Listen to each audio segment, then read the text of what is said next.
All right, hello everybody. Early stream tonight. I feel like all the time I apologize for being late, and this time we are early. So life is good. I really like surviving Mars, and I'm gonna do a little bit more of it. My intention is to try and is to start early and finish at my normal time.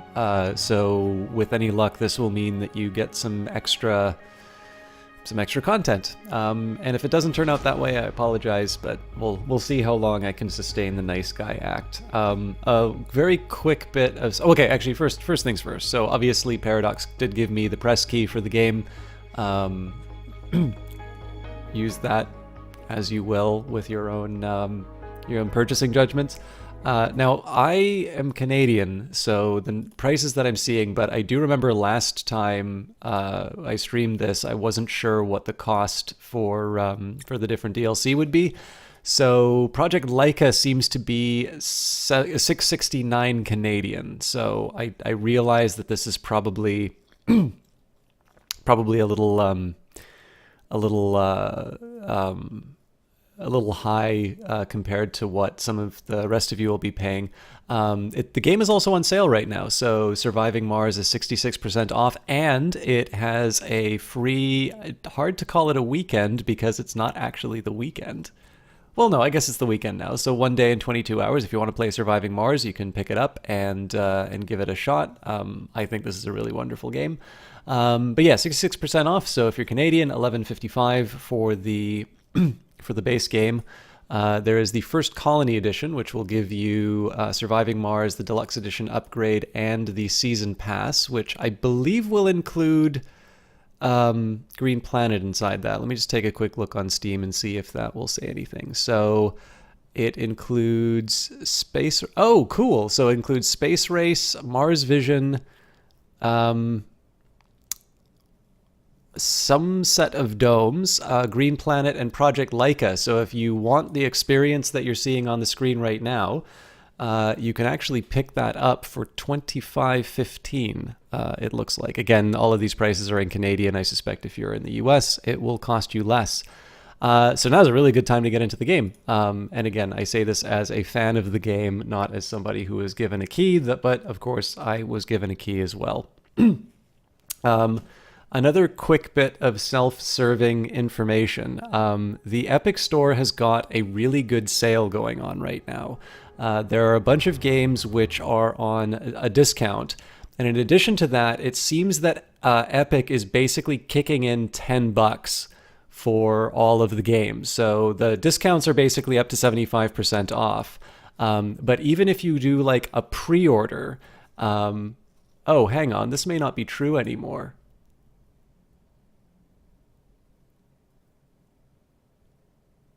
Oh, nope, it's still true.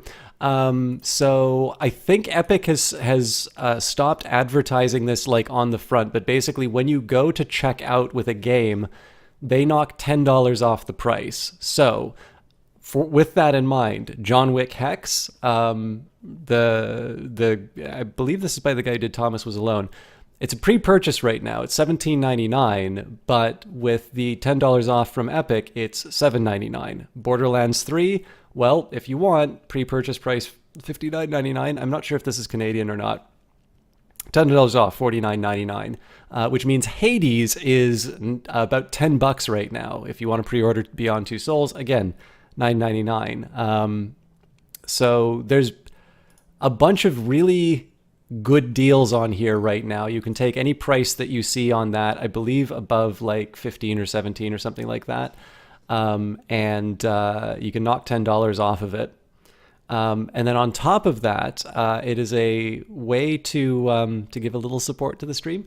If you do want to buy something off of the Epic Store, you can use the support a creator tag SystemChalk, SYSTEMCHALK, and I will get a bit of money for dragging you over there. And again, this sort of stuff for me. I'm actually very happy with the affiliate program as well as the Epic Store itself.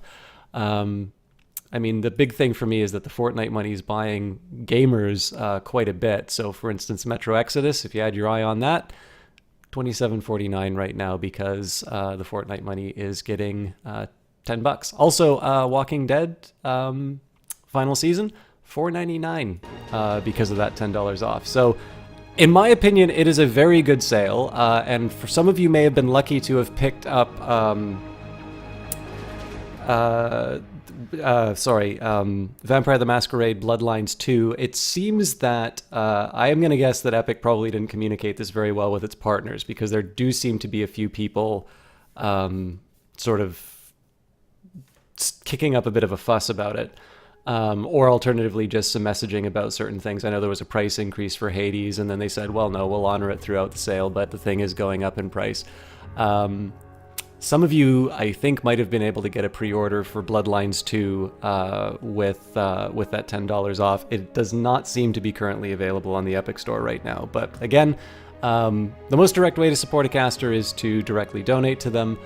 But I do these affiliate links so that if you are going to buy something anyway and you want to send a little support my way, you can use that creator tag. If you do not feel comfortable with the Epic Store, if you would not have bought the game otherwise, please don't take that as an indication to say, please go out and do something that you wouldn't have already. But if on the margin you're like, I was going to buy it on Humble, or I was going to buy it on Steam, and you know what, I can get it, especially if you can get it at a better price, because $10 off of basically everything is a really... It doesn't seem like a whole lot, but then you actually see what the price of certain games are compared to where else you can get them. It is, in my opinion, is a very good deal, and I'm, again, always very happy to take the Fortnite money either as an affiliate or a supporter creator, or whatever they call it, or as a consumer. So anyways, that is the self-serving part. If you do want to do the Epic Store, there is also a link down below, but I have a feeling that it'll probably be better if you just manually enter in my tag. Let's go back to our colony. We're on Sol 42. I don't remember this background. It's very pretty.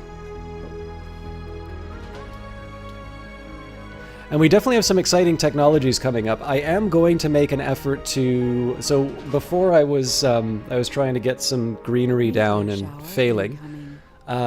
We'll see if we can maybe do that. But right now I want to see how self-sustaining the colony is. And we'll see maybe if we can get the third dome up in here before moving on to our science location. So let's just take a quick look at where we're at as far as our resources are concerned. Power demand of 268. This says to me that I should have basically 14 batteries down now. I don't think I do, but let's see here. 1, 2, 3, 4, 5, 6, 7, 8, 9, 10, 11. Wow, 220. Oh wait, but I need to offset that by like the 40 that I'm generating. We'll wait till night and see what we've got. Oxygen. We're producing 6. We need much less than 6. Let me just take a quick look. Yeah, we're full on there. Production is meeting demand. I have a feeling, yeah, we can produce one more out of one well. 0.8. So we can almost get 2. It's not quite enough. We're doing okay for our essentials. Now metal, we're starting to produce here. This is good news. We're also going to get a technology that'll give us lesser but still automated production. Oh yeah, I also forgot I do have the amplify option now, so I need to make sure that my grid can sustain this, but I think this will be a nice little boost to give some of my infrastructure. At least the mines. Maybe I don't want to deplete the water that quickly. I can amplify the concrete, but it's debatable that this is desirable at the moment. Okay, so metals, we're actually still in a deficit because of the rate of metal production, but I do have my transport, well, at least for a while, my transport was kicking around trying to pick some up. I might have exhausted all of that. Nope, it's just finishing up now. So I am going to need to keep an eye on metal. Concrete, I think we're okay. We're definitely producing a lot, and our maintenance isn't that high. I'm a little bit more worried about building things. Now, food consumption is an open question. We have a lot in storage, and I do have a top-tier farm. We have Farm B, which is on its way to becoming the best farm that it can be. But it's not actually obvious to me that we have a fully sustainable colony here. I believe we just turned on our machine parts factory, so it's not going to take a whole lot to get this supporting the colony, but again, it's one of these things where I need to be a little bit careful in terms of how quickly I run through all of this. I think we'll be all right.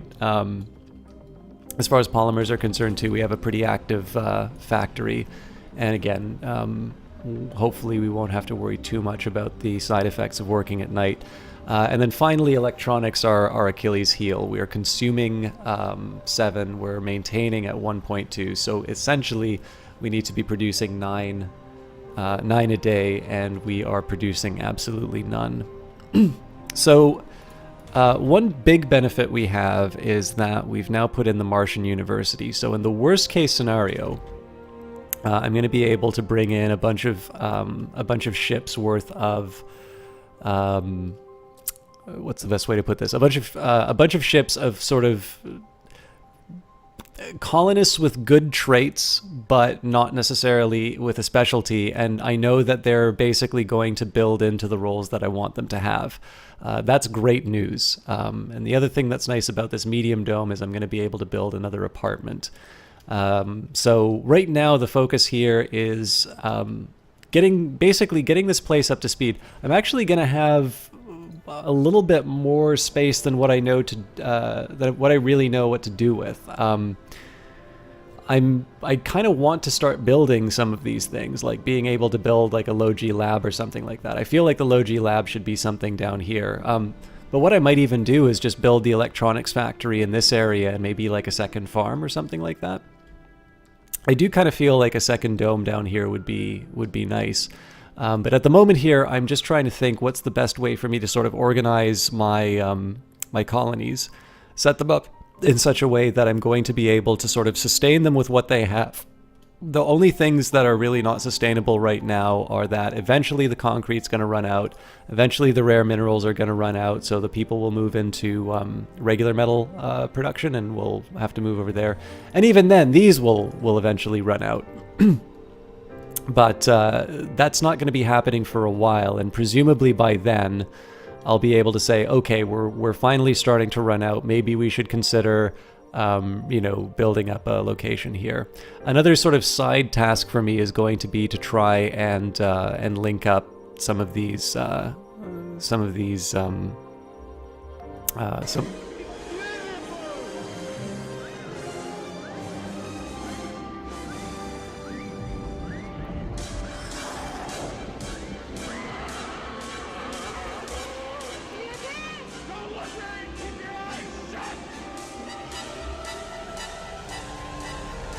Ned King Brutus, it's always great to see you. Heyo System, long time no see. Just popping in to say hi before you run off and do a D&D session. 8 a.m. start, kill you now. So sorry to hear about the 8 a.m. start, but I'm glad you've got a D&D group together to have some fun with. That sounds like a great way to spend your time. I hope you have a wonderful session, despite the hour, and we'll catch up with you next time. I'm really happy that you stopped by. Not just because you subbed, I'm really happy that you stopped by and took the time to say hi. That made me feel very nice. You can really see the depreciation that that this metal extractor creates.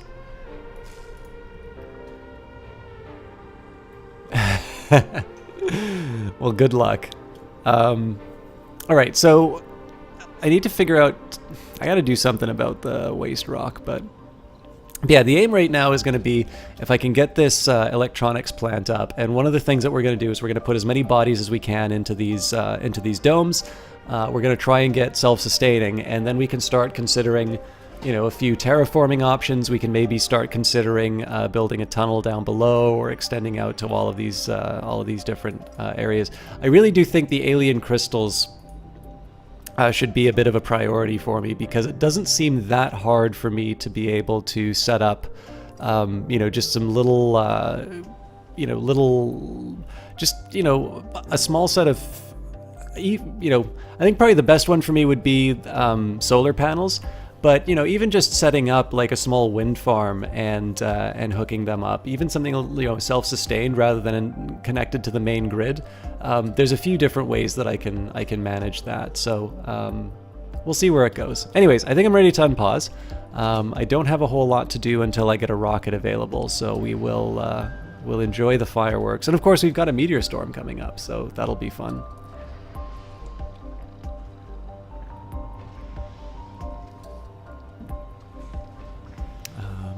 I'm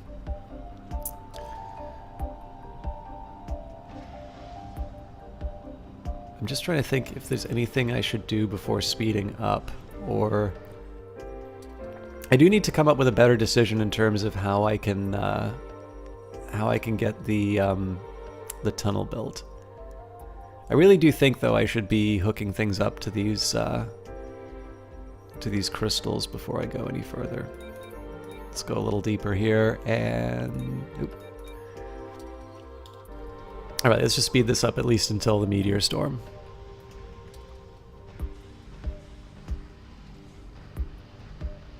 I can, of course, take a look at all the activities of these characters and such. Let's see what animals we've got inside. This is from Project Leica.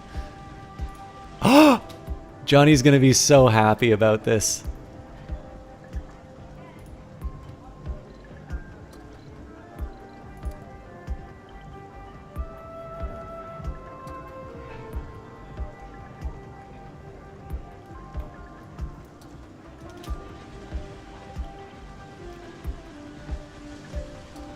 I wanted to take a screenshot, but then I remembered that my Steam overlay is disabled, so let's see what happens when Doge meets cat. Absolutely nothing. Okay.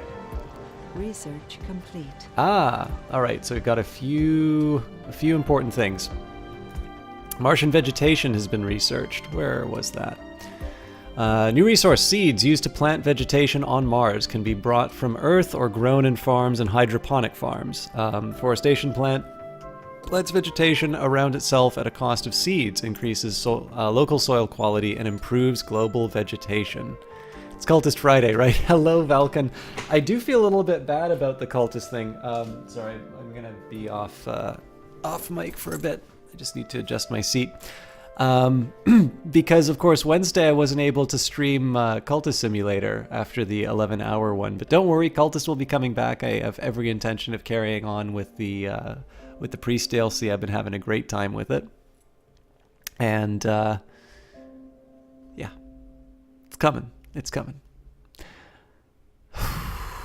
So 20% performance during night shift sounds nice, but let's go, again, for the low-hanging fruit. Let's go for the things that are the cheapest before we go any further. So cargo space improved by 10,000 kilograms, smart homes, drone assembler. Yeah. Let's go for the cargo space. How you doing, Ego Akaran? Great to see you again. I will remember you are the Dota player, not anyone else. No worries, just enjoy giving flag to people you like. Yeah, that's no worries. I take it in the spirit in which it's intended, Valken. But I do sometimes feel a little bit bad when I miss out on Cultist stuff, because obviously they did give me early access to that DLC, and I proceeded to not play it on Wednesday. So.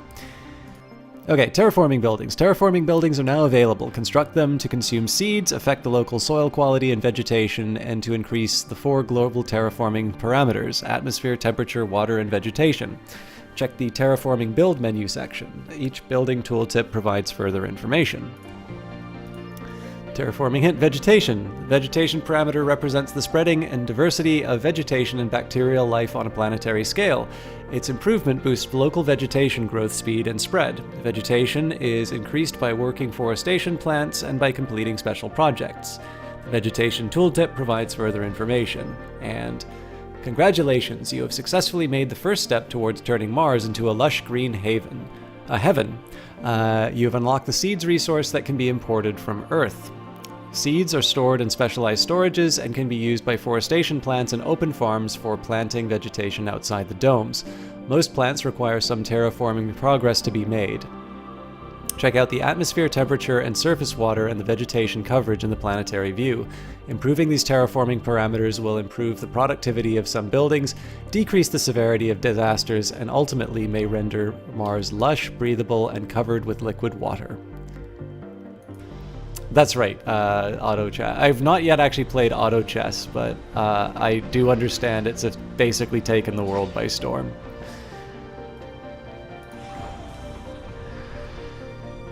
Okay, anomalies found, but that's just D5, so that's not too helpful to me right now. Although I can add this to the queue.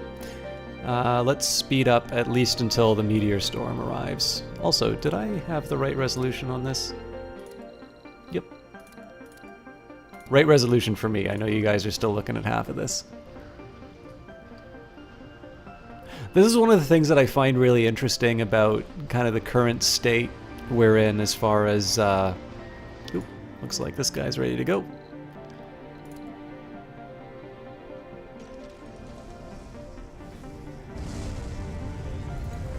I think finally I'm going to put down some landing pads, so set this one down here.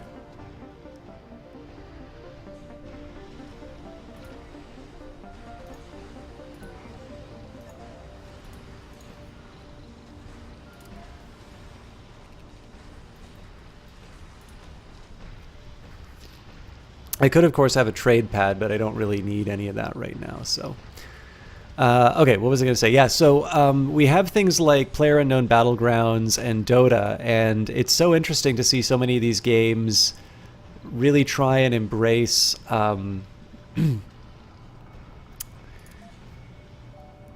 wow. I need to think a little bit about that building.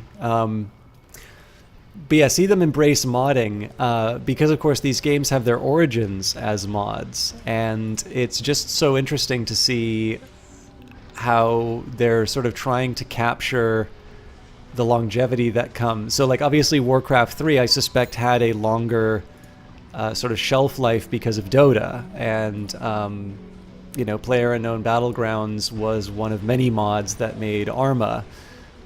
I guess it was probably a little bit more accurate to say it was DayZ, and then, you know, sort of the attendant sort of spin-offs from that. But it's kind of interesting because in one sense you can sort of see these modders having become very successful through sort of the incorporation of their work into games more broadly. But it's also kind of hard to see those moves as necessarily trying to foster the growth of sort of future modders, so much as it is trying to make sure that their market share is maintained. Because obviously the creator of Dota Auto Chess is not really making anything out of their mod, but it's, I don't even know, I heard somewhere that it's actually more popular than the base game now, but I don't know if that's true. It's still really exciting to see, though. I mean, it's obviously... Funding received. The fact that developers are clearly aware of the benefits that the modding community brings means that you and I get games that have longer support. I mean, obviously Paradox really benefits from an active player base, among others, of course. Oh, we've got 3 rockets available. I could have brought another batch in. Okay. So here's what I'm going to do. I'm going to go a little bit harder on my flaws. Actually, I don't need to do that.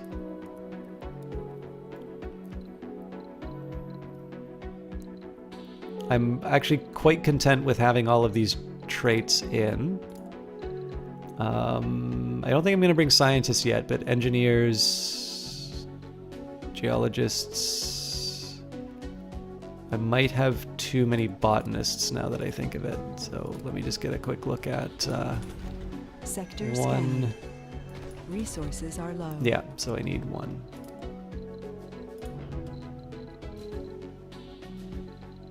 I think I can live with a glutton botanist.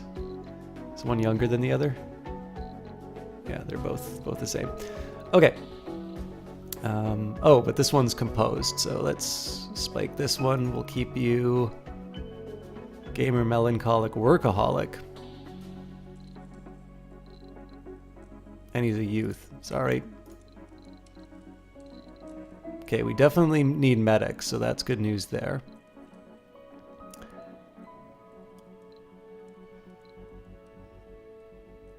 So I'm gonna lock in the people with good stats. This is like pure negativity.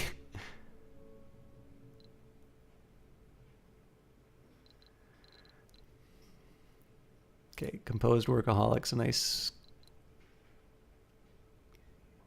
I should probably build more gardens, but that works. I mean, geologists are nice to have because they give me more of the resources that I need. Engineers are nice too because, of course, they're going to be building things that I want, but we can train people up into engineers. So, looks like I got space for one more. Let's actually kick out the coward melancholic. Oh, I did not know that. That's really cool to hear. So they don't need Valve to they don't need Valve to make their money. Okay. Gamer Melancholic Whiner is definitely a set that I might want to reconsider, but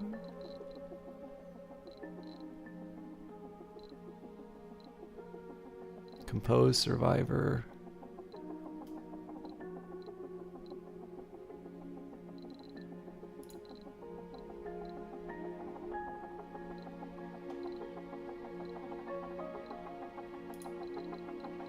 What are the other ones I want?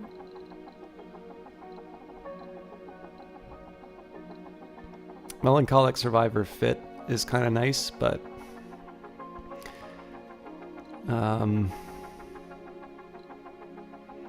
I'm reasonably happy with this set. So let's send the Avril one up.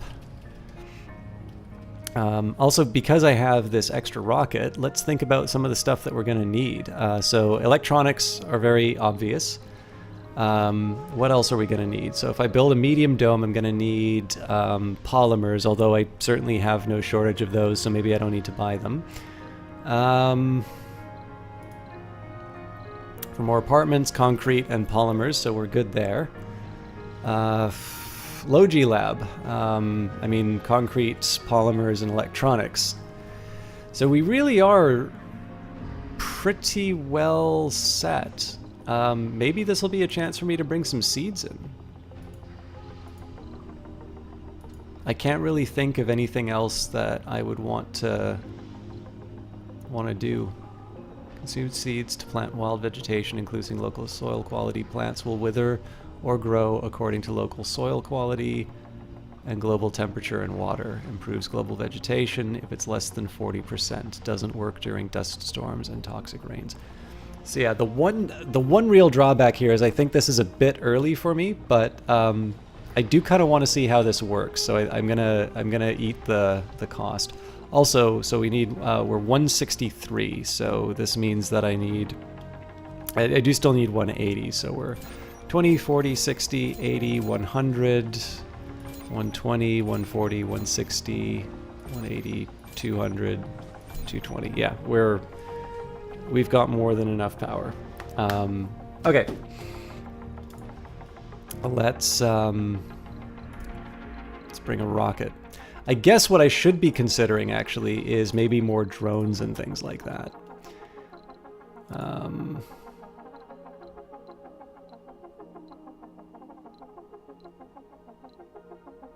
Even then, like, I'm gonna have the ability to build those before too long, so another commander maybe?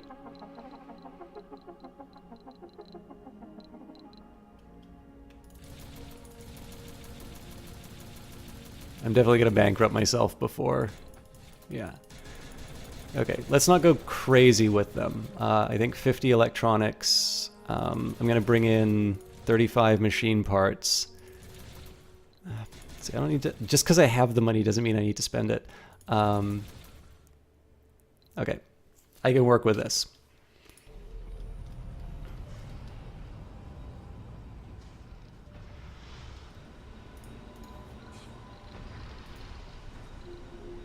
I'm going to bring some storage in for machine parts.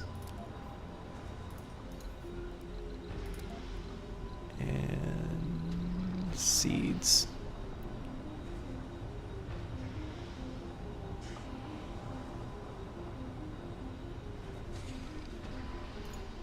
I should do this differently.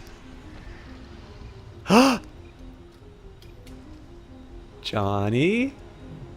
I don't think I know quite what you mean. That's exactly what it means, but I need to show you something.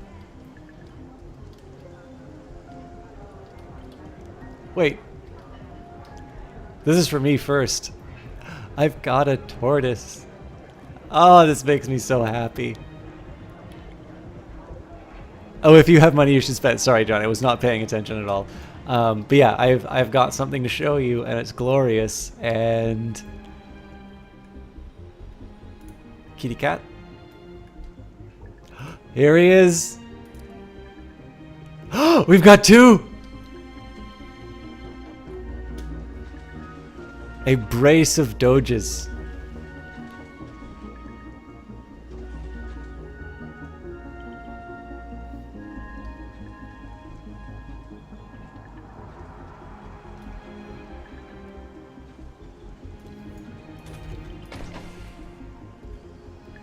I don't know which is the first pooch on Mars, but we have them now.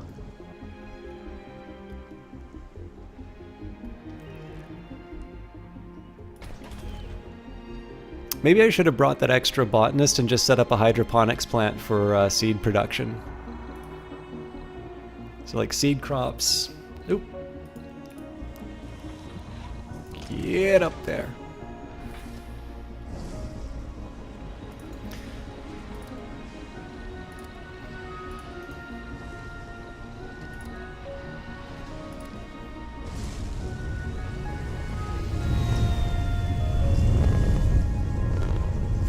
Sorry.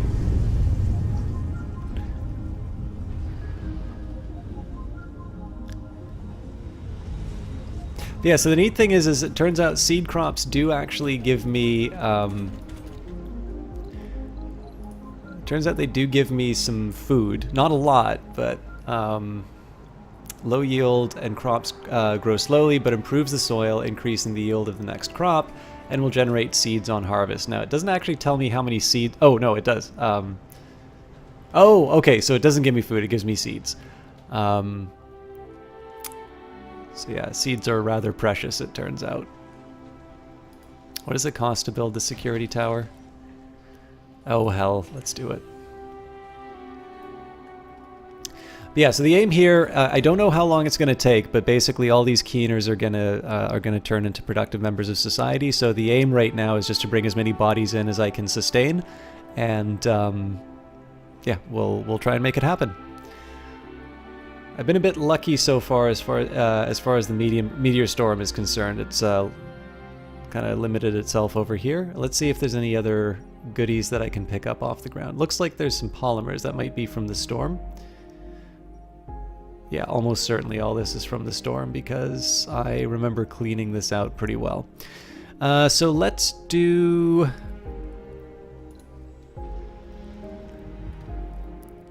Let's do something fun and see if I can hook up another one of these. So I suppose there's a bit of an argument for me to...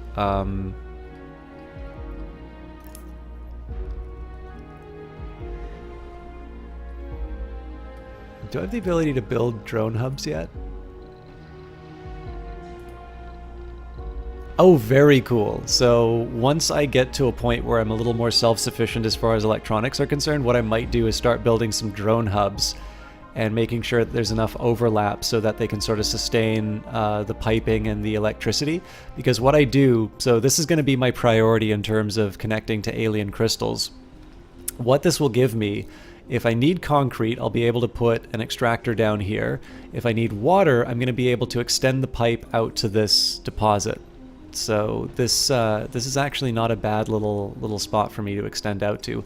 And of course we've got an alien crystal. So the alien crystal will give me presumably rare metals. There might be some other things that come up as well. But for now we're not actually going to build any more buildings. And this is just because I don't I really need to have the existing buildings working more than I need additional ones. At some point, I really do need to build that low-G lab because I've been wasting my time spending research points, which I have no business spending. I could actually be getting discounts just by having that lab. In fact, while I'm at it, I'm not going to build the dome, but I'm at least gonna set down the foundations. Should be careful of the drone hub axis. That can't be right.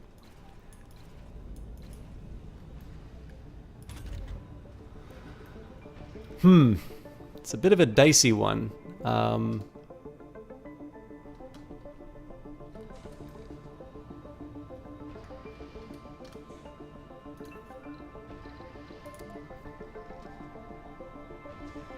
I mean, I can do something like this, and I give myself more expansion options. There's actually no really good argument against it other than it sort of gets in the way of my solar farms.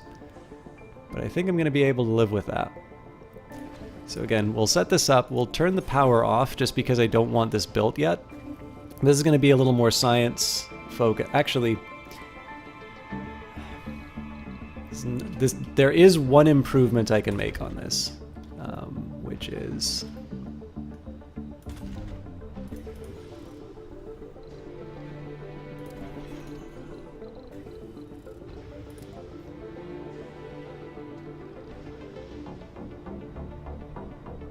so yeah, some little something like this.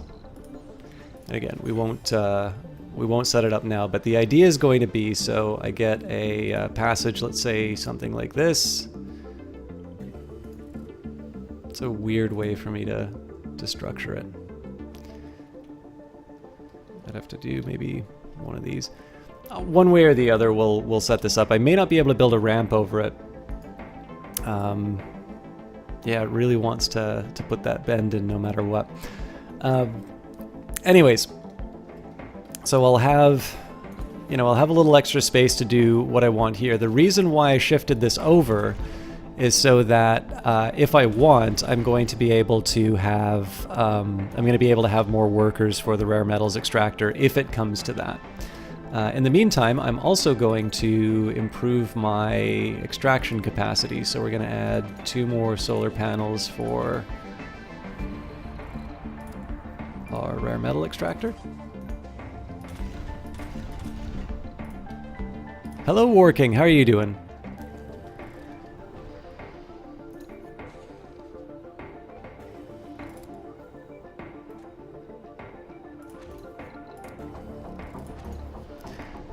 And then that's 2 more solar panels for... Oh, what am I doing? Let's turn that back on. So I just lost all my geologists. Oh, well.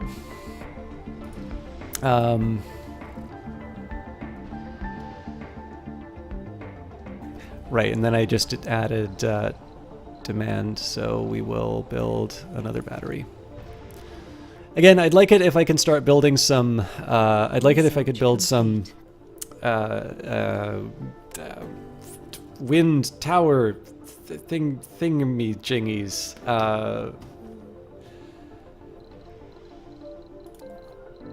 Wind turbines, but that'll require machine parts. We've got some, but I'd like to have a little bit more of a base to build from.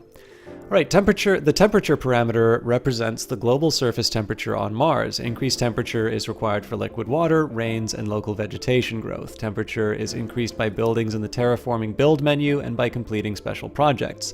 The temperature tooltip provides further information. So maybe the first thing I want to do is build the greenhouse gas emitter. The thing is, if I build my forestation plant now, it's going to consume seeds, and I may not want that. I don't know the rate of seed consumption, and so I may just wind up like chewing through this this collection of seeds that I get without any discernible benefit, or like something that will wreck my... Or actually no, I don't know if it can go back to. Well, you know, like I said. Well, I said we were going to eat the cost. I shouldn't back down. So the question is, where am I going to put my first? Well, I'm not going to put my first terraforming building anyway because that requires electronics, and I actually need to work on that.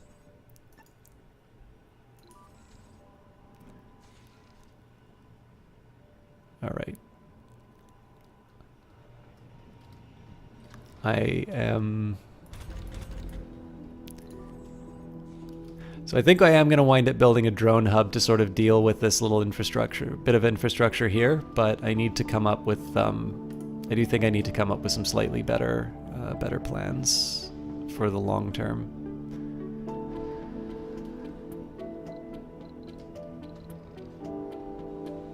But we've got... Okay, so these are our passengers. I'm going to put them down at this location just so they move to the dome I want them to right away. Our payload should be arriving in a little while too.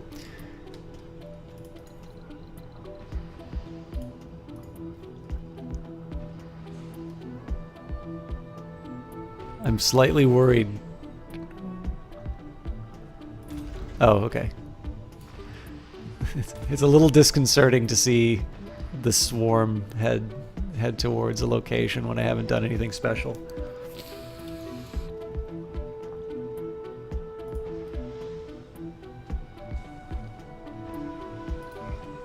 But yeah, like if I really wanted to... Actually, there's no rule saying that I can't do this. So move this guy ahead a little bit. So if I do something like this,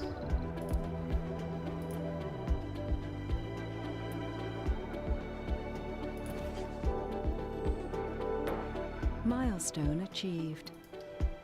hey, 100 colonists. Okay, I'm gonna scrap that because that's not what I want. Hey, looks like we found the meteor shower. Let's get my drone the hell out of there.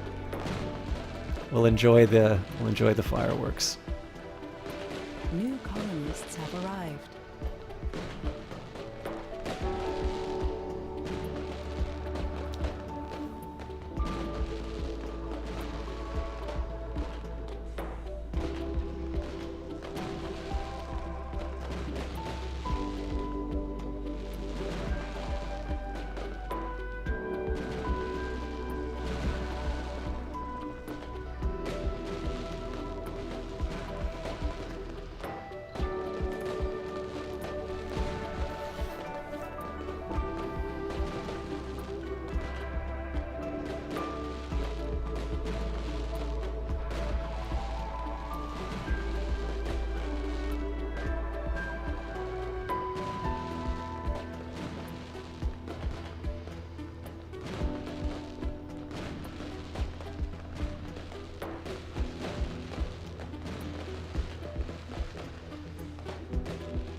And then one of the fireworks hits the rocket and explodes.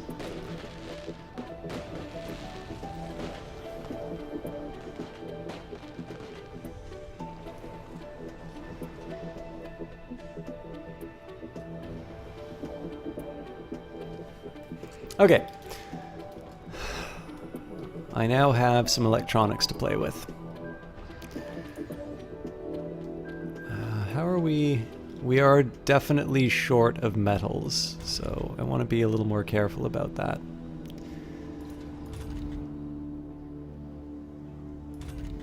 I will admit I'm rather surprised we don't have full employment in all of these areas.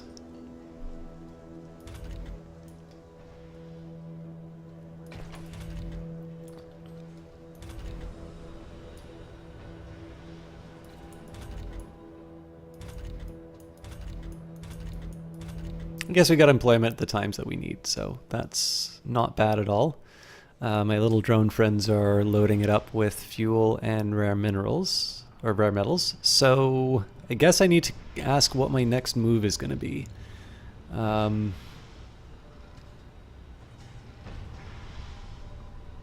let's go for the terraforming buildings.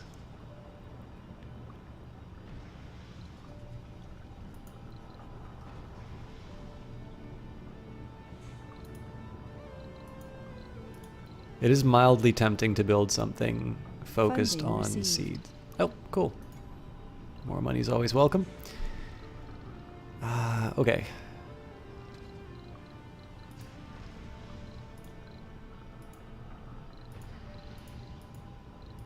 Meteor incoming. Oh. That's gonna be very inconvenient. Can't be helped though. We've got drones in the area, so in anticipation, I'm actually gonna turn off the valve. This is gonna interrupt my water flow. Oh Jesus, there's two of them. Let's get a nice good close-up view of my impending doom.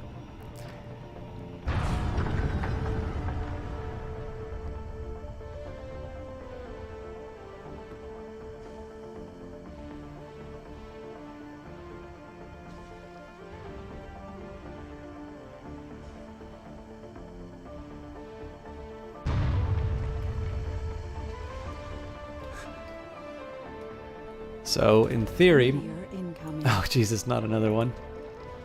Oh! This is the thing we were hoping wouldn't happen. I am curious what'll happen to the dome here, but we've got enough polymers to save the day.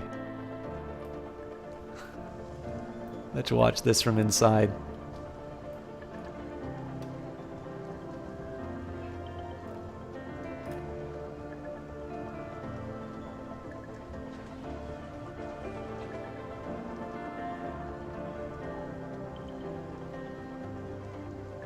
There is. Run for your lives! It's coming for us! You can shoot the meteors out of the sky. Okay, that's a pretty bad one. We are losing a ton of electricity off of this. But I do have a pretty large population of drones, so they should be dealing with this pretty quick. Meteor incoming. Oh, Jesus Christ. This meteor shower is no joke.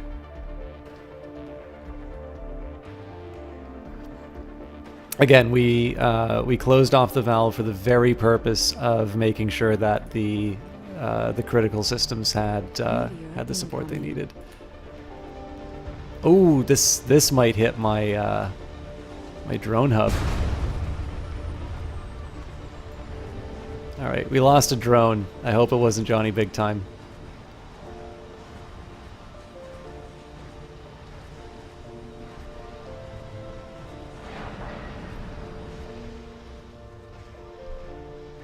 Yeah, so these guys are down just because we don't have any water left.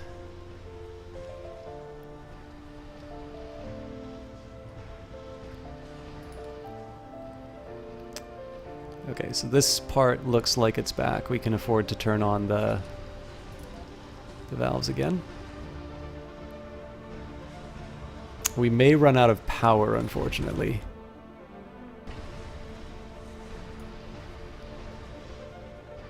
I'm a little shocked that my Resources are low. drones are not Sector scanned. Anomaly found. repairing these.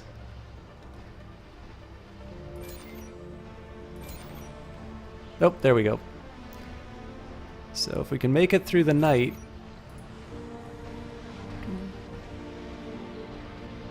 Okay, let's get you out of here. This one's ready to go. Unfortunately, it still has food on it. Oh, I see why. Okay. And let's say there's another food depot that sits outside of this one. Oh, I think they're making... Oh no, they're not making soybeans anymore. So we'll say none here. Again, I do kind of want to build something that'll allow me to build up my my seed production. for now. Do we still have a leak? Oh, we do. That's a particularly bad leak. Okay. So let's take exactly one drone. We're going to send him on a mission.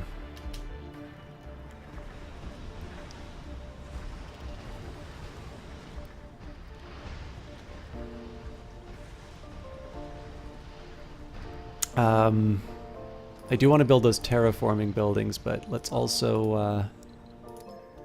Nope, rocket launch failed. Several colonists have gathered to watch the launch. Their anticipation is quickly replaced by concern as the engines remain silent and the rocket remains firmly on the ground. We had to suspend the rocket launch date due to suspicious atmospheric patterns. There's nothing wrong with the rocket and it's now ready for launch again. However, people are concerned. After all, rockets are only way back home. So you have my full reassurance that everything is going to be all right, no negative effects. We will do an additional maintenance check just to alleviate the concerns. Rocket will require 5 electronics for maintenance, or if the experts are satisfied, that's good enough for me, -10 morale, so no negative effects. It's good to be a politician. Okay. I need to think again. So we've got somebody on the repair duties, I hope. Yep. Good old Drone 29. Always dependable. My mission now is going to be to see if I can find Drone Johnny.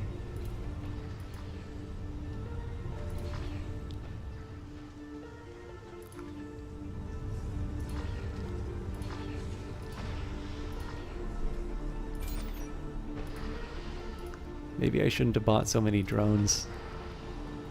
I'm pretty sure Johnny was a West Side drone.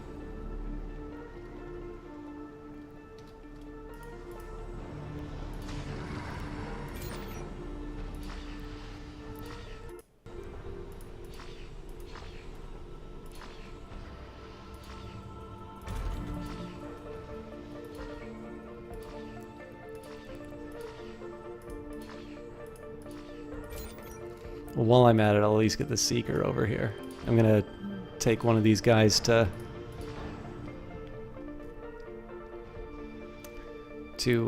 help build my next connection. Oh, the other thing I can do is get my transport drone to go picking up some goodies. That is like a 1 in a million shot if it took out Johnny on that that hit.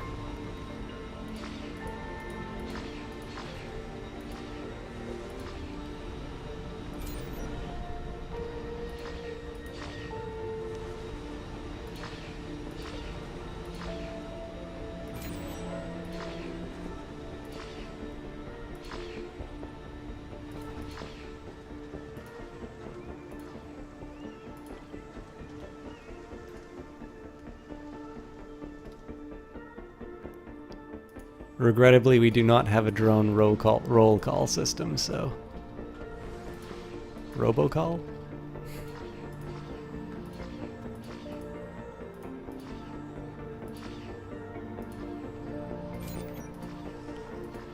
Alright, we're going to take one of the loafers, we're going to put him in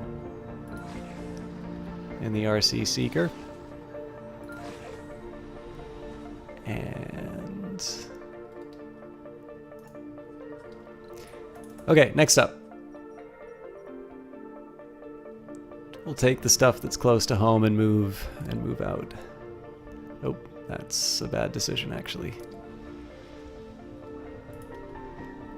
I don't want to take from this pile because this pile actually gives me this is what I access to be able to build these lines. I think I'm also going to build the power cables backwards. So I'm probably going to wind up replacing this when I put the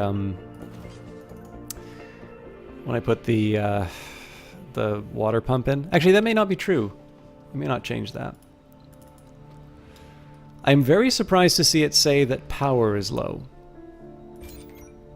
It might be because we don't have a full charge on these batteries now.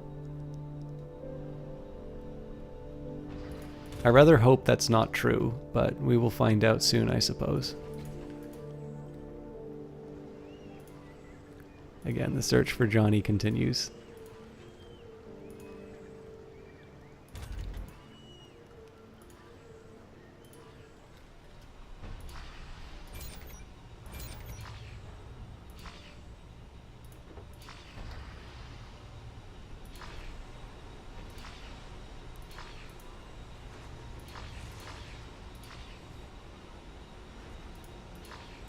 Are there more productive things I could be doing with the time? Yes.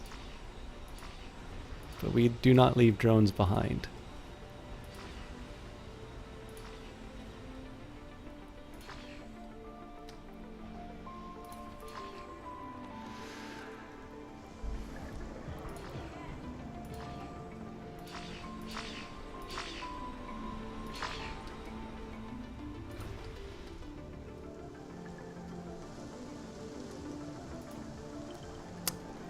We have a new dog.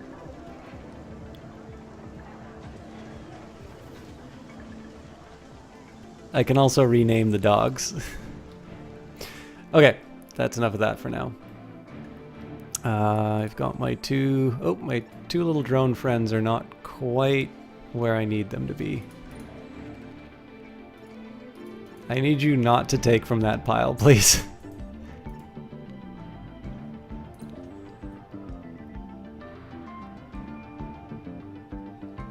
And we are out of storage space for my crap, so I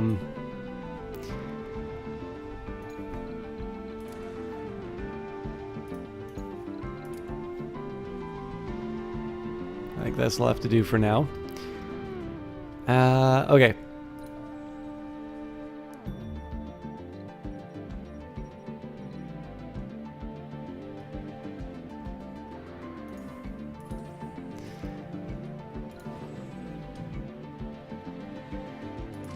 I think I'm just gonna dump the... It's,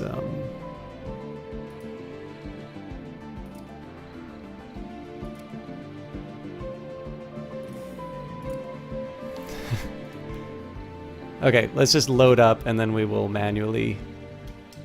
I guess I can shift click. Yeah, there we go. Hello, Ruthless Pigeons. Good to see you. I guess I actually need to build the capacity to deal with this new new demand on my grid, though. Let's get that underway. 5, 10, 15, 20, 25. I think I can get 30 in. Yep. Good news. And then obviously I need to build some more power accumulators. So here I'm just going to build them on both sides. Now again, the drawback here is that I'm clustering up a lot of my vital infrastructure. This will hopefully become less true as I start building the wind farm. But yes, Velkin. Sorry if between working and Velkin, if my answer wasn't clear, there is basically a laser beam that you can build to shoot down asteroids. It is a bit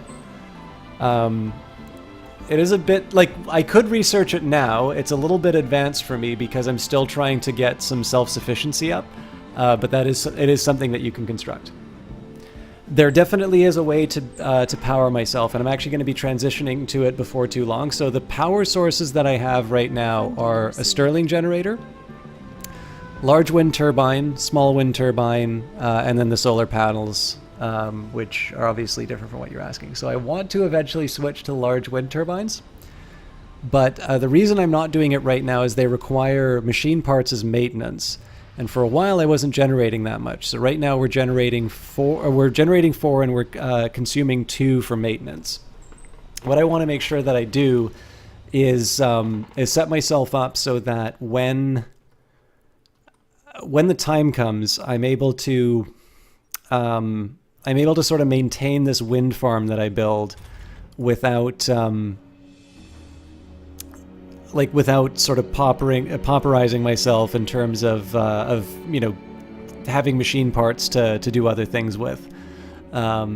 that time's coming pretty soon. I mean, I've got a pretty good endowment of machine parts as it is, but the one thing I want to focus on before I do that transition also emits pulses. Resources are low. Yeah, we are getting low on metal. Fortunately, the meteor storm did leave us a small endowment, so let's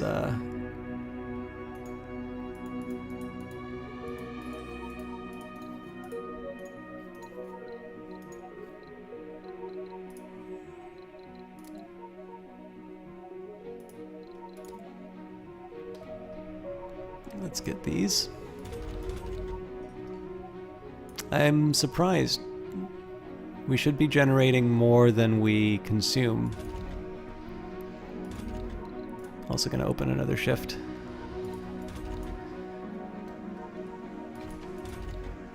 We'll say the security station's a low priority for the time being. All right. You guys did well. You know what? I think I'm just going to keep these guys hanging around here. So we're going to get a hit to our grid when we charge this up. This takes 30 energy. I'm going to assume that this one does as well.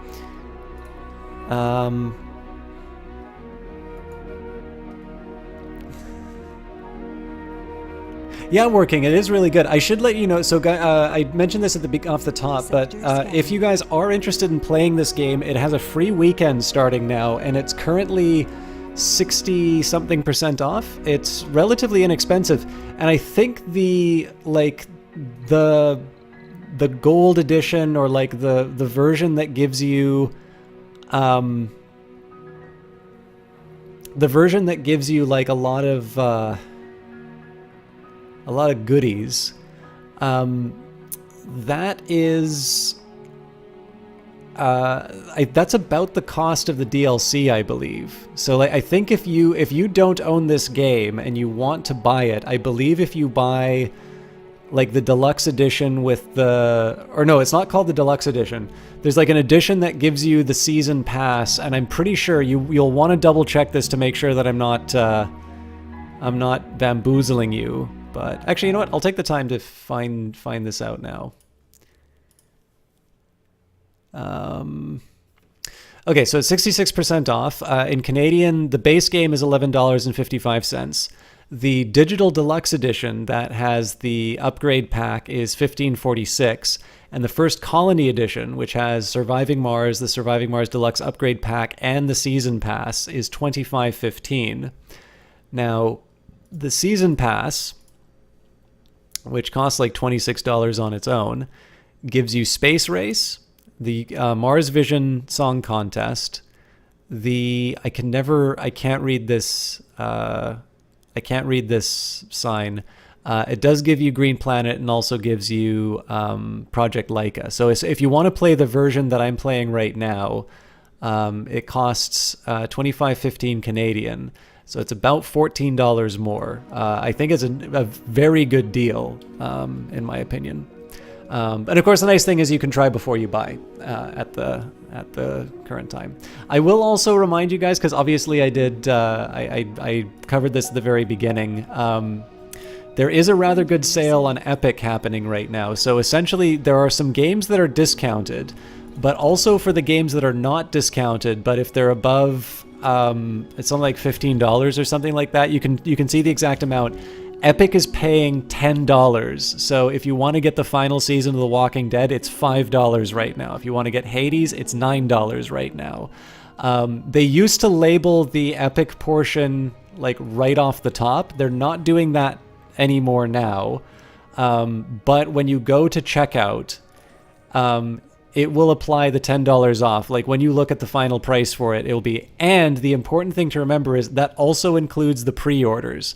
So if you want to get Borderlands 3, if you are one of those people who's okay with doing pre-ordering, you can get it on the Epic Store where it's an exclusive anyway, and you will get $10 off whatever version of that you get right now. Some other good deals. Metro Exodus is down to like 30 something. Let me just take a minute. I know, sorry for those of you who were here at the start, but I have a few more people in here now. So yeah, for me, Walking Dead, I don't remember if these are Canadian or US right now. Walking Dead Final Season is $4.99 with the Epic discount. Metro Exodus, $27.49. World War Z or World War Z, $19.99. Detroit Become Human, $29.99. Beyond Two Souls, $9.99. Keep in mind those two are they are pre-orders. Hades, $9.99. Satisfactory, $19.95. John Wick Hex, I'm probably going to pick that one up, $7.99. Like, again, they're not listing that. It doesn't seem like they're listing them on the front page anymore. Oh, I already have Phoenix Point, but that's $29.99. Again, another pre-order. And of course, if you want, Stranger Things is, not Stranger Things. Stories Untold is free right now because of their giveaway. I believe they'll be doing one giveaway a week now, so that's going to be moving up. But assuming that you do use the Epic Store, or those prices are attractive enough for you to consider using the Epic Store, you can use the support a creator tag SystemChalk, SYSTEMCHALK. And I will see a portion of that. I don't know what happens if you use the free one, but I'm assuming I get some credit for driving some traffic to them as well. So, yeah, don't. As I said before in the sort of the disclaimer part before, if you were not going to buy something on Epic before, or you were not going to buy one of those games before, I would not suggest like going out of your way to pick that up on my behalf. But if on the other hand, like you were interested in that purchase, or alternatively you're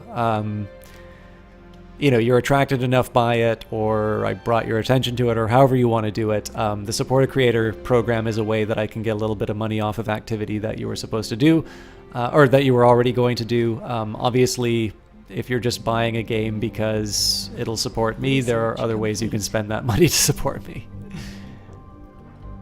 Okay, micro-manufacturing. I believe that gets me my... Yep, that gets me my electronics factory, so I should start considering building my third dome. I think I will build drone printing, just because this gives me the opportunity to replenish my workforce. I don't need to use rockets to buy those. It is also a relatively inexpensive one for me to build, but we're definitely getting to the point now where I'm going to start kind of getting to my next level of improvements. Actually, it looks like we're a bit short on polymers. Yeah, we're really just matching our consumption now. Oh, Jesus, no, turn it back on, please. I think to balance things out, we're going to turn off the machine parts factory for a bit.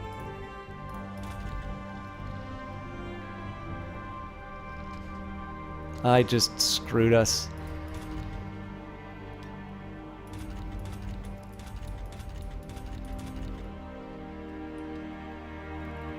Wait, we've got a security officer working at the spacebar?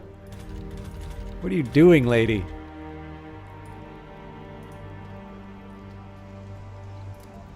Get in there!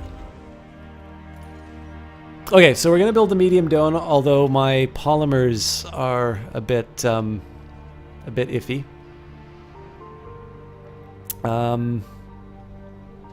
What else? Oh, I want to put. Oh no, actually, I'm okay with these drones kicking around where they are. Hopefully, it's not Johnny though. No, Johnny is either in drone heaven or busy doing his thing.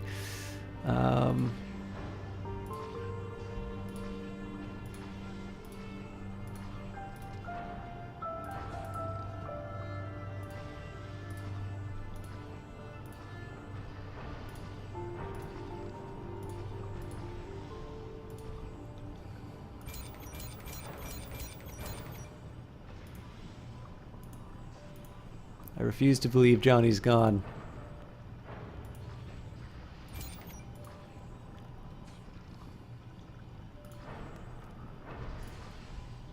We'll find him one day.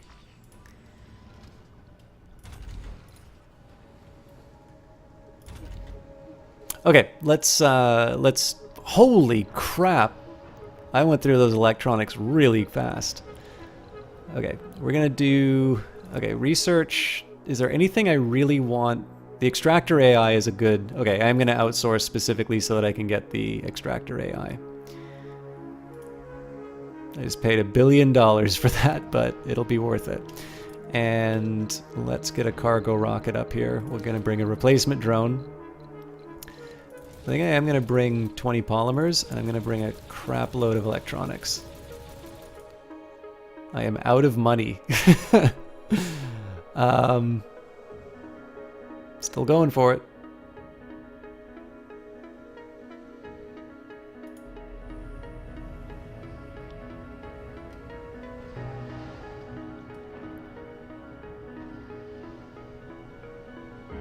How do you get funding? That's a really good question, Working. So there's a few different ways that you can do that. One, you can extract rare metals, and you can sell them back to Earth. So the rate at which I get paid for rare metals is 22 million per unit. Now, different sponsors will give you different rates. So this may or may not be a good idea for you. Hello, Matt Forg. How you do? Sorry, Mart Forg. How you doing?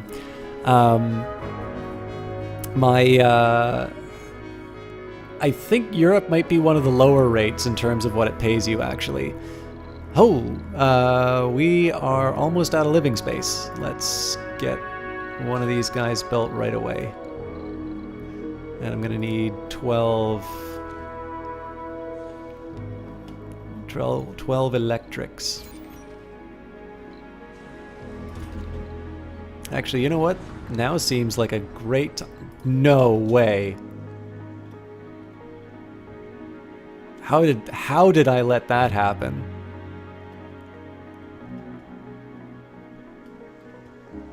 Daylight will be coming soon. Yeah, you know what? We just gotta let this run. Wow, that's a blunder.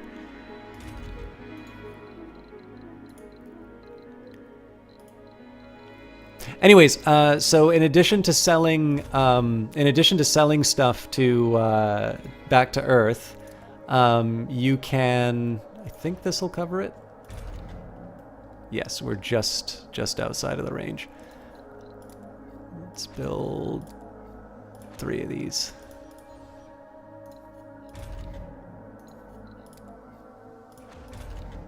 Let's build more than 3 of these. All my drones are down too.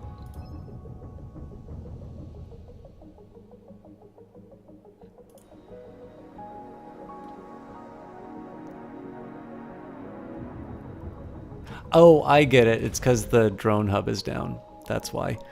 Okay, so in addition to exporting rare metals, in the case of Europe, every time I research a technology, I get funding, and I get extra funding when it's a. Resources are low. I get extra funding when it's a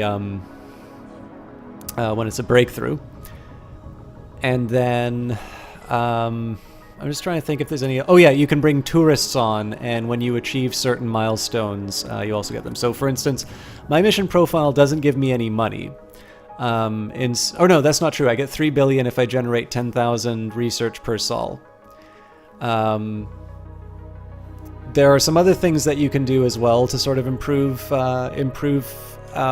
your... I don't know, your standing, but I'd say the main ones are either sponsor specific, or they are they basically involve exporting precious materials to back to Earth.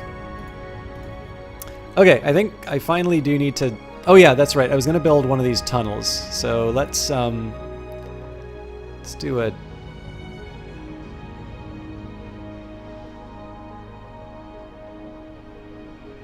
Yeah, why not? And this is kind of more of a trial run. Okay, so this is too far. Looks like I'm gonna have to do some fancy footwork to make this happen then.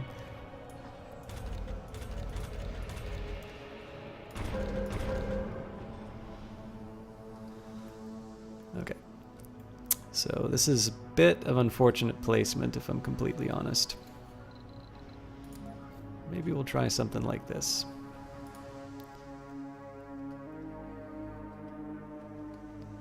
Okay, so basically I get kind of get a thin little spot like this. It is tempting to try and put something down here. I have a pretty good idea in terms of what my possibilities are. So we've got a 10% research site with rare metals, 20% research site anomaly. Only thing is, none of these are really great options as far as setting up a dome is concerned. But then I guess I don't need to have the dome there. I just really need to have the...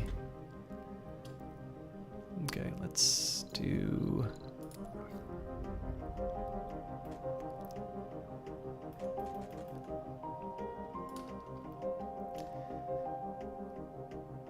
Yeah, something like this actually will work. So the reason I didn't build this before is that the machine parts are quite expensive. Or not expensive, the machine parts cost as far as things that I can use to build, machine parts are fairly expensive for me, all told. It just takes a lot to pull it off.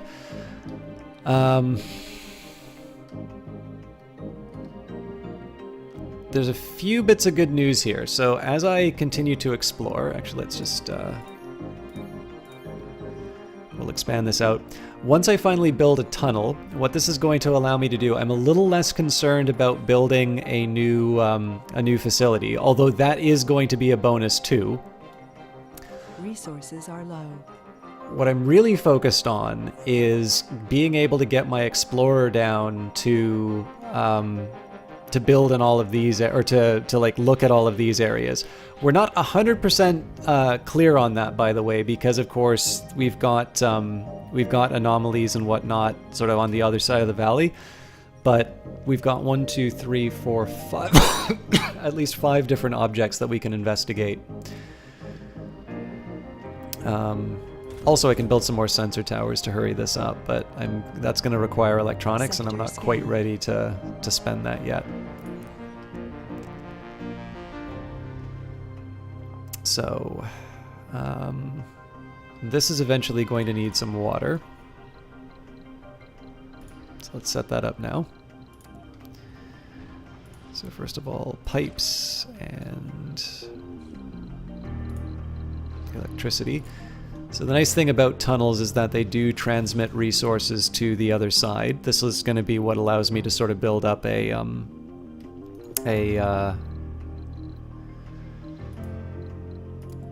new base. I'm assuming this is permitted.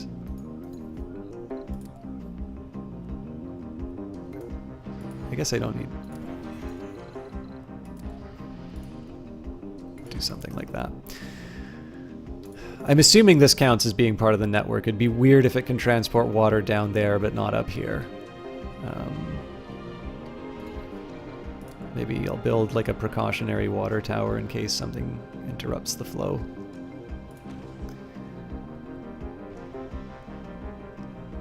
I do rather wish they'd hurry up on these guys, though. This is what's going to make sure I don't lose power overnight.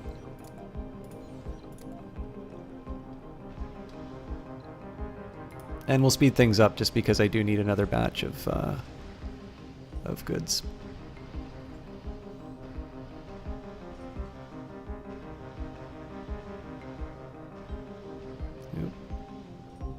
Okay, so this wind turbine is giving me 13.5. It's a 35% elevation boost. It's actually one of the reasons why I started off here, because my wind power is a little bit more effective. The only thing is I knew I wouldn't be able to build it right away. So the plan has always been to try and get myself up to speed with the turbines.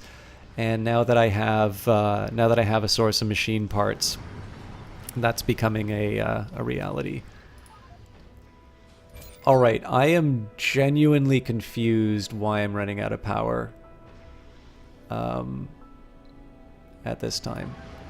We're gonna have to go through the night, unfortunately. There's really no good fix for me here. Oh, okay. Well, apparently we kind of got enough.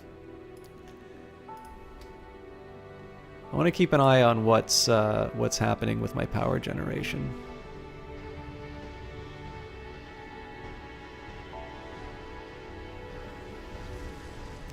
Again, this is gonna suck for a little bit, but we haven't lost sort of my main life support and such. I'm assuming that I didn't generate enough. I'm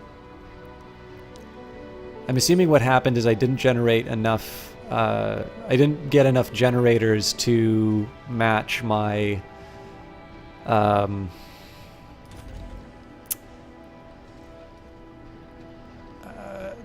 To match my. I'm sorry. I'm really struggling to get the right terms. I didn't get enough generators to sort of match the demands from the batteries. What I probably wound up doing was I would build all these buildings, but I wouldn't actually make the accumulators and the power generators to match.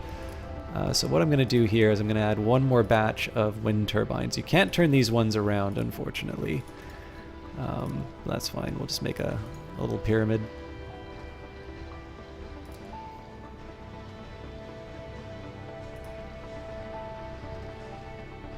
Sector scanned. Anomaly found. I don't actually need to put cables down like this. It's just a nice little...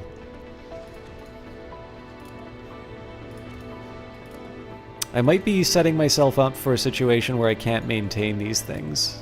I'm assuming we're going to lose power tonight again. But I'm going to try and get these things running as quickly as possible.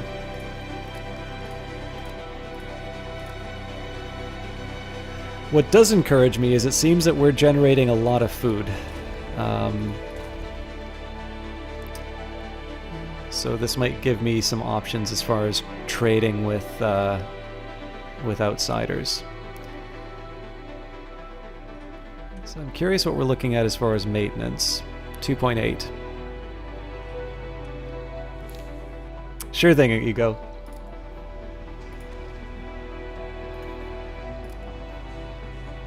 And while I'm at it,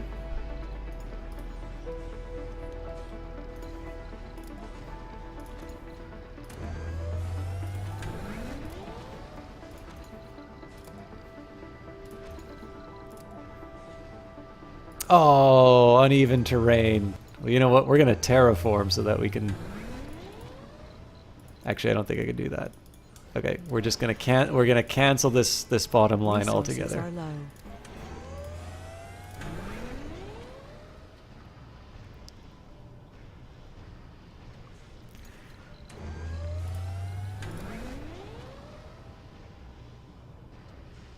It'll become a dump instead.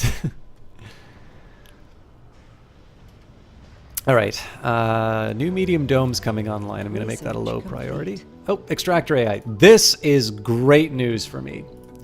So this is the reason why I spent $1 billion on research. The extractor AI, metals extractors and rare metals extractors can work without crews at 50% performance. So I now know that there is a minimum amount of resource generation from my metal mine as well as my rare metal extractor that I can rely on. And if I want, I can actually build even more extractors across the planet. The thing that is really great about this now is that if I want, I can actually build a rare metal extractor, a metal extractor, metal extractor. Each of these extractors have... metals extractor takes 5 power. Rare metals takes 5 power. So basically, as long as I set them up with a solar panel or a single wind turbine, I'm going to be able to power autonomous extraction, and then I just send my transport unit to collect the resources. So it's not a perfect way of doing it, but I have a much more reliable source of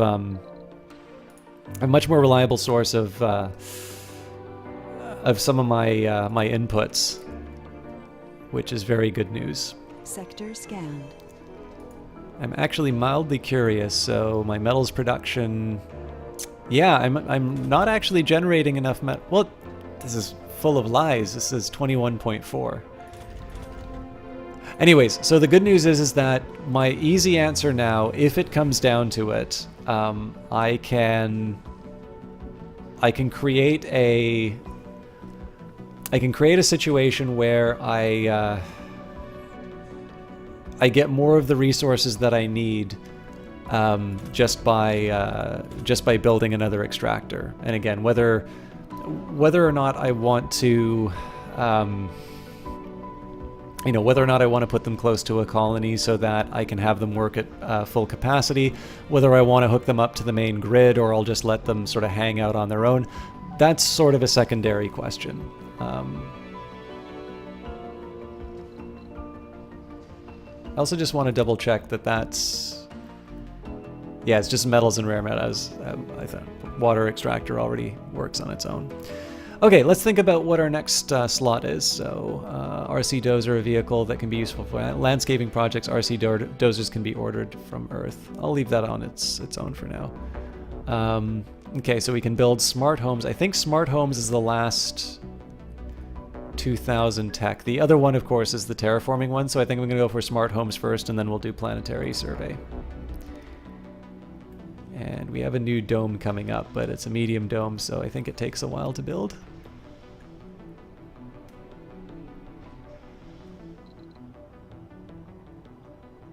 Oh, I made it. Okay, so it stopped construction because they're building the tunnel. I'm actually okay with building the tunnel first, and the reason for that is my Explorer doesn't have anything to do at the moment. So things are shaping up. I should probably consider another passenger rocket at this point. So, do I need more botanists? Technically no, but there are other things that I can do. Yeah, I know how I'm going to make the botanist helpful.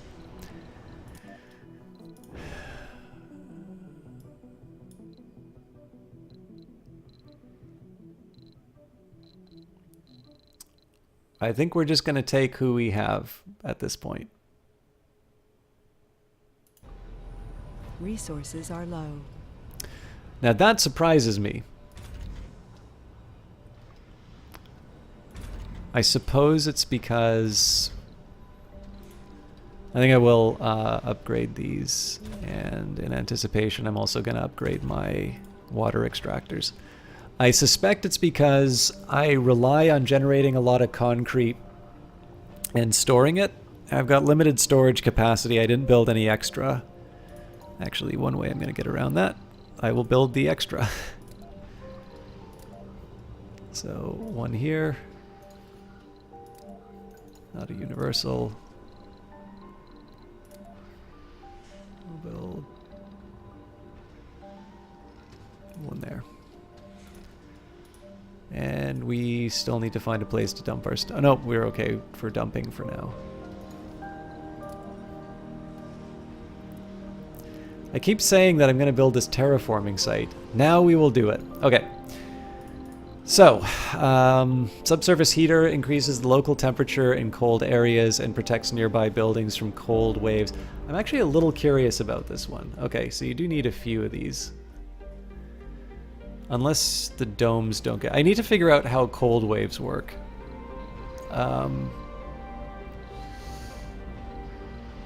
This is the MDS... So this is the Meteor Defense System.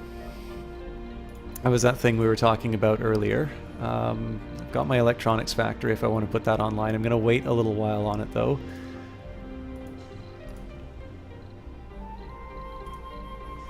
Okay, so forestation plant, GHG factory. Forestation plant will only require polymers to keep going. Oh.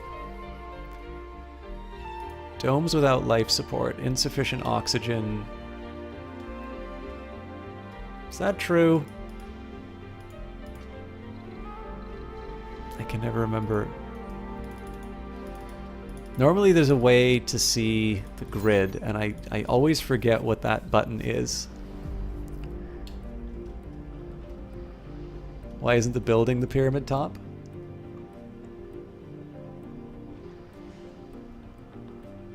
Why isn't it? Probably because I didn't set it to high priority. It should build it in a little while. Ego, sorry. That must be very traumatic for you. Oh, I know why. Because it's not hooked up to the pipe.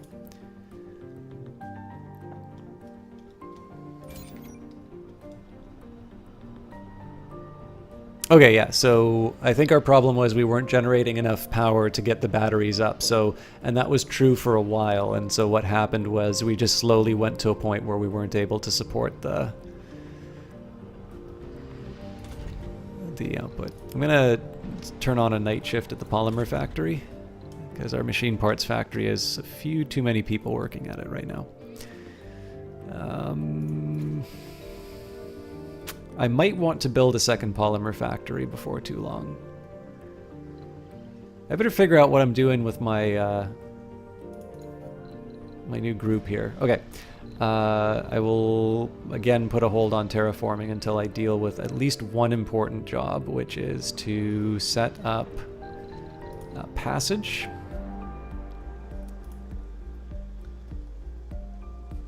Nonsense. Fair enough.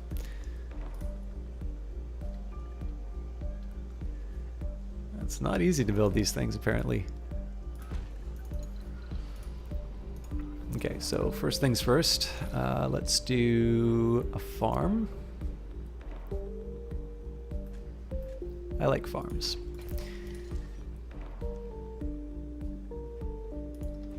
We've got our third apartment down, so we're okay there. I don't actually want to put any apartments in here until I set up my sort of like my amenities districts and such. I'm also going to slightly adjust the way that I set this up. So I'm going to ignore the spacebar for now, and we're going to put all the other sort of consumption style buildings. So now the important thing is I'm not actually going to set them up to be usable. I'm just going to put them there. So we've got a grocer,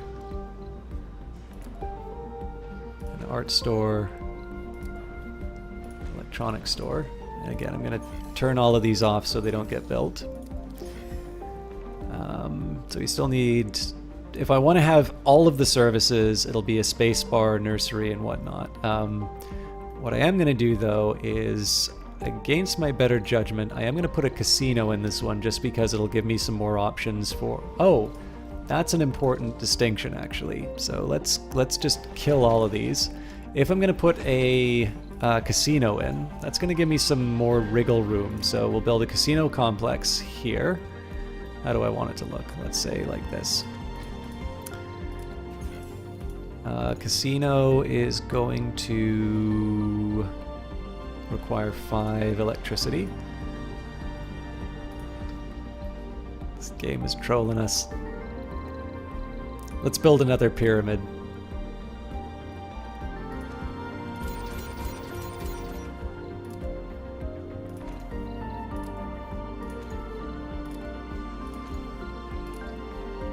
Again, there is a danger in clustering things like this, but I just can't help myself.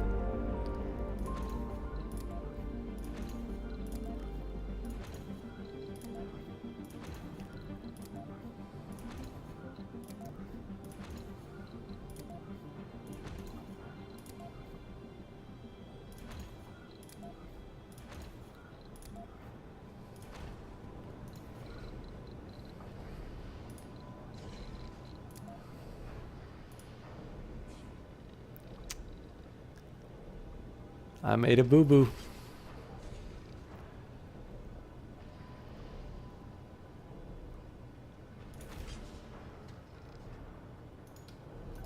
I hope this works. Oh, I forgot about the production bonus. Okay. There has to be... I know there is a way to see the grid. Okay, here we go. So yes, all of these are providing power.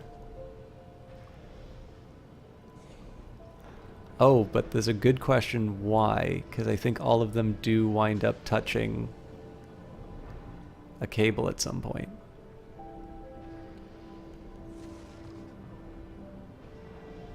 Nope, this should still work actually. I believe if I were not to put the cable... Yeah, so actually, I may not actually need to put down cables here. I might be able to just build a big solar farm and not have to worry about cables. I will test that out in I'll test it out in a situation where I don't have sort of a colony survival at stake. Okay, I've got my tunnel. This is good news here. So let's take my RC Explorer and we'll get him to investigate this anomaly. And we'll even get a chance to look at the... We'll get a chance to see the mission. Pax, good evening, Chalk. You've been starting so early. You download this for the free weekend, but you think you won't have enough time for gaming this weekend to enjoy it. I hope you get a little bit of time to take a look at it. It really is, it is worth it. I started early on Wednesday because I knew I was going to be ending early. This time I'm just planning on doing a late stream. Or not a late stream, but a longer stream, so earlier start time, same end time. And part of this is because I really want to try and start getting some of the terraforming stuff done. Whether or not I succeed is another question, but...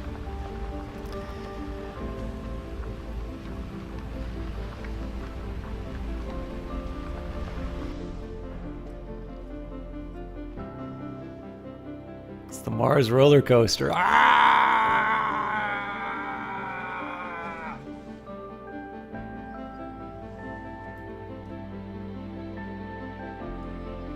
Sector scanned.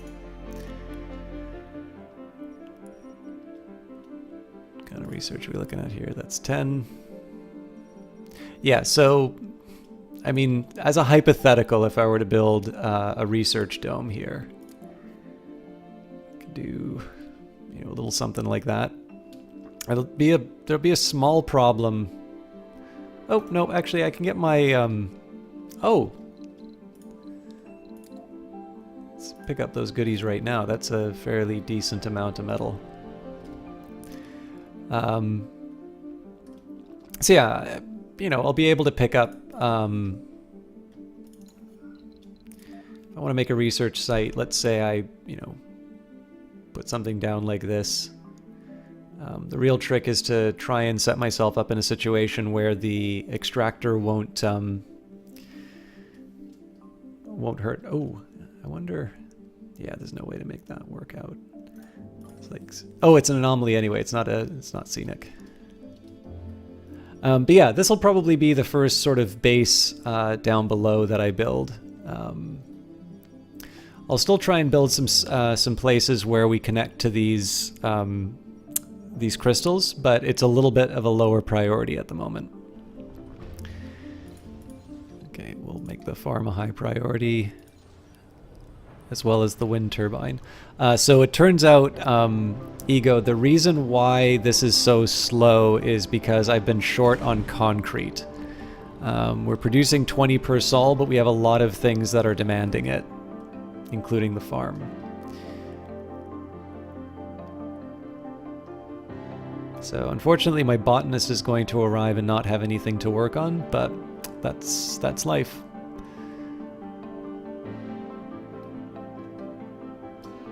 Also, I keep forgetting you can actually change the look of the domes. I think this does have a neat sort of look to it, but I've really grown fond of the original dome style. I believe that you can do this for several... nope, not this turbine. I also keep forgetting that you can make polymer blades. Now this is going to be very expensive to build, so I'm going to wait until I'm a little more secure in my my polymer production. Research complete. Hey, Stirling generators. So this is another nice little bonus.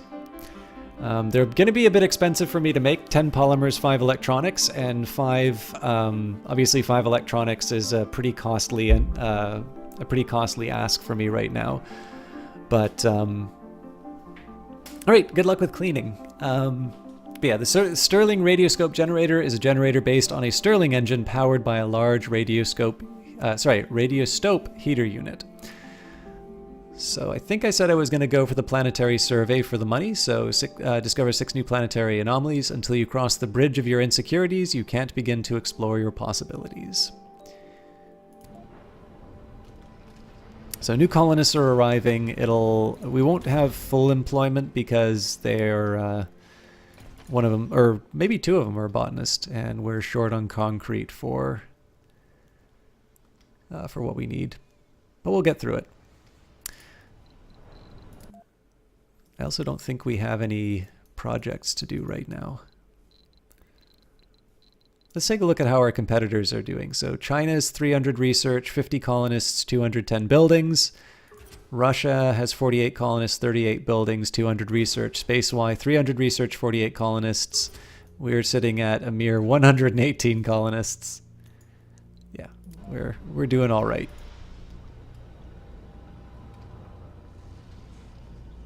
Although again, I could be doing better as far as concrete extraction is concerned.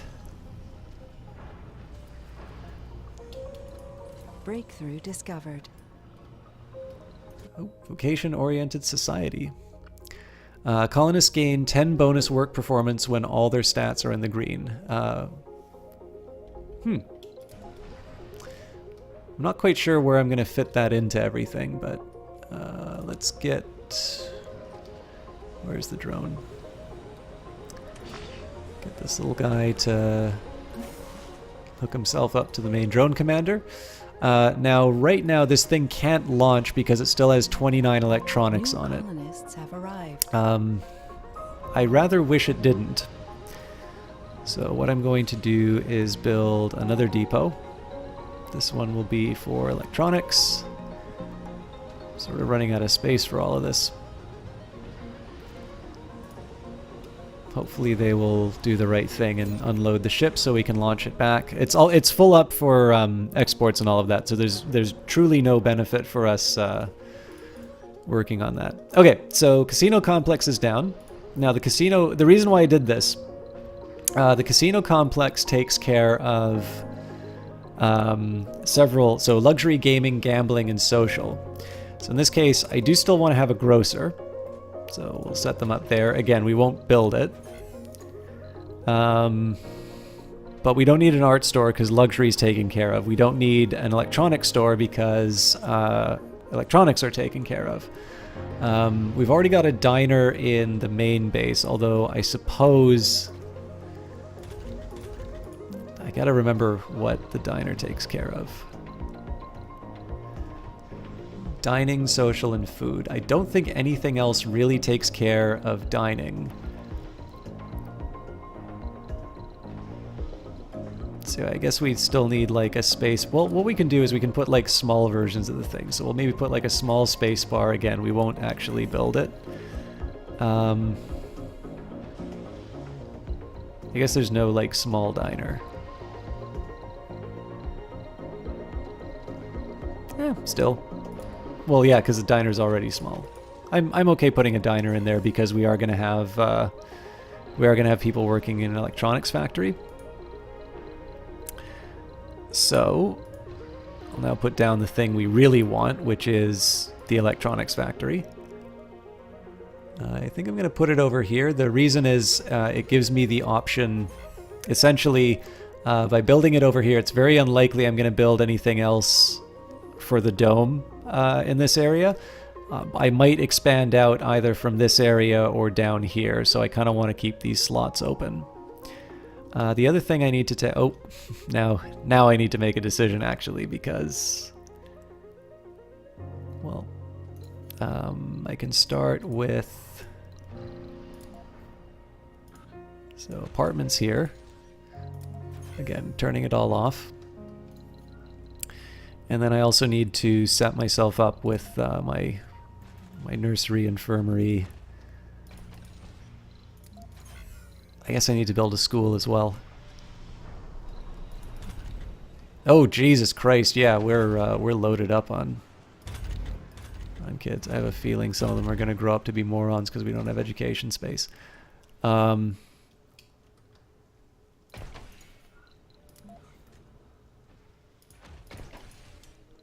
technically I could do that for a university as well, but the thing is that like the university, people can go there at any time. What isn't true is you can't like go to like basic school over and over again. I don't really want to build another concrete extractor. I think we just need to be patient. Just kill the 5 slowest drones to show them what happens if you work slow. That should heighten motivation. I like the way you think, Ego. Alright. Again, we won't build the playground until we have to... I built a nursery, right? Yeah, so last thing is the infirmary. We're really short on doctors, but hopefully the university takes care of that.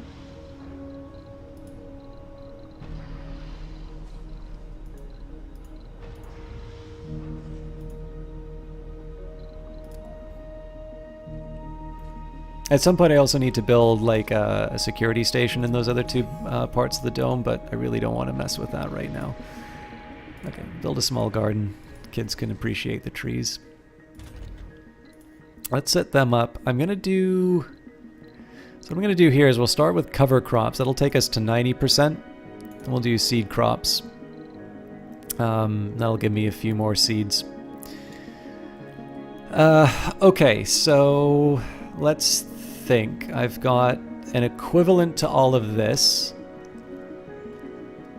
I've got an electronics factory down. Now, it's debatable I actually needed to build this dome because I could have just put an electronics factory in here. The reason I did this is because I'm building 1 farm per dome, and so the thing I didn't want to have happen is to wake up and find out that I don't have enough food for my colonists. So I opted to go for, you know, a little too, arguably sort of too much dome, because in the end, like, the worst that happens is some of this just doesn't get utilized that much. Actually, I think I can open up Laplace Resources are 1.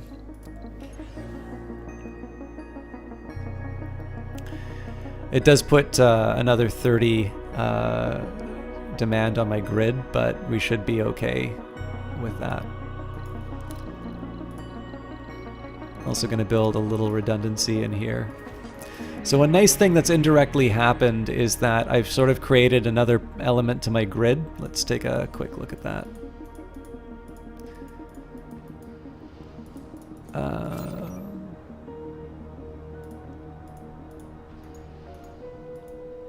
Why can I never find the grid?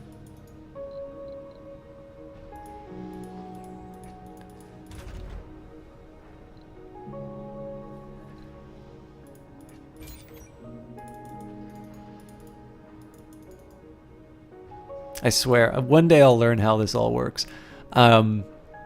Anyways, so basically goes through this dome up around.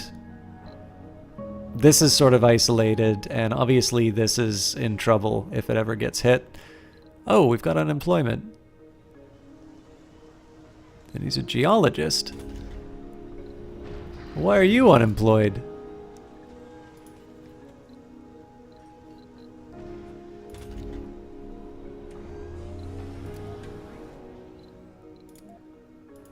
To work.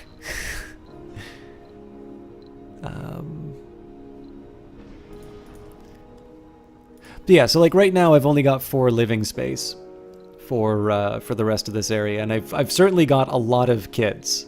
All right, we'll send the Avril 1 up. That should give us a nice little batch of fuel.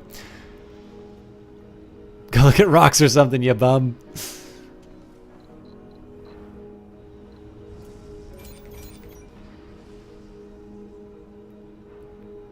I'm just trying to think about the right way to bring this thing online.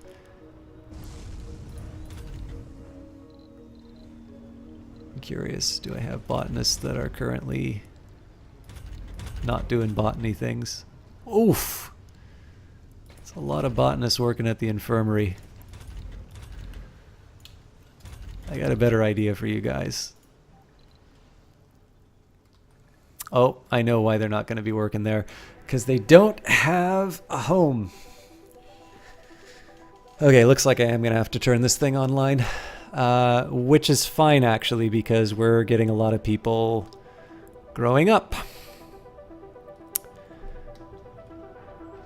So I got to think a little bit about the power demands that are going to be going on here. Anomaly found. Actually, screw it.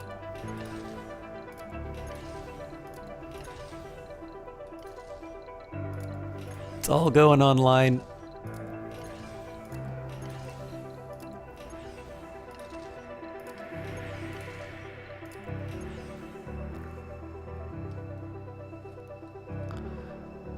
Yeah, my kids are going to grow up too fast, so I think it's better that I just accept what's going to happen, and we open up the base to construction. I do need a quick estimate in terms of what the power demands are going to be, though, because I think we definitely need to get some turbines up. Or some more Stirling generators. How are we for electricity? Yeah, I think a Stirling generator here is as a head start. It's not a bad one. I don't think I have any more moisture evaporators. I can't build those yet, so that we'll do without. Also the Low-G lab, because that's going to be the time I start bringing some scientists in. So it requires... Well, this seems to be the most sensible place for me to put it. In between the two domes.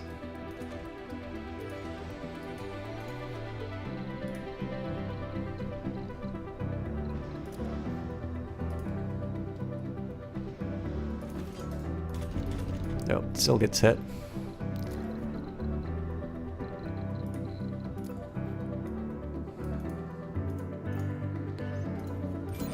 I can never remember if this counts as part of the grid or not.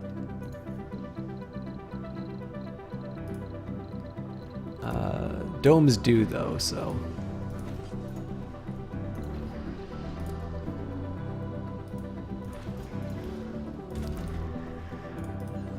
Okay, so this is really going overkill, but what I need to do right now is figure out what the demand's going to be. So school will... okay. Apartments want 12. 14... 19... 20, 22, 24. Don't want to build that yet. Or, yeah, we'll do it.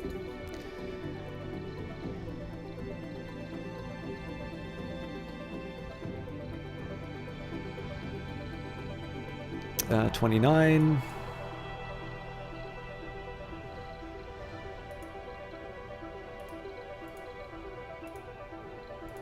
Okay, so basically we're looking for another 30. And we're getting 13.5. So really we just need to build 3 more of these for now. That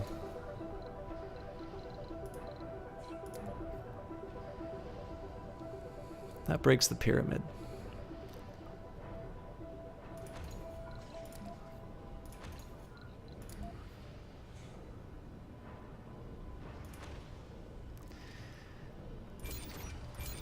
I'm going to start upgrading these. Resources are low. Yeah, concrete's going to be a problem. But yeah, so the idea here is going to be I think once we go over 20 on our polymers... Oh, that's never going to happen because our consumption now equals our production. What the hell is going on? Oh well, I think it's just the case that our colony has grown to be, to be at the point where we actually consume that many polymers. I don't think there's any other way around it. I am seriously considering adding another polymer factory, except that we still have open slots. So let's get the Avril one to launch instead. Okay, so now I got to think about what the next little while is going to look like. I think it is better for me to say...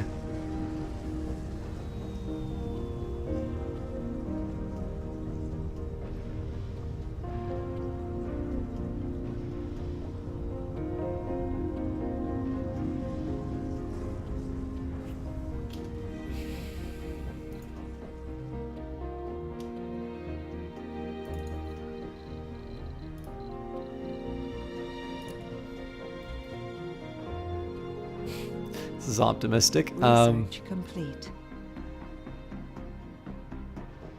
I think I'll just leave it as it is. Fuel compression, so we've gained more space. The fuel section is by far the largest, and when full, makes the heaviest part of any rocket. This makes developing more compressed fuels especially important when striving to bring more to Mars with fewer rockets. Okay, so we're already at the 2,000. So now things cost either 3,000 or... okay, so as far as my... Dome concrete cost reduced by 80%. This is not a bad idea because I am short on concrete. I am going to say nocturnal adaptation is better at the moment, though.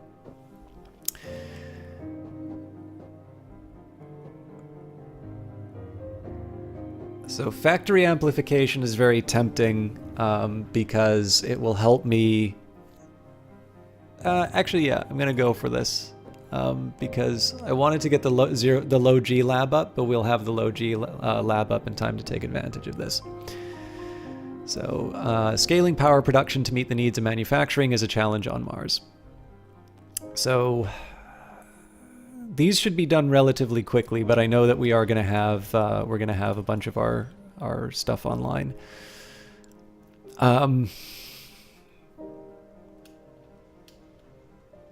The real balancing act right now is trying to get enough concrete to be able to build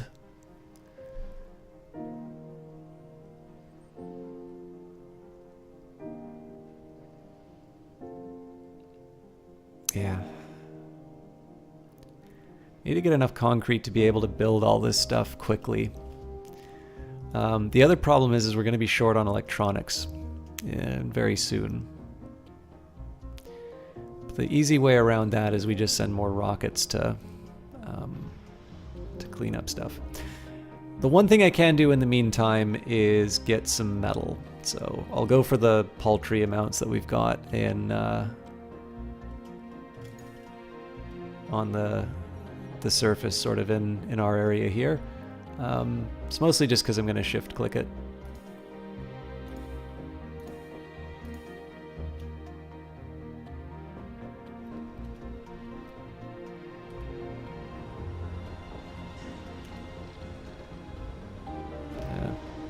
I'll wait till it's done and just send it back. But yeah, so problem number one I have is that I have enough kids that I'm running into space problems. We've only got two spots left in our apartments. This, by the way, is why the botanists are currently working at the infirmary. Because we don't have any way of getting here. We don't have... I don't believe we could, even if I wanted to. Let's say passage. Yeah, I don't really have a place where I can reach out, but like I don't think there's any way for me to make the passage actually connect these two domes. I mean, I'd be stoked if I could, but so this is kind of the central location. I still need to actually figure out what I'm going to do with these remaining slots here. It's mildly tempting to where were we? It's like, oh wait, living complexes, right? Like just a pair of living quarters and call it a day. I might make something green. We don't really have a lot of actually, I guess we can do that right now. Garden? Make a nice little stone garden in front of the passage. I think we're going to need to buy polymers before too long. It's like this upgrade's great. 18 power. Let's see, so if we get 5 off of that, that's 5, 10, 15, 20, 25, 30, 35, 40, 45.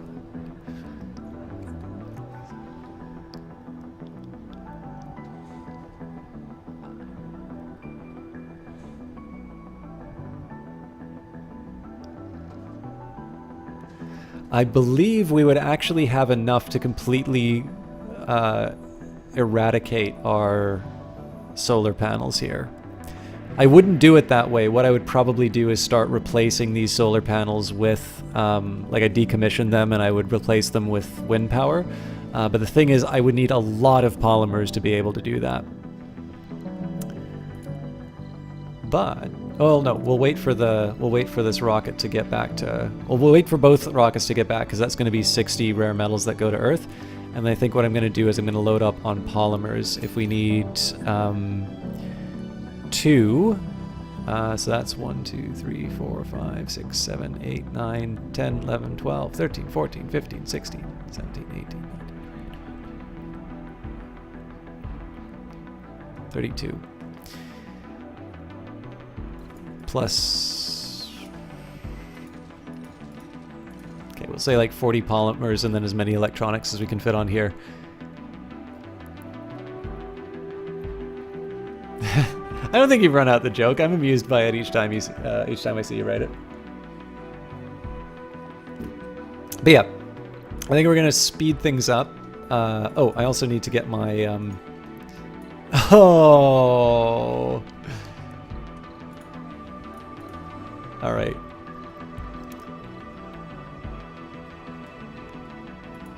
I need to wait for this thing to go by, and then I need to get my commander to go and repair this guy. But yeah, so what I should do, I should actually queue it up to visit all of these anomalies. There's no reason why I should be doing that manually because I'm just leaving research on the table at this point.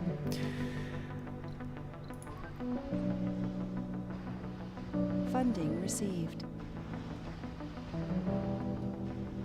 So that's 79.2. So basically we're looking at about 1.5 billion by the end of this. Time for you to get some sleep. Thanks for the stream. Have a good time zone appropriate thing. Bye System Chalk. Bye chat. Great to see you again, Ego Akaran. I hope you have a great sleep. Valken has got to duck out now. You'll probably be back later. All right. Well, I'll be going till my my usual time. So that's still at least 2 hours, maybe a little bit more. No promises as to how green Mars is going to be by the time that you're back, but we'll do our best. So unfortunately, I'm not going to build any of the terraforming stuff yet. I need to set myself up with some more electronics before I can do that. But we can speed things up and get the Avril 1 back so that I can have some cash to bring the next.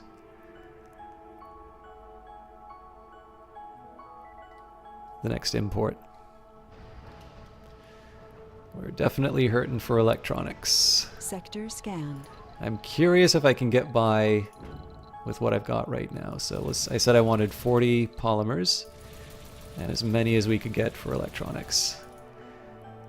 So we still have 10,000 available, but we don't have enough money for the electronics. So we're going to back out. I'm going to wait until we can get the most electronics that we can.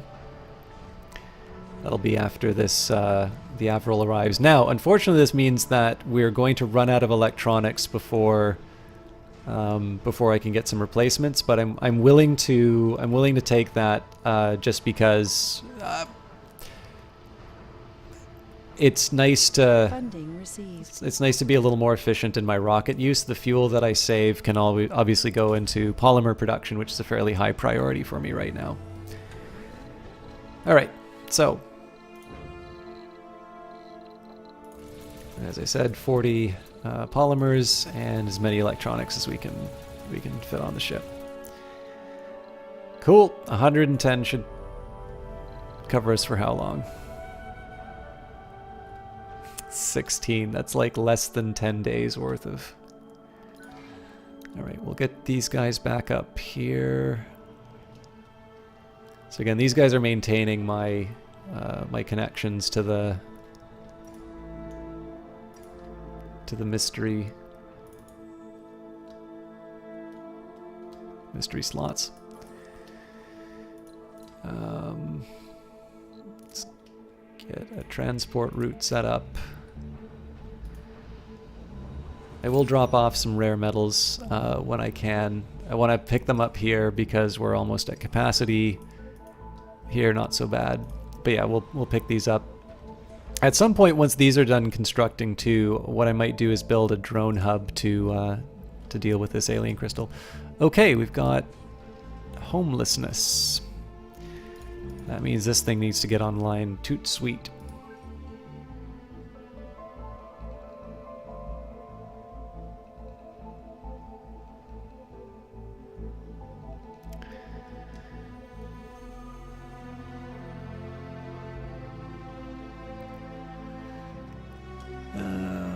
I think so. At this point, I'm just gonna scan whatever I can of the valley, and while we're at it, so we'll scan whatever anomalies we can find.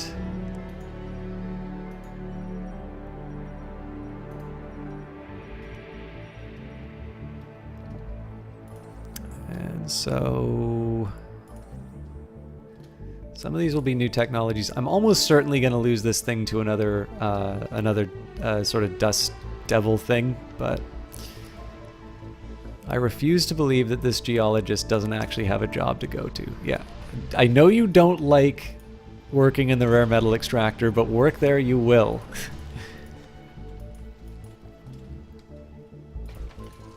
And we cannot generate concrete fast enough. I need this apartment up so that people can...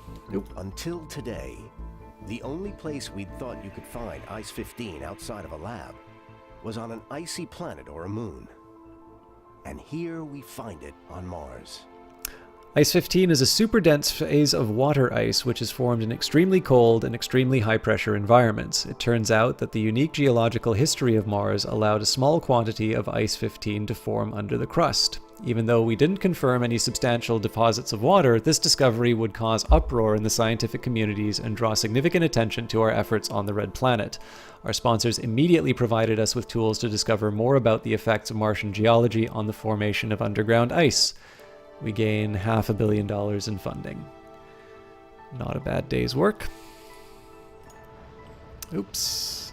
You can go do whatever you want, Drone 18. Sorry, don't let me tell you how to do your job. Okay.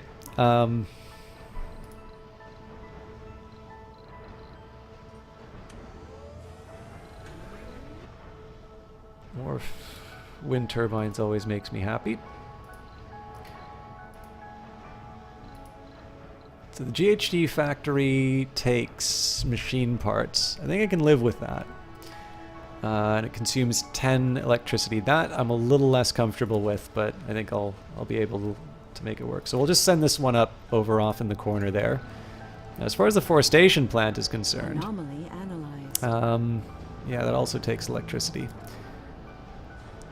Let's do. Oh, we're ready for our goodies. There's more to the barren environs of the Red Planet than meets the eye. A veritable treasure trove of undiscovered knowledge and wonder. So long as you know where to look. Even the tiniest simple-looking rock can contain the answers to mysteries which perplex the human mind for generations. Sometimes it takes just a simple discovery to assure us of the vastness of the universe, an encouragement to make us look beyond the boundaries of our existence and into the future. The following texts have been revealed on the research screen: Lake Crafting and Mars Nouveau. So let's just take a look at what those are. So lake crafting unlocks the creation of artificial lakes via landscaping. Evaporating water improves local soil quality and water on Mars. And then Mars Nouveau, building construction costs in metal and concrete are reduced by 20%, excluding domes. So unfortunately, it's 15,000 research to generate. So, oh, this is going to get exciting. Sector scanned. Maybe not. Maybe it just makes them work better. But notice our power consumption's getting better. So the reason I brought those polymers was so that I could upgrade my energy production. Resources are low.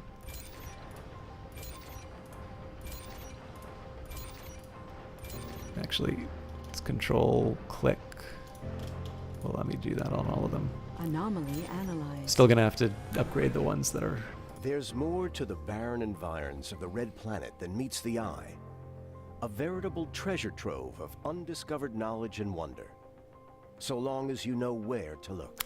So we've gained domeless farming, factory AI, holographic scanning, Martian festivals, research amplification, and resilient architecture. So I do like the idea of factory AI.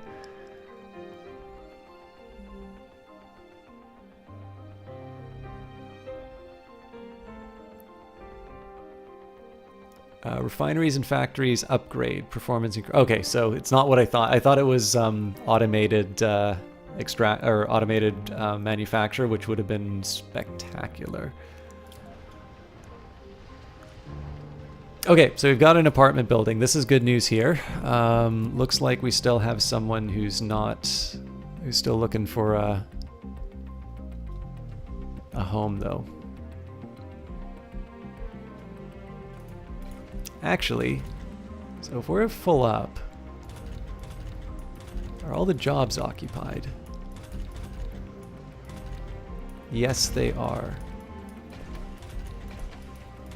So this gives me a bit of a dilemma, actually. I don't know if I want to build another apartment and then like build another machine parts factory or something like that.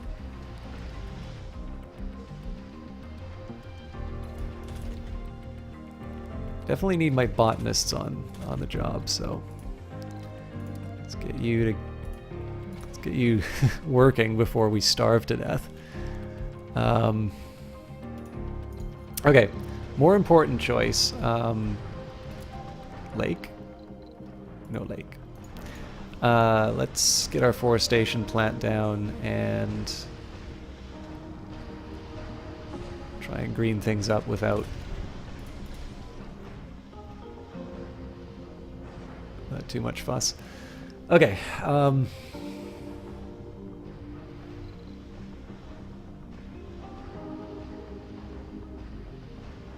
We're still over. Research complete. We're still over consuming metal. Looking for 3,000 things. So it's very tempting to do the nocturnal adaptation. Battery optimization. That's actually my lowest cost.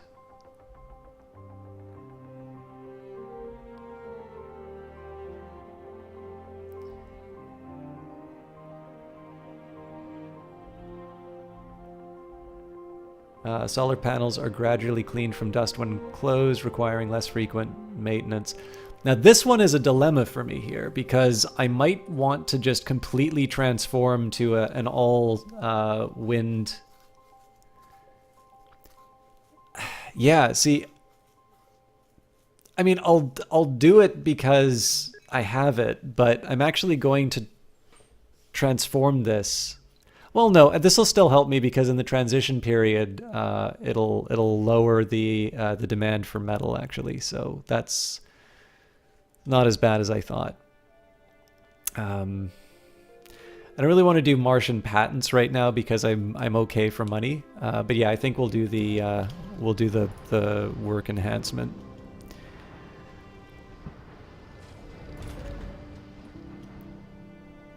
Well, this is a dilemma. Please tell me you're going to repair your... I hope he's going to repair his home base. Okay, good. I was just gonna say this is gonna be a problem in a minute. Crop failure reported.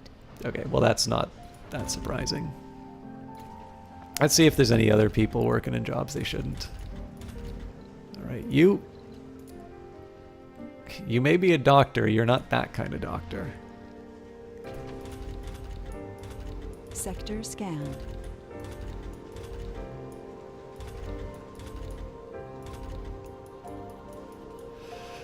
Yeah, so I think I'm gonna have to find some jobs for these people to do. Though apparently we're really good at producing metals now. Ah, okay. Well, there's gonna be another thing I set up, and that's gonna be another security. So I'm not so much worried about renegades inside the domes, but it is nice to have some officers set aside in case we want to do some nasty business.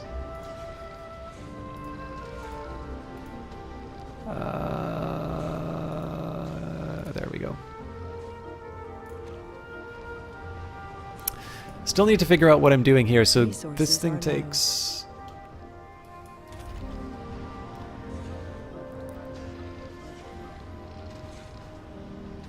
We're going to get 18 colonists per polymer factory, 15 colonists per machine parts factory.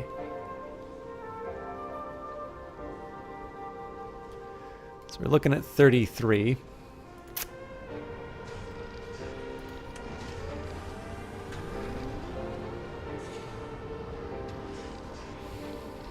I can definitely build another apartment.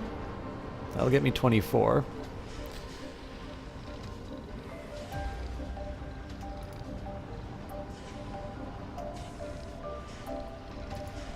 Well, I definitely don't need more machine parts. That's silliness that I'm saying right here. Another polymer factory I definitely can use though.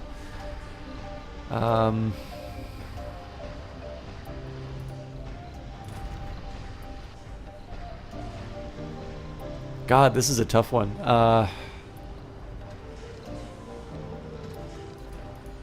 Okay, so what jobs are not being done right now?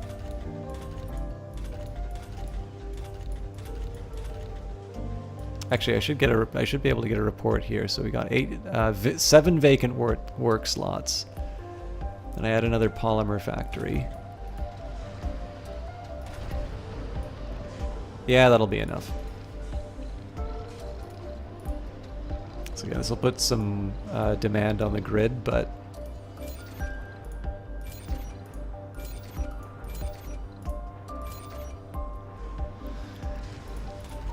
uh-oh. Oh, and we're short on water. What the hell is going on there? Sector scanned.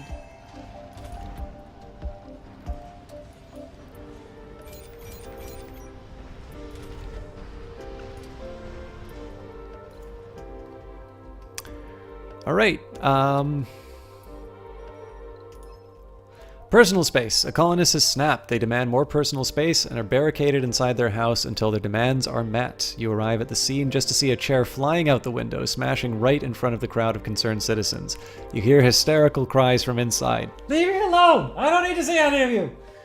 As you come closer, the crowd turns towards you. So he's all right. He'll need. We all need more personal space. All residences will grant more comfort, but will provide less living space. Personal space is a luxury that we cannot afford. If I was a city mayor, no problems. We'll just build more residences. Resident costs are decreased permanently. And psychologists, we must harmonize living. Yeah, you know what? It's a luxury we cannot afford. Harsh but true. Unsurprisingly, I lost my my RC commander. While I'm at it, let's pick up some more goodies.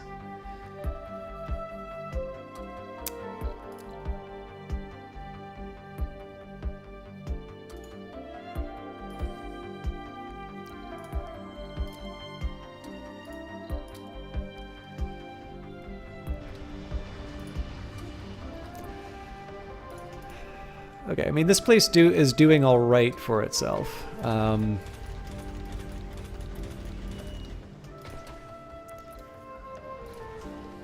I'm screwed on polymers, though.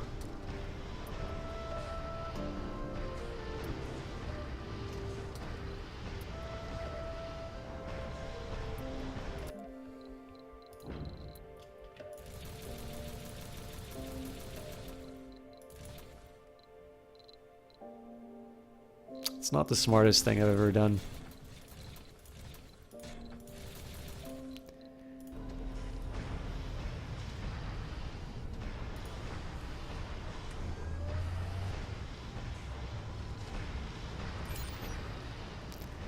Okay, so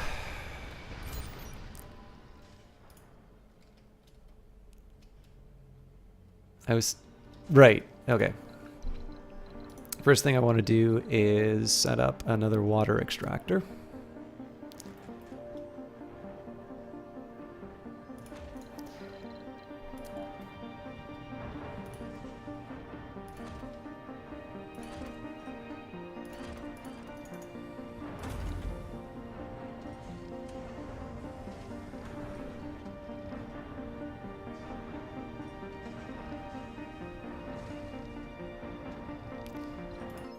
Experimental rocket. A critical design flaw has been discovered in the prototype rocket. How could they miss that? Luckily, the engine flaw was removed and the design has been updated to the new specs before any tragic accident took place. Luckily, our rockets are safe now. Okay, well, that was unnecessarily alarming, but... Oh, I'm gonna lose it. No, he's okay. Well, this will be a problem soon, I think. Okay, this guy's okay, this guy's not, so let's get him back to a happy place. What I'm gonna Research complete. do when I can, so we've got drone printing now, which is good news. And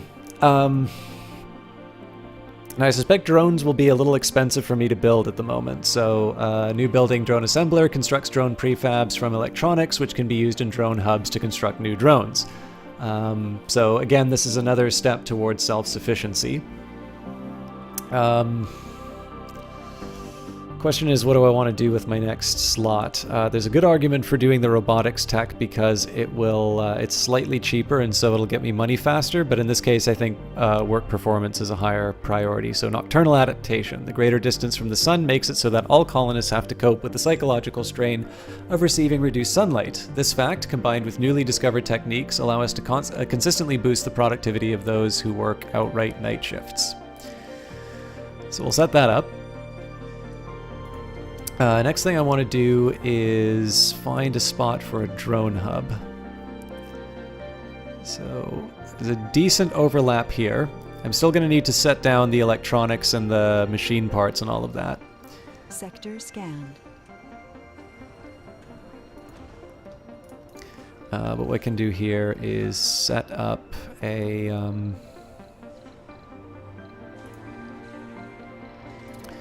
It's going to be a very specific set of depots, so I'm going to have one for metal, that's going to be maintenance, and then one for machine parts. Nope, that's uneven terrain. So I'll always have this at 5. This guy is ready to head back. This guy is ready to land. Well, we'll just wait for the next.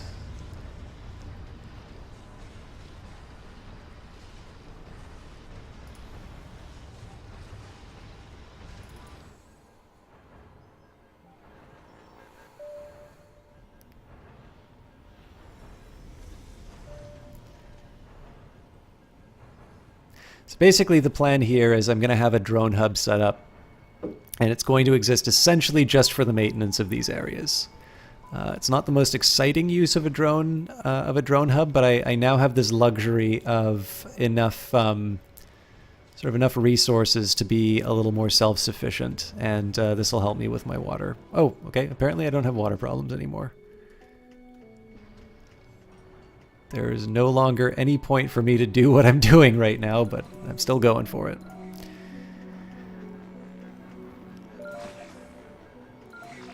Okay, I will confess I am slightly perplexed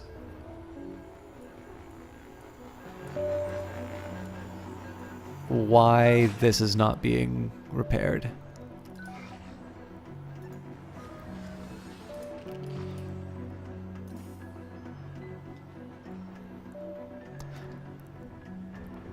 With Factorio gameplay and the graphics and story of this game would make a... See, I've not actually played a lot of Factorio, Caesar Carson. I do understand Factorio is a little more complicated than this, and I think one of the virtues of Surviving Mars is that it's a little bit more... like, one of the things I like about it is that it's a bit more straightforward, so I have essentially, like, my basic resources, power, oxygen, water, then my base resources, metal, concrete, food, rare metals, and my refined resources, polymers, machine parts, fuel, and electronics. But you're right, I mean, Surviving Mars is an absolutely gorgeous looking game, and one of the things that's really fun about Factorio is just your ability to I mean, to me, the appeal of Factorio is the same appeal to me for the Zachtronics games. So being able to have a game like that, that's also a feast for the eyes, I definitely can see, I can see that working very well. Scanned. Welcome, by the way. I don't think I said hi to you yet. Alright. So generally things are looking up for us. The nice thing right now is that we're actually we're able to keep the colony going without any solar power. Anomaly analyzed. Oh, we've got a leak already, but my drones should already be able to deal with that. Okay, good news on the anomaly. Let's get the transport drone off to, again, just pick up all the fun stuff the meteor left for us.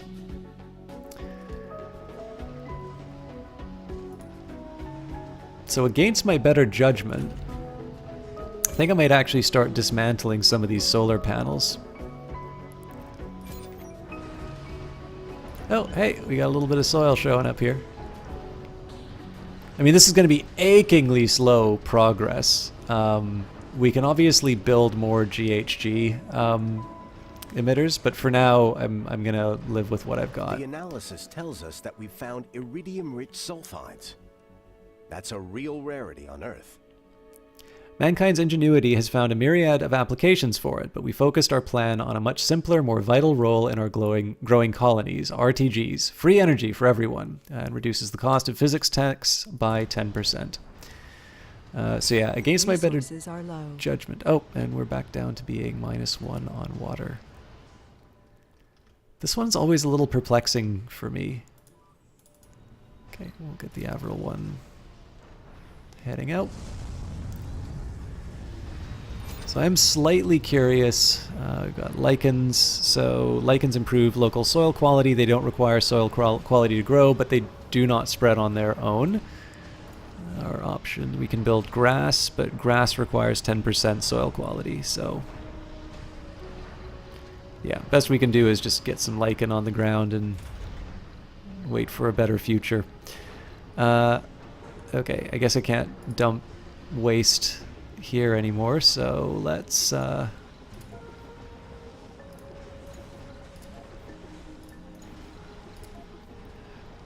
one problem is that I don't really need these batteries anymore either, but I am going to start dismantling some of my solar farm.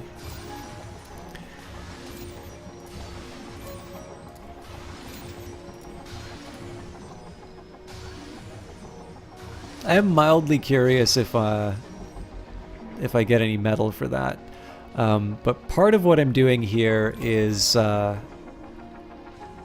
trying to set myself up so that I don't pay as much in terms of maintenance for my solar panels.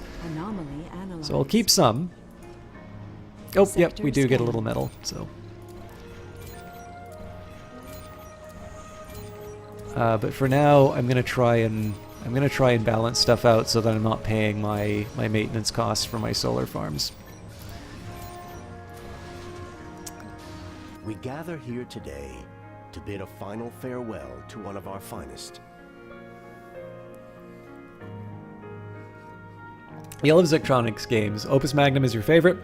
There is something so appealing to how those games are designed. Also, you get the want for simplicity. Sometimes you play Risk if CK2 or EU4 gets overplayed. Yeah, well, this is just it. The thing that I find with my personal experience, and again, everybody has a different mood that they're in when they start playing a game, and everybody has something a little different that they want to get out of the experience.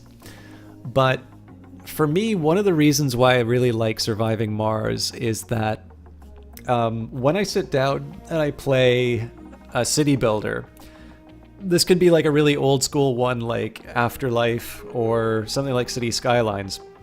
The whole point of these is a big sandbox that you can just, really indulge in and have a good time and, do whatever you want. But I think one of the problems I run into is that I tend to work very well with a game that sort of tells me what to do.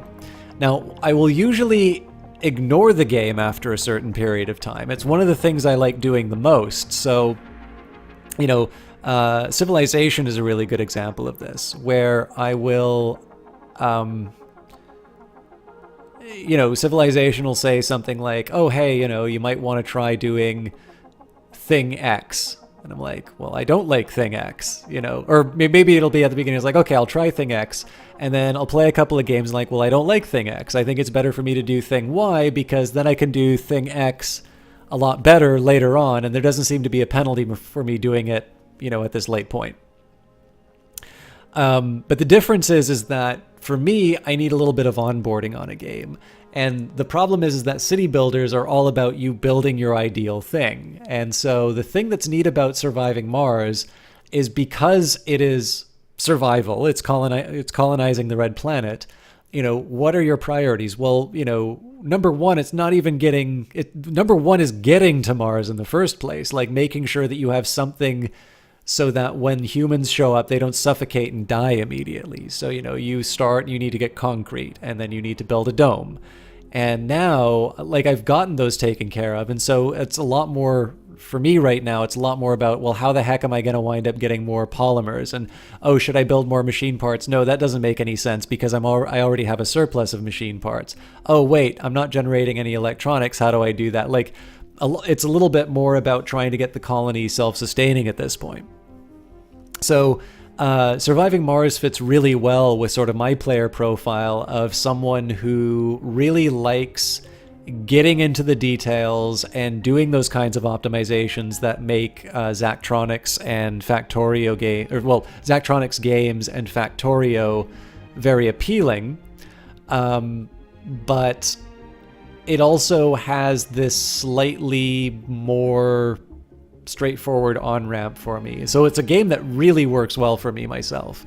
But the thing is I also understand I'm not the audience for most city builder games. And so it may be that Surviving Mars actually doesn't appeal to the broader city builder player base. But anyways, we gather here to bid farewell to one of our finest. As difficult and painful as it is, we must accept that Louise Christian is dead. As friends, as a community, we express our sadness. We acknowledge our loss, acknowledge the great importance of Louise Christian's life. Louise Christian's life has been a journey towards a vision, a journey which brought us all towards the possibility of living on the Red Planet. One small step after at a time. Louise Christian didn't try to make their mark in history, for there is no room for attempts and success. Louise Christian knew what the calling of fate was. He knew the risks and opportunities and made the best of it for the good of us all. What is it that takes a person through all of this is a question only we can answer. This is a question whose answer is the spirit of Louise Christian, and that this is a legacy for us. Louise Christian has died, cause old age. Hint, every time a colonist dies from a non-natural death, 2 applicants leave the pool. Well, old age is a natural death, so thank you, fellow colonists. And we should probably expect to see more of that happening over time. I suspect we're going to be seeing some of the founders die out. I'm going to remove one last batch of solar panels.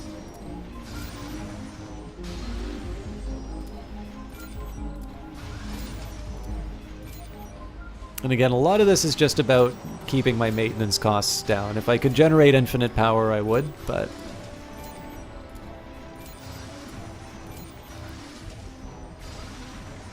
Meteor shower incoming. Okay, so the exciting thing that's going to happen is a meteor landing right in the middle of my wind farm. Funding received. And then finally, I don't need to pay the maintenance on... that. Split power grids? I don't believe that. Oh, I see it. Okay, so we got some funding. We do need more polymers. And apparently I'm still spewing out waste rock.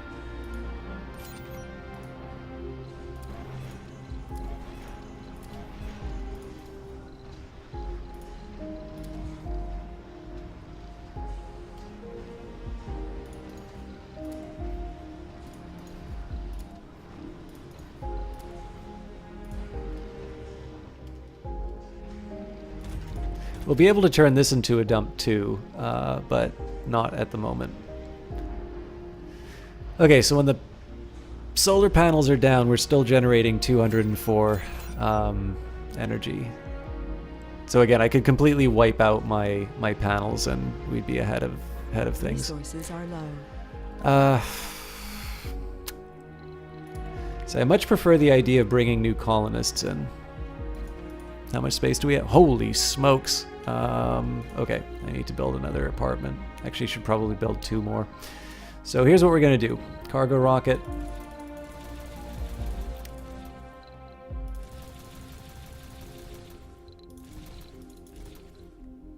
Jesus Christ.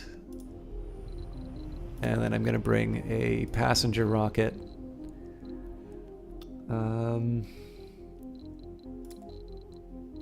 I'm also ready to take scientists now, so... And I'm okay with officers. We're actually okay with everything, so... At this point, I think I'm just gonna disable preferences for specializations, because we need... No, the one thing we don't need are geologists. So I'm gonna kick out anybody with traits that are too negative. So like Glutton will boot for now. Actually, I want to make sure I keep scientists.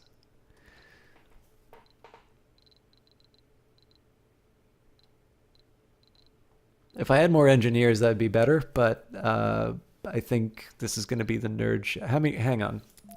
I may not have enough space for... Yeah, I can afford 6 scientists. Let's not lose our heads. Okay, what are my 6 best scientists? We'll lock in these because these are not terrible traits to have. This is a great scientist. Okay, I really only need to kick out 1 more. So Coward, Rugged, Whiner, or Glutton, Nerd, Coward.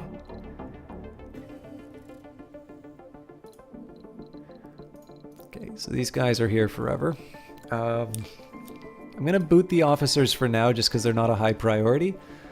So let's say we've got non-special... Oh, actually, hang on. Gamer, Religious, Party Animal, Gamer. I did have...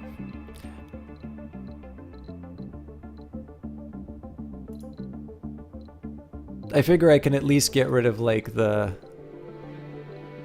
single trait gamers with people who have the 2. So like Gamer, Religious instead of just Gamer. That might have changed if it was like a youth or something like that, but it's not. They're all adults. Sorry, I read your message, but I didn't read it aloud. So you said, you totally get that when EU4 implemented a mission tree and added direction that gave purpose to the game. You feel like sandbox without original goals can get boring after a while. For example, Minecraft, you have no actual goals. It's kind of up to you. Once mod packs added a quest tree for more items, it gets more enjoyable as you feel you haven't wasted any time. Whenever you play Surviving Mars, you don't feel like you waste time, but when you play Factorio, you tend to get caught up in what to do next. Yeah, it's actually why I liked Terraria more than Minecraft. I haven't put a lot of time into Terraria, or into Minecraft, if I'm completely honest. But I liked the progression of Terraria. Okay, Sexy Survivor Workaholic sounds like a great combination of traits. Whiner Workaholic isn't that great, but Workaholic is a nice trait to have. Sexy is a nice trait to have. Oh, and we have enough. So Gamer, Whiner, or Gamer. We'll go for the Gamer. Okay, this'll work. There are 12 passengers on board, but only space for 4 new residents in the colony. We'll launch anyway because we're going to be bringing a bunch of polymers to the planet. So let's start by building apartments.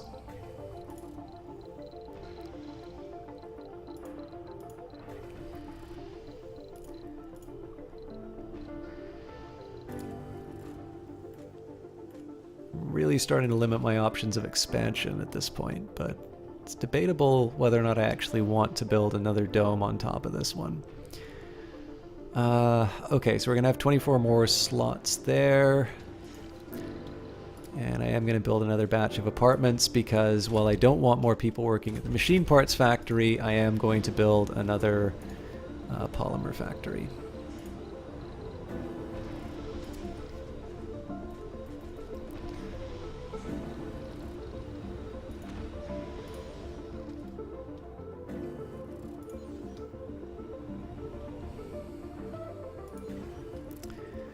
Ah, we don't have the electronics. And we won't for a while, so.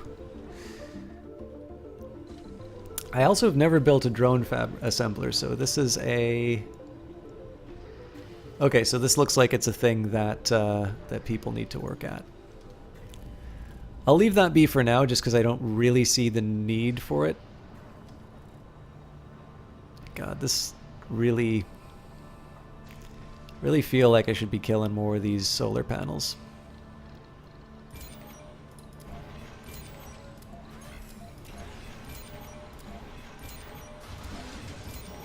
Research complete. Planetary survey, I'll check that out in just a minute.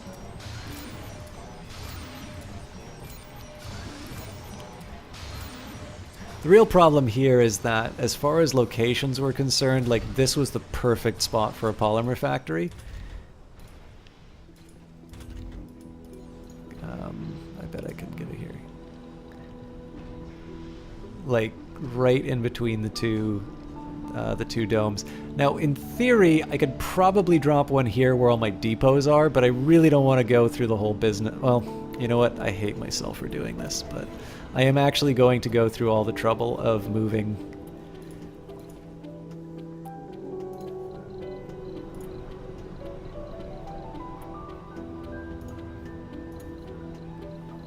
So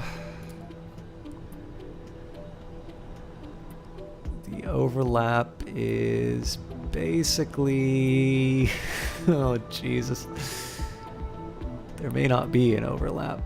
There actually may not be enough room for me to do this twice.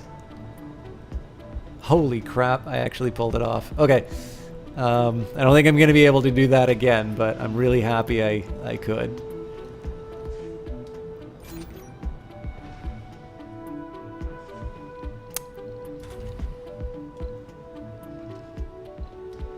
Yeah, this GHD factory, I have a feeling, is going to take forever to actually make any meaningful progress. I probably should not have turned this thing on, just because it's probably going to wind up... it's probably going to just wind up... you know, that's not nearly enough... Oh no, this will be enough. Yeah, I don't know. I have a feeling this is just going to eat up the seeds, and then I'm not really going to make any progress on this. Question, do you find that you can set up residential and work domes with the passageways? When that update came out, you couldn't make that work? Oh, I've never tried to section them off that way because I believe there are comfort penalties if people don't have amenities in, like, the area that they live. So to be honest with you, because I haven't attempted it, I don't think I could tell you with certainty whether or not that's possible. I feel like you should be able to, but I might be spectacularly wrong. Also, I've just created a situation where I can't actually get rid of this waste rock, so let's get to work there. Okay, moving right along. Is my seeker drone doing anything exciting? Nope, no more anomalies to look at? Okay, well, we'll get you back to base.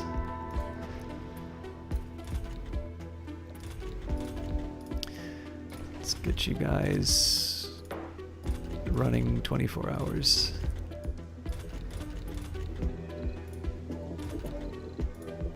Probably should have remembered to do that.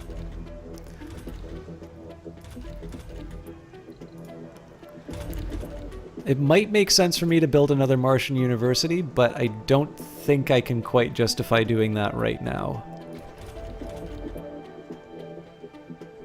I'll admit, I'm a little surprised that people are using the gym. I didn't think I had that many exercise inclined. Oh, another Doge. I don't know if Johnny's still here, but I have a feeling it is his presence at the beginning of the cast that allowed us to have lots of dogs. And apparently we've lost all of our security personnel. It's very well staffed in one part, but not the other. Okay, so once I get my once I get Avril 1, we will once we get Avril 1 back, I'm going to build this drone hub. And then if I can, I bet I could build a drone hub that would allow me to maintain these 3 as well. The nice thing here is that I actually have enough power to be able to, so maybe I shouldn't count the 284, but I should be able to get 1, 2, 3, 4, 5 of these things back up. Okay, that's the idea. You have all residential stuff and amenities in one dome and work sites in another and have them commute daily. Just seemed more efficient. It didn't work. They'd just sleep in the work dome and such things. So one thing that could potentially be happening to you, Sterling, is I've noticed that colonists will not move. So like if they are in... So people who live in this dome will not work in this dome. I believe they can only go one dome away, but that sounds different from what you were...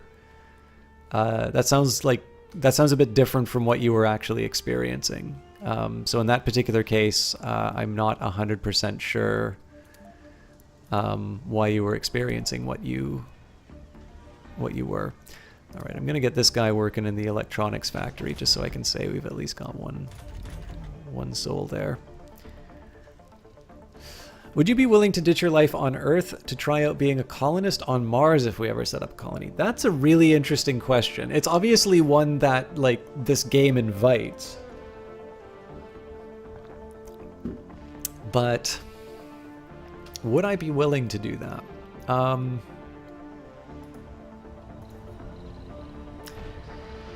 think I have an idea of how I'm going to solve my storage problem. So we'll say the desired amount is 0.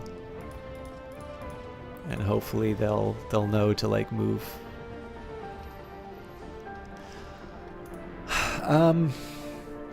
So in one sense, I look at this a little bit like how I made my work decisions, which was it is much more important to me to do what I consider to be interesting or meaningful work than live in a particular place.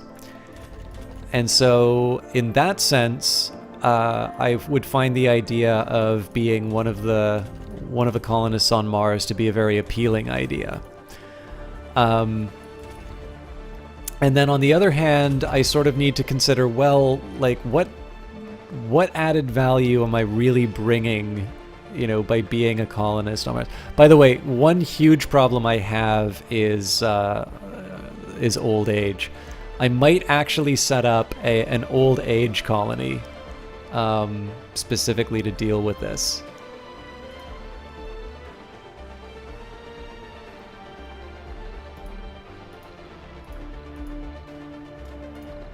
I guess the problem is if I set up the old age colony, then they're not going to have any amenities. So maybe I'll just set up like another... I think I'm just going to set up a bunch of apartment complexes and make sure that the seniors go there.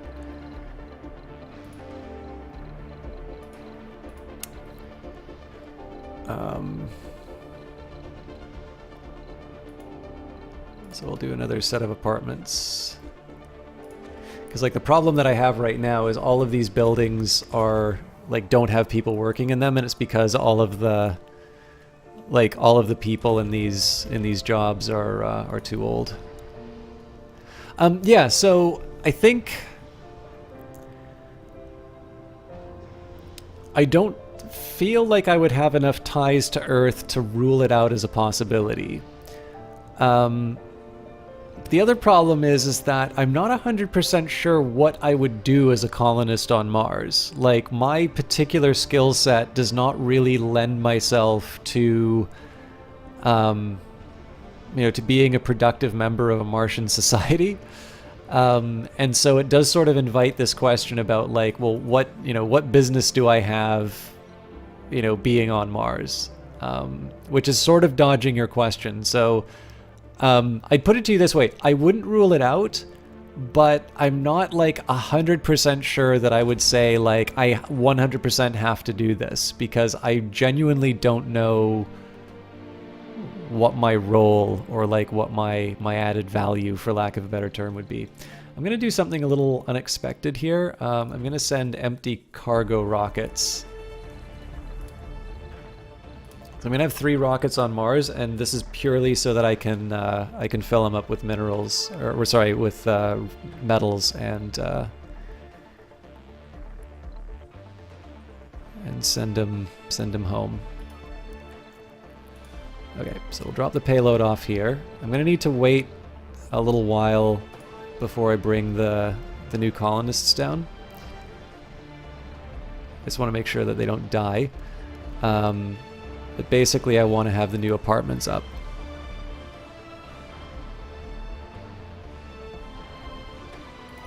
Been a while since you played, but it seemed like the logic for colonists to actually use multiple connected domes just wasn't in the game. Do you find any compelling reason to connect them beyond it looking kind of cool? Yeah, I mean, I connect them because I want them to like use the services. So I can guarantee you the people in the Martian University are not all people who live there. So yeah, in my case, the reason I connect them is because they use the facilities there. I wish I could explain why it wasn't working for you, but my own experience of it has been that it works quite well, or well enough is maybe the better way of putting it. Come on, we need the retirement communities. Imagine you die in space because they couldn't get the retirement communities built in time.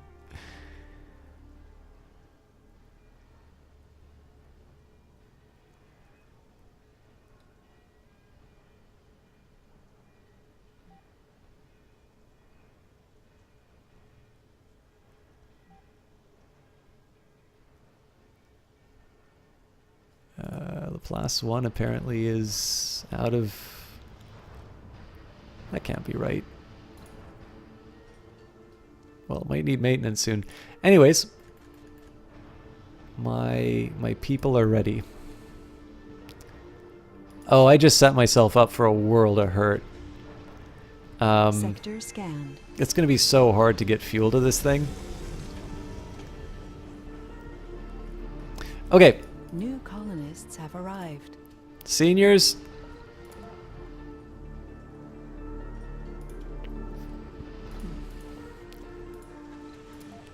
Welcome to your new home. Must be How could I possibly miss that? I could have sworn that I connected this thing up.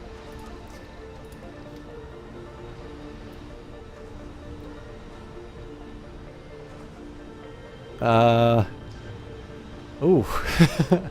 Apparently I didn't. Okay, I discovered the one place to put this thing.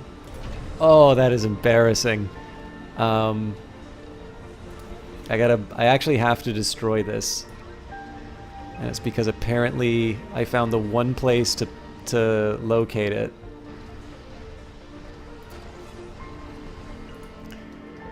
I found the one place where it would not be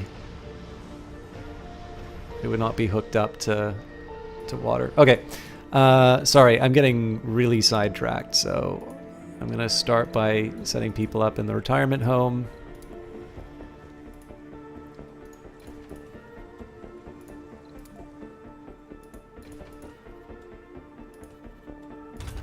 Holy crap, we have a lot of kids.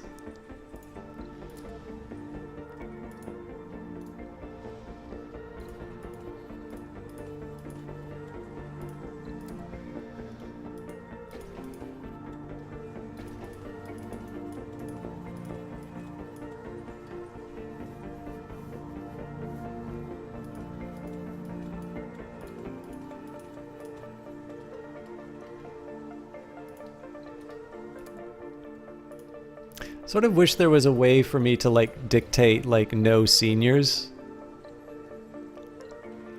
I sort of understand why you're not allowed to do that. Oh, hang on.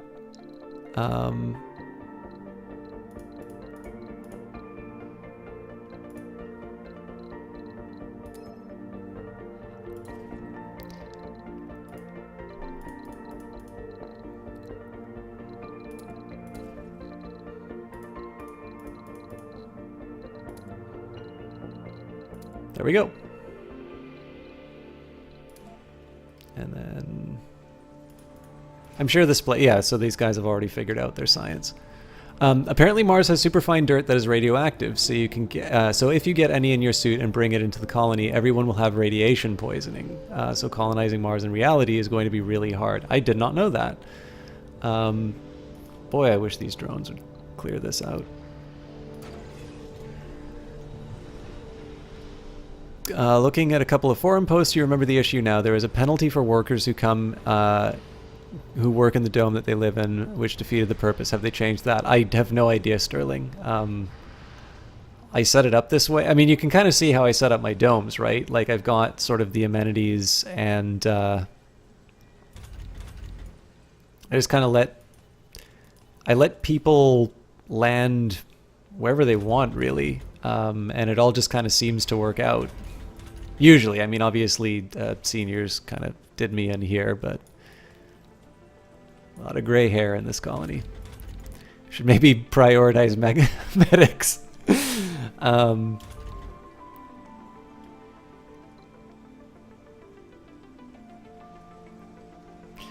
Okay, let's see if I can not screw up the polymer factory this time.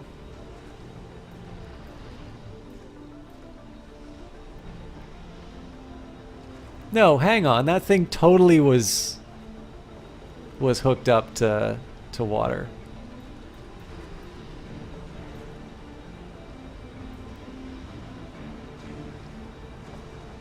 I wonder if it's because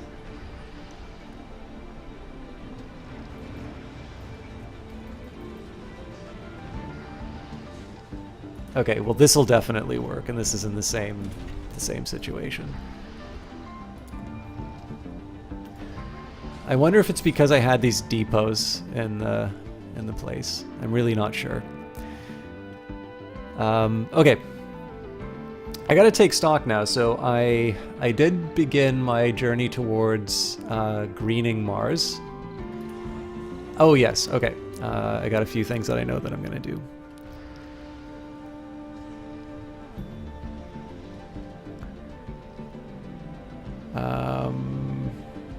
So I've got this guy on a mission to dump waste rock.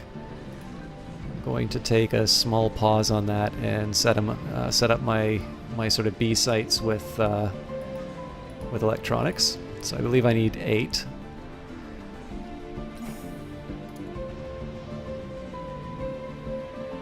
Let me just double check that. Yes, they need 8. Oh, actually I'm going to need this for maintenance. So what I'm going to do instead... Research complete.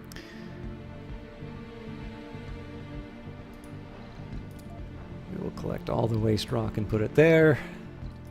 Factory amplification is done. Okay, so dust repulsion will be arriving at exactly the time I don't need it. Okay.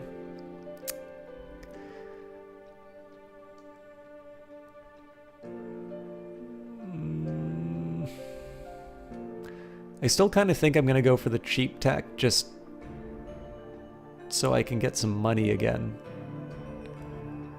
So with that in mind, I suppose the cheapest I can get is dome bioscaping. Residents in basic domes, microdomes, and barrel domes have improved comfort. So this is really only going to affect one of my domes.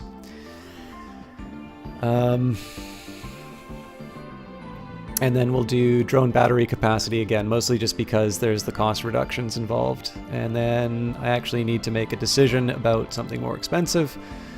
So once we're at the... Oh no, hang on. We can do the breakthrough. Breakthroughs also give me a little bit more cash, so... Also, we're doing all right for science now that we've got that new low G lab. I keep forgetting that. I keep forgetting exactly how powerful scientists can be. But I do actually need to set up a supply chain, so... And similar story, we'll set up 5 here. And this should hopefully get us our new drone base. Once this transport is done, I'm eventually going to dump some fuel and rare metals at the feet of this rocket. But honestly, I don't need to worry about that too much at the moment, just because there's other things to have happen. Like, we've got a bunch of polymers and electronics that need to get dumped off. This thing doesn't actually have anything. It's just ready to fly back home when the time comes. I do want to see what happens to the wear and tear on this thing. Oh, I completely ignored a meteor storm. Or no, I didn't. I said it would be hilarious to watch it pound my my wind farm. But apparently it's not. It would instead be pounding my Site B. I like anomalies. It's nowhere I need it, though. Sector scanned. Okay, let's say... Yeah, I'll stop looking at... Or I'll finish looking at the valley first. Oh, okay, cool. So they're arriving with the... meteors. Neat. That'll give me a bunch of stuff to pick up if I'm so inclined. Okay, so this guy should be ready to go to Earth before too long. What I want to do... Oh, okay, so we have exhausted our original rare metal deposit. That's a milestone. So... This is a tough call, because I do know that there is a technology that allows you to extract... there's a technology that will allow you to extract from exhausted deposits. What I'm going to do, just so I can keep my geologists like doing something productive, is I'm going to set up a second metal mine. Now, the real drawback here is that I am now down on rare metals at the time that I actually want my electronics factory to be working. So I do need to find an alternative source of rare metals. In fact, oh, hang on. I do have an alternative source, and I've been ignoring it.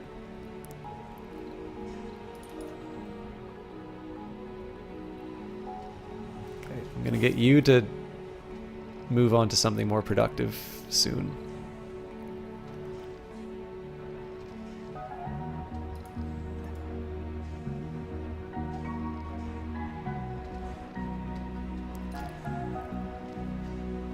I'm at least going to collect the rare metals from the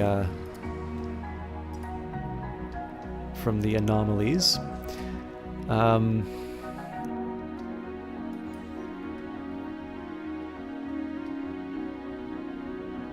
This is a trickier one.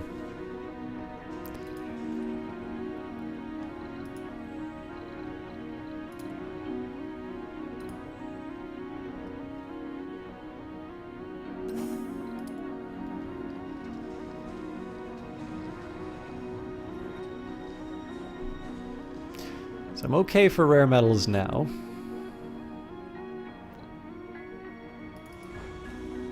Meteor incoming. Uh-oh. I think we should be okay.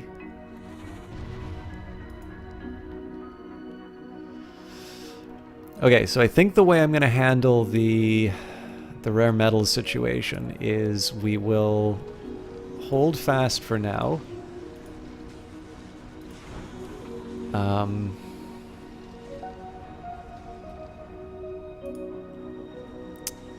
I think I'm actually going to stop exporting rare metals to Earth afterwards.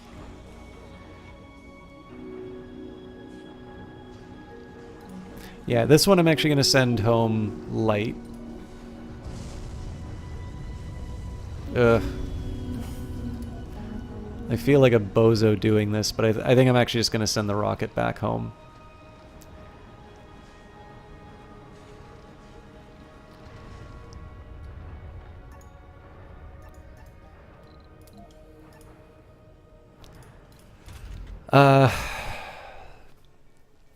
So I'm going to rely on the income that comes from research. So dust repulsion again comes at the time I don't really need it.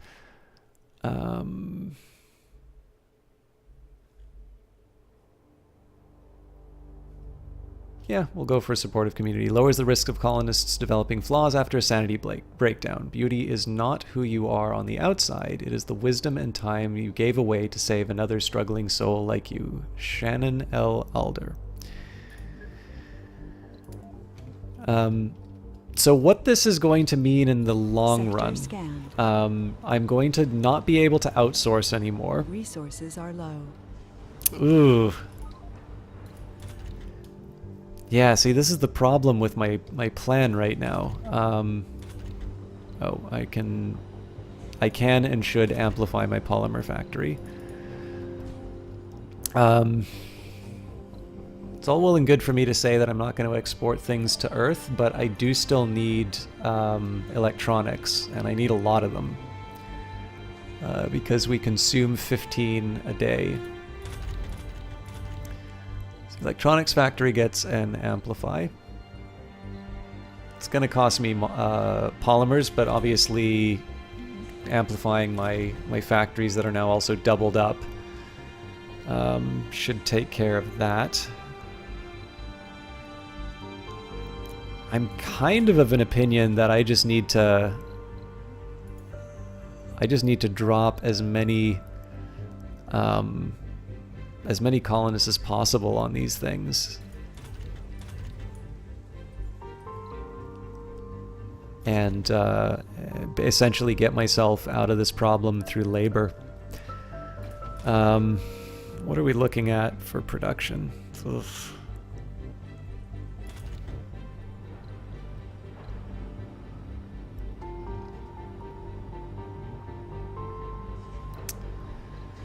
So yeah, I need to build a science site, that's for sure. And then I also need to build a replacement rare metals extractor.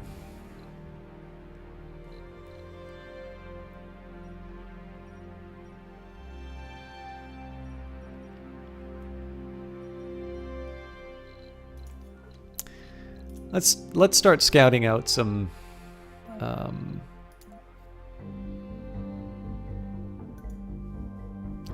wonder, the area should be different between... Oh no, it looks like the area is always the same.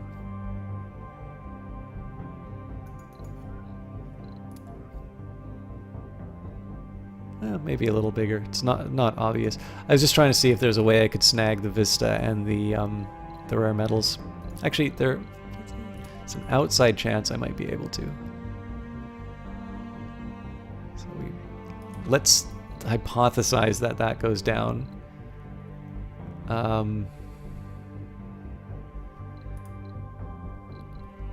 And we put like the rare metals. Yeah, there's no way that's gonna work. worth a shot, but yeah. So like essentially, what I'm trying to do here is see what locations I can sort of maximize my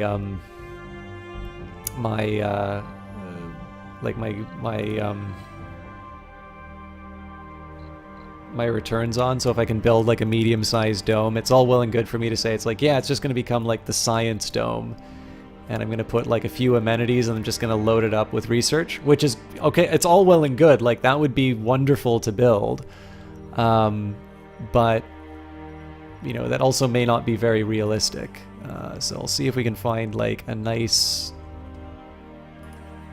like high quality 466. Yeah, so it looks like these are all about 500. I mean, maybe I just need to admit that some of these mining domes are going to be temporary.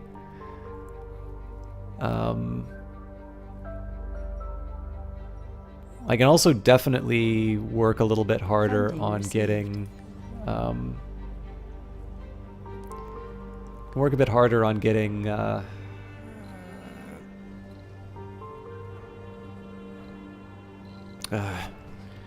sorry, I just need to think for a moment. Okay, so I'm going to have a drone hub set up here.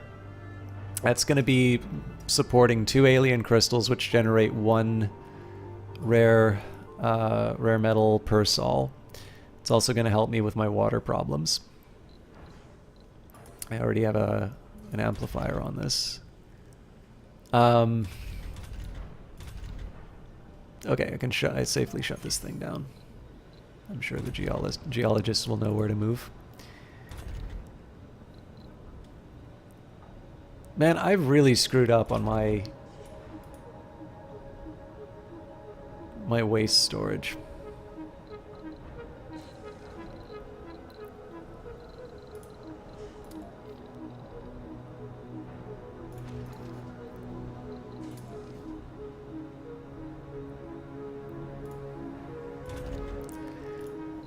Okay,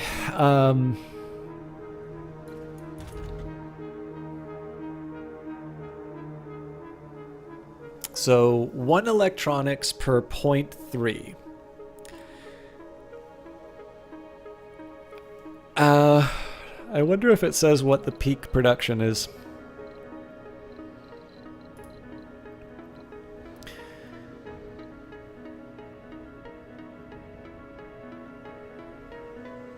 Is that true? 1... Oh no, that makes sense. So 0.31. Okay, so if it takes one rare a day, then effectively I just need 1 alien crystal to keep this thing going, and I just need to stop exporting to Earth. And then of course the question is whether or not we're actually going to have enough production to be able to keep the colony supplied. We're almost certainly going to need a second factory before too long. Okay, well here's what I'm going to do instead then. Yes, we need electronics. I'm not going to bring them yet, but I am going to bring another passenger rocket.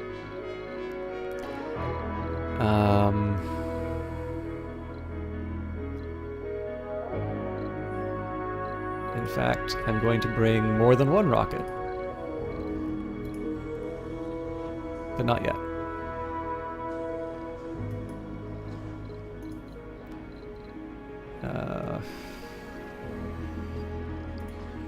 Just need to find one. Okay, drone 15. You're now assigned to the ship.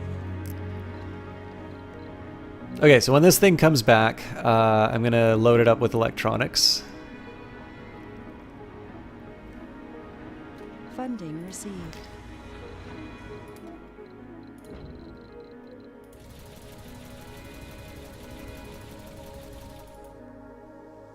Yep.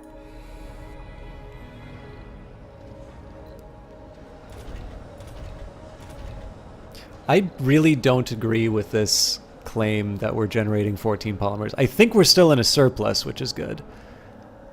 Oh, this is gonna get ugly.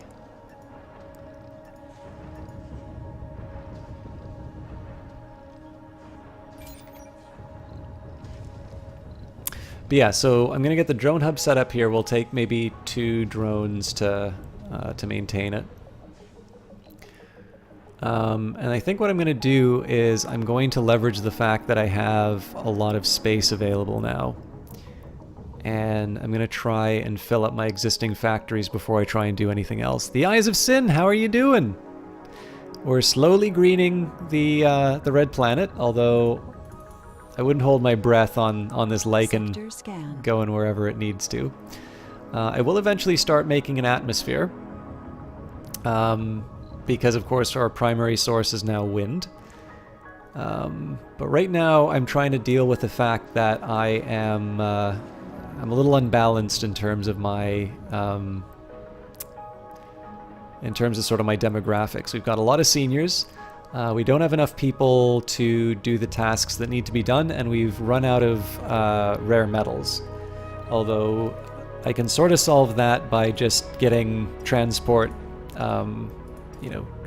drones to mine the alien relics. And of course, the thing is, once we do get electronics down, then I'm going to be able to build some more drone hubs, and we're going to be able to get sort of land collection as well.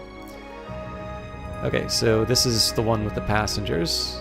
Again, I want to try and bias them towards... Ooh. Yeah, you know what? They'll figure it out. They won't figure it out right away, but they'll figure it out.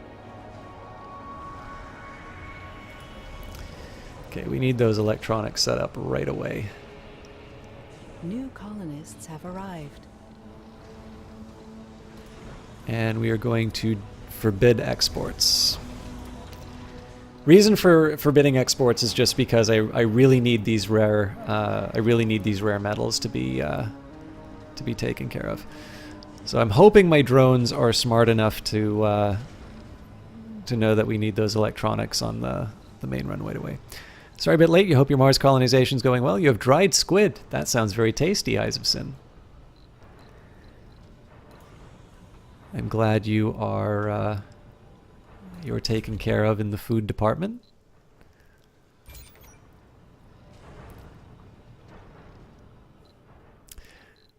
One of the funny dilemmas I'm sort of finding right now... Please tell me this drone is just... Yeah, I really hope that it's just loading up fuel. I don't want them to be doing anything else. Oh, he's also unloading the...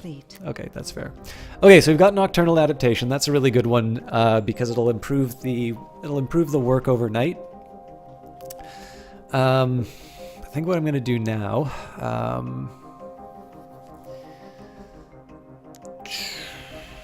if I need money, I can do Martian patents. I really don't like that idea. I'm going to try and shoot a bit higher. So I think what we'll do is we'll go for the low-hanging fruit. So this one costs 3,600. I think everything is going to cost 3,000 or more. So in this case, we'll go for the Dozer rover to begin with. And again, that's going to be an indirect source of funding. So if it does become an emergency, I'm going to be able to bring in some electronics. And again, if in the worst case scenario, if I really need to do it, I can always export. I can always export the rare metals I have back to Earth. Like that's not the worst thing that can happen to me.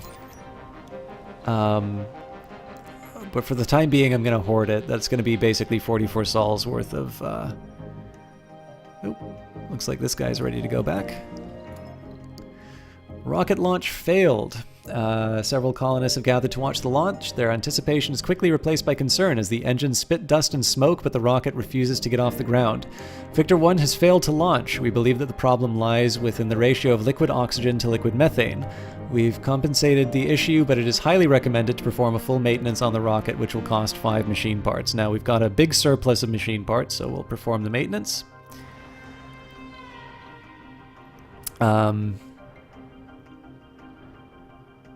Yeah, so I think the real question right now is, am I going to be able to get enough people in this electronics factory before I run out of rare metals? Okay. Victor 1's ready to go.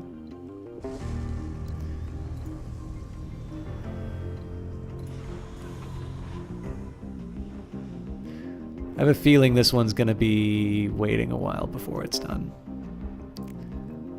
I believe that is by design, Tall Man Alive. I think they did deliberately. I think there's one... I actually think you can change... Okay, I think if you use a different... I believe different sponsors actually have different looking rockets, but in this case I think sort of the default look was intended to look like a whale.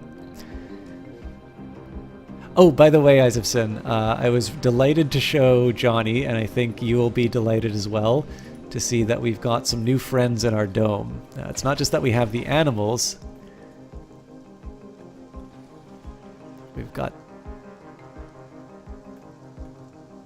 We've got a pooch.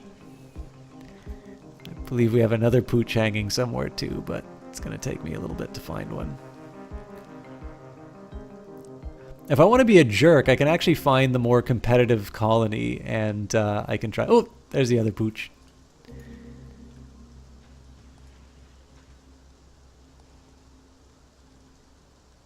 How obedient.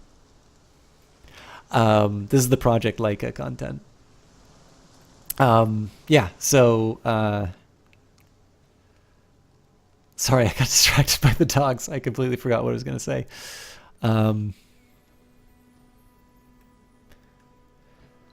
So if I want to start being a jerk... Oh, I didn't even notice that. Okay, new technologies, research progress. Project Fedora. Resources would be nice. I think my #1 priority at the moment is research progress.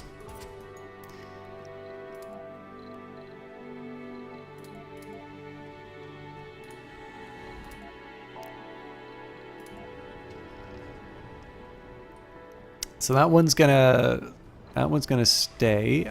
This one, you know what? I do have an explorer. So this one we're also gonna send on a mission. Resources are low. All right. I was kind of scared that was gonna happen.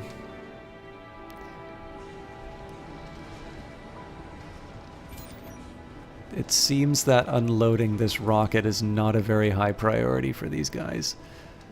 So what's going on with my... Yep, they're still picking up waste rock. Okay, I'm going to wait for them to finish this run. When they dump off their waste rock, I'm going to get them to take all the electronics. One of the reasons for that is because I want this rocket to go on its mission as soon as possible.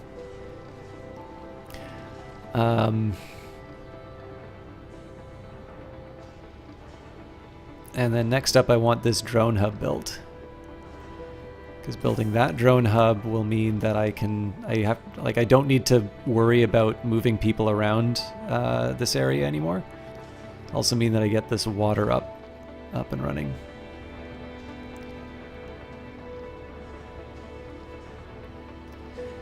Okay, so we'll get at least five down here. Basically, it frees up my drone commanders. It frees up a few of my drones, and I essentially just wind up... Sector Okay, scan. that's enough.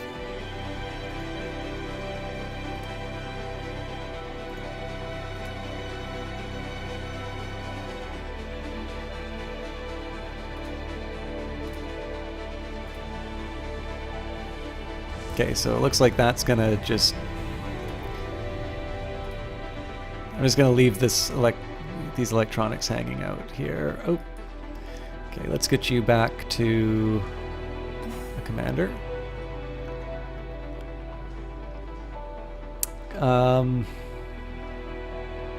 Okay, this is progress. Oh, it starts with... Research complete. I did not know it started with drones. Okay, so we're gonna move you both off. Dome bioscaping's done, so that was one touch of nature makes the whole world kin. William Shakespeare. Bormos says your only problem with this game is how long it takes to start up. Your first dome just takes forever to build with limited resources. I didn't particularly find that a problem, but I mean everybody kind of has their own take on it. The main reason I use the fast forward button is because I'm on stream, but obviously I can sort of see how people who want something a little more fast-paced might want to like.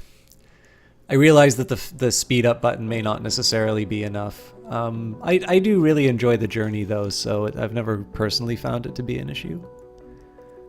Okay, Martian-born adaptability. Colonists graduate faster in universities and sanatoriums and have higher chance to gain perks from schools. Certain restrictions that still persist on Earth, derived from religion and general conservatism, are absent here on Mars. As a result, we have the freedom to genetically enhance our newborns and hone their already sharp minds to a sharp point. So 3,600 research, and it means that my universities and whatnot work a little bit more efficiently. So I think in this case we're going to take these drones, we're going to assign them to sort of the main hub. Anomaly analyzed.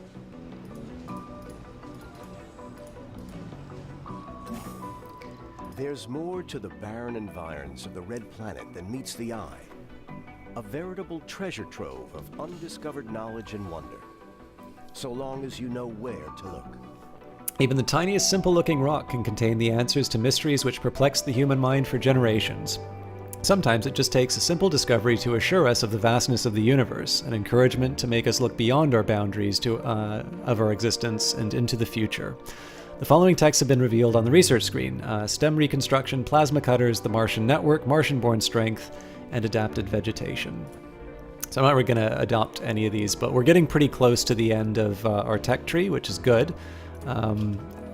Obviously, these will become more expensive and fairly rapidly, but for now,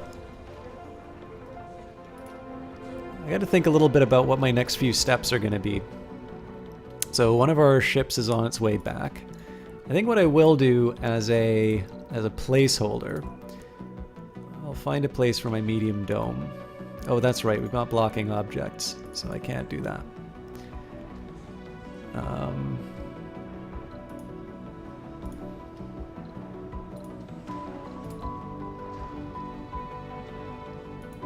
so I guess I'll get them on waste rock duty for now.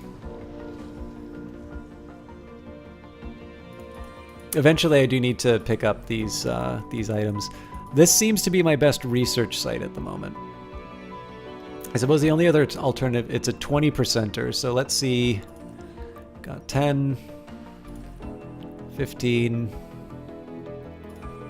That's a 20%. That's also not too far from water, so I could make a completely independent research site somewhere around here. This is another 20%er. Uh-oh.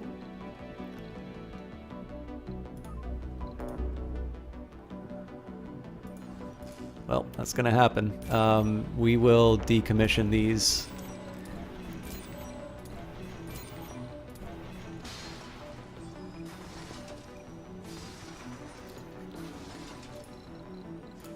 And I think we'll just get rid of the cables.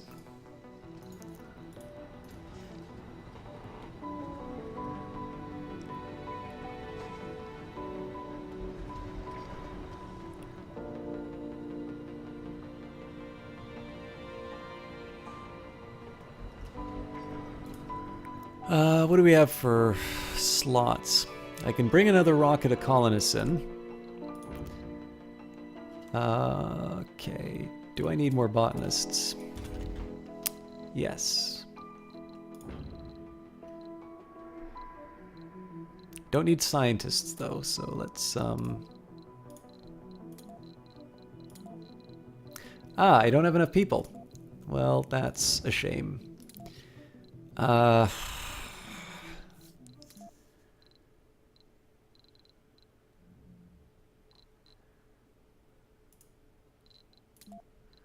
I'm very nervous about allowing chronic conditions in.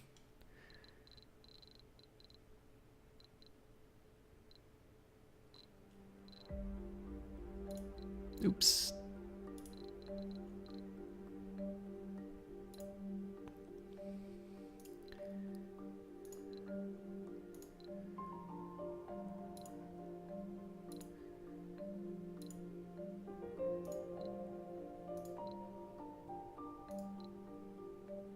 Basically, chronic condition will only apply to the people who are like in super high demand.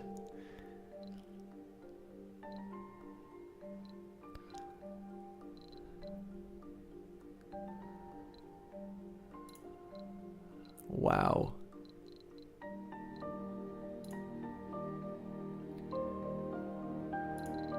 Okay, I can work with that.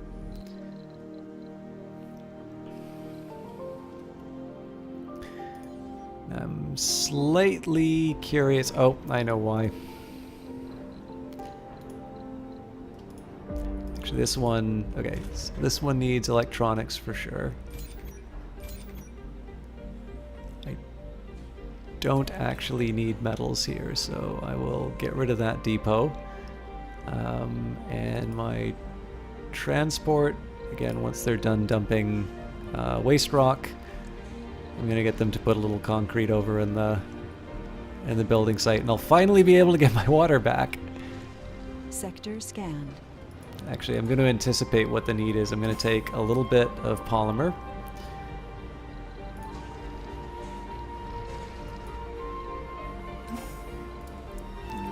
I will scoop up what concrete I can.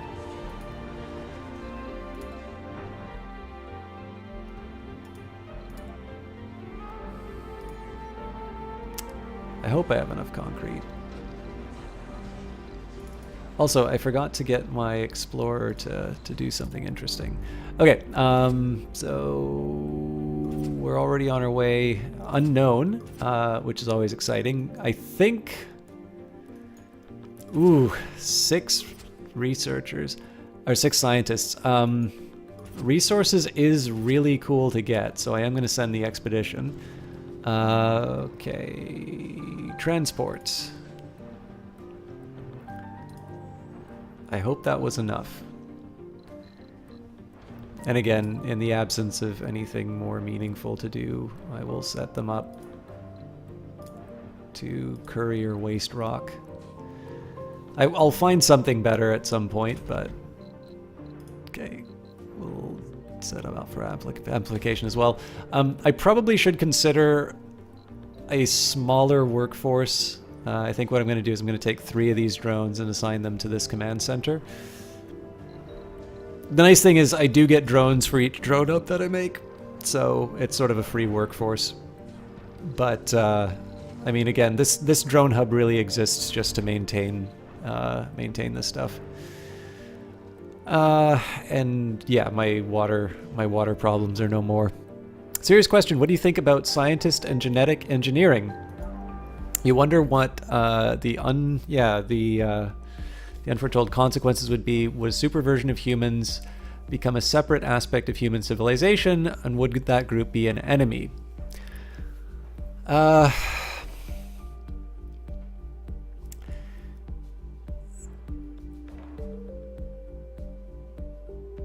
So,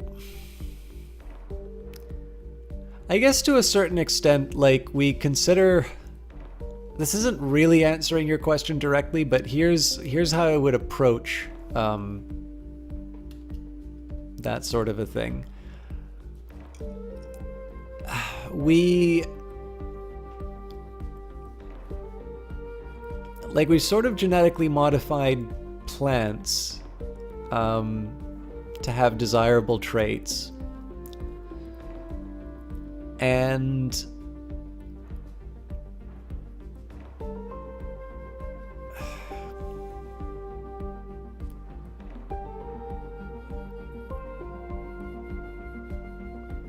sorry, I'm just trying to think through this thing. I also want to make sure that I'm not slowly getting a negative value. Again, I could be over-consuming.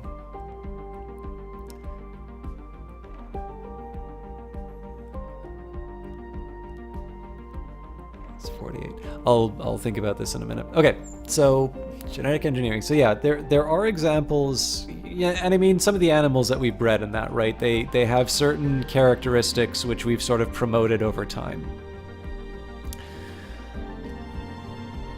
I'm slightly weirded out by these rockets, but okay, no, we're good. So I suppose to a certain extent, the idea of genetically modifying human beings in and of itself does not necessarily say yin yang magic. Thank you very much for the follow. So it seems to me that modifying human beings in and of itself is not sort of beyond the pale.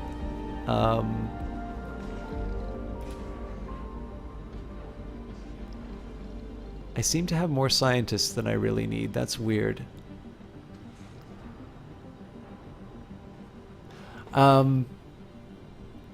So yeah, and I mean, I guess the science fiction scenario of something that ceases to be recognized as human and, you know, becomes an opponent. You know, I can allow it as a possibility, but I'm not. I think probably the less likely, I guess the less likely outcome in my view is actually that one. And I sort of say that because I'm gonna dirty up all my buildings, but I don't think I have an alternative. I guess I just don't see how like a modification of a human being just necessarily results in it suddenly saying is like, okay, you are so unlike me, you're a threat or something along those lines. I'd see that as maybe like more likely in sort of like an AI scenario or something like that. But again, it invites the question, like, what kind of modifications are we talking about? Like, clearly there is a massive difference between, maybe making human beings less predisposed towards certain diseases, which I suspect would fall under genetic modification, or something that's like, the fly, which clearly is sort of the production of some other being that has not existed previously. I'm not I don't necessarily see any so like I'm not opposed to stem cell research. I don't really see any like huge red lines in terms of these kinds of genetic modifications. But again, the challenge, I think, really comes down to, like, what exactly are we talking about here? I think there are definitely situations where, oh god. Okay, I need to find more living space, and I am going to make, seeing as this is the retirement dome, I'm going to build another apartment complex. Yeah, so I think the real meat of that question comes down to the nature of the modification. What's the other possibility that I can think about? What I guess the question I could maybe ask is like, what do I think, the appropriate lines are? I'm not really sure I'm equipped to answer that though.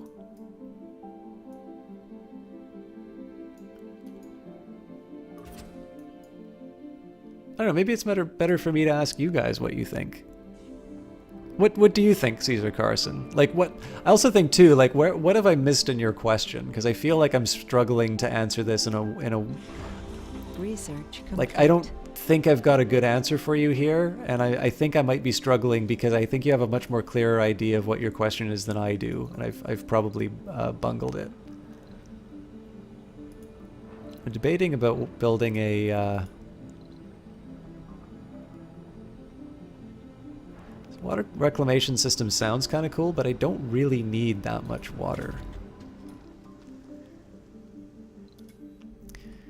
Okay, battery optimization. Advances in power accumulator technology allow drones to function longer before needing a recharge. So I think we're at the 4,000 here. Actually, the atomic accumulator is less expensive. Okay, everybody found a place, which is good. Resources are low. I knew it. Okay, so our consumption is 50. Our production, 18.6, 21, 27. Well, actually our production's just... Our production is even to what it should be. Let's say by Sol 74, if this number isn't... Isaacson, I think genetic engineering can rid our species from suffering from painful, horrible genetic diseases. You're all for it. Transhuman. Okay, so there seems to be a really positive view of it. I mean, I can definitely see a resistance to something like that, because again, like the question is like, again, what are you talking about? Like, is grandma suddenly going to become, part grandma, part aunt? And I can definitely have a lot of sympathy for somebody who would say, it's like, you know what, maybe we shouldn't be messing around with that. But, maybe the other plan of attack that I could take would be, this might maybe tie more to religious sensibilities more than anything, but it's very hard for me to see where the argument would be for saying that, we are obviously, like, we were made a specific way, and, making us any other way would be wrong. That is... Anomaly analyzed. I think what I'm going to... this is so hard. I'm really tempted to just drop another farm in here. What I really wanted to do was have another electronics factory. So here's what we're going to do. I'm going to make my, the machine parts factory is right where it needs to be. I actually think everything but electronics are where I want them to be. So let's see if we can get electronics to the holy crap. Anomaly analyzed. They certainly delivered. Let's also say that farms are high priority.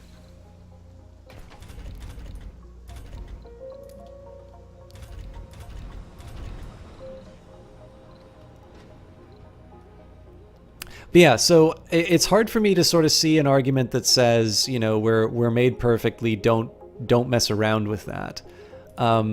On the other hand, I can also have a certain degree of sympathy for saying, is like, our track record is somewhat mixed in terms of unintended consequences.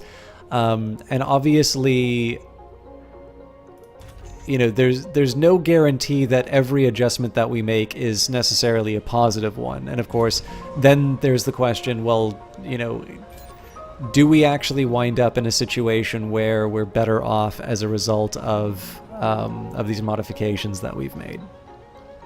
But again, without specifics, that's a little bit hard. And even then, like, because we're sort of in the realm of science fiction, obviously you can kind of come up with whatever slant you want in those particular cases. So the question in itself has a moral dilemma packed into it because in this case, one human is superior to the other. So it's kind of hard to have a clear answer. I don't really have a clear answer, but I like to hear from other people so you have an understanding of what people think about it. Because when it comes down to it, we have the choice to decide if humanity goes down that path or not. So best to think about it. There might be consequences about it we don't know yet. So I know you got cut off in your message. The one trick about the superior human argument to it is that very clearly there is genetic diversity in our species already. Some people obviously have, they've sort of won the biological lottery. They have a particularly appealing set of characteristics or whatever. I feel like a hydroponics farm is a good idea to put in here.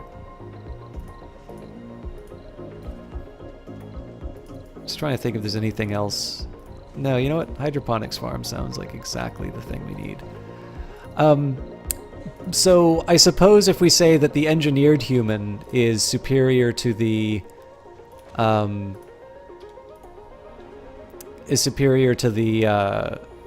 non-engineered human, that difference, that superiority needs to come from somewhere. And then, of course, that invites the question, like, so, why? What does make them so great? If it's just purely at the genetic level, then it would seem to me that applies just as well to someone who has those traits but did not achieve them through genetic engineering. And I suppose you can kind of wriggle out of that conundrum by saying, is like, okay, well, we're talking about, I don't know,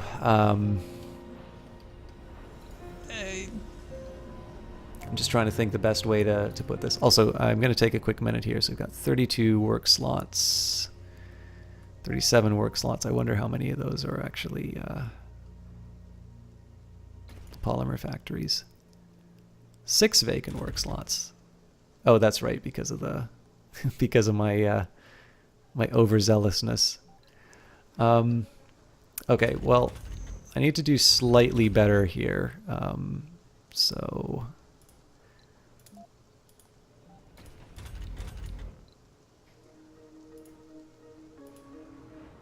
Research complete. Anomaly analyzed.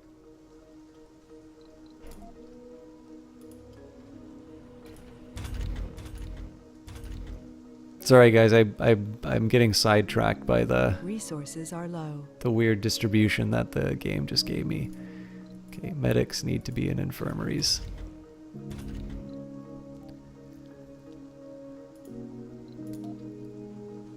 Officers need to office.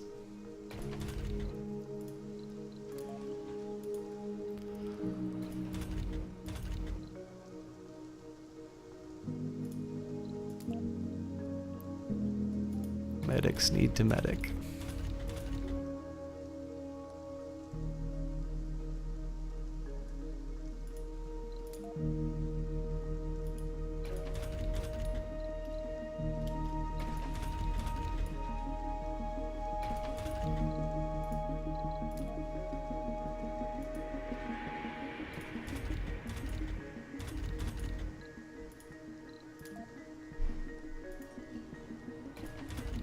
Sorry, I know this is a really boring way to play the game. I'm just, I'm really struggling to maintain a conversation and keep the action going.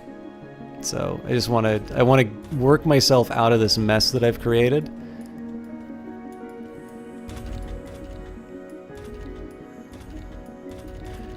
I also, so the next thing I'm going to do for amenities, I'm going to make it that non-specialists work them.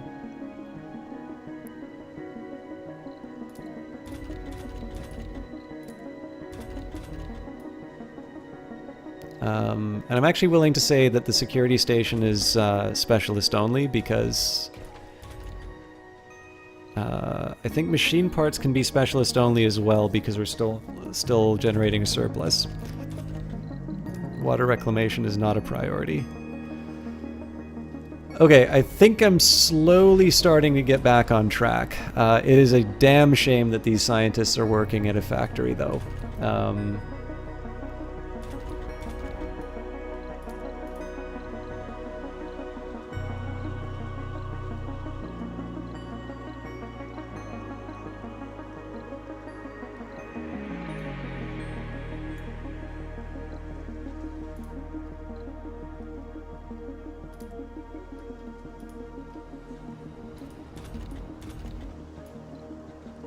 Okay, scientists I'm okay with.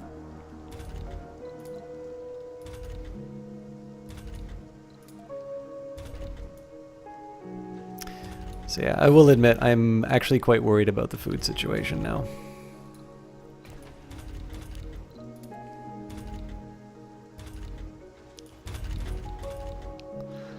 Okay. Anomaly analyzed. Consumption's 50. Okay, it says that we're back on track, so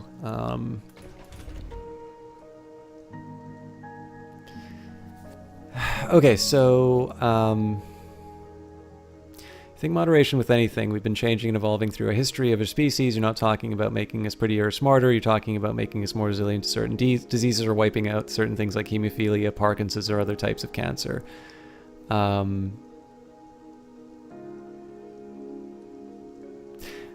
Yeah, I mean, that, like I said, that one just sort of falls back to my boring answer of it really depends what we're talking about. But I think the biggest problem that I have with sort of the moral dilemma half of the equation, we're generating 11. We need, oh, we're so close.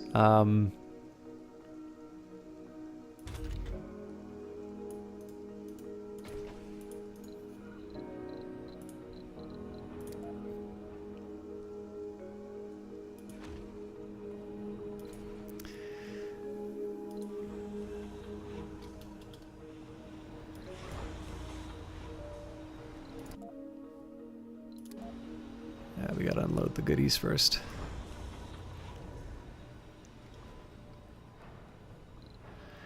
Okay, we might be just on the verge of... Kodiak XL, thank you very much for the follow. I think we might be on the verge of a self-sustaining colony. The only other thing I can think of doing right now is to make like a... So this is my like pseudo retirement dome here. I refuse to believe, by the way, that there's just 2 available work slots here.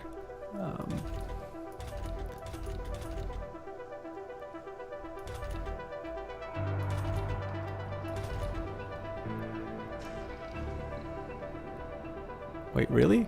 No deposit? Holy crap.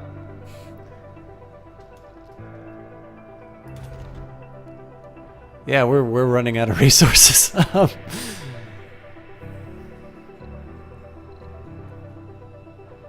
Okay, well actually, let's just admit these things are not coming back.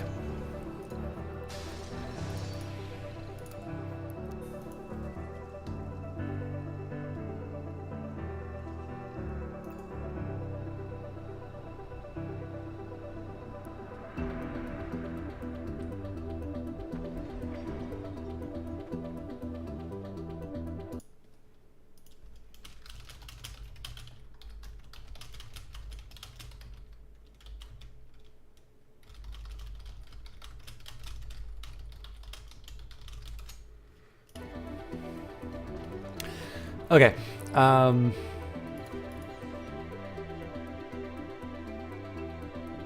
This is very much the spend money to make money solution.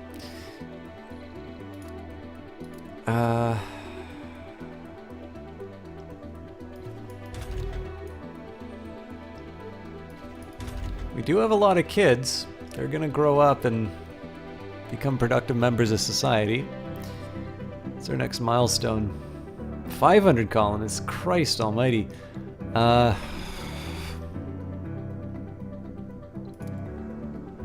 really am gonna have to make another dome somewhere. I just kind of was hoping that I'd be able to get some degree of self-sufficiency at this point. I'm actually thinking I might need to send another rocket to bring back some resources, but okay, here's what I'm gonna do. I'm gonna fast forward. I want to see how this thing runs on its own, especially once the electronics factory is built.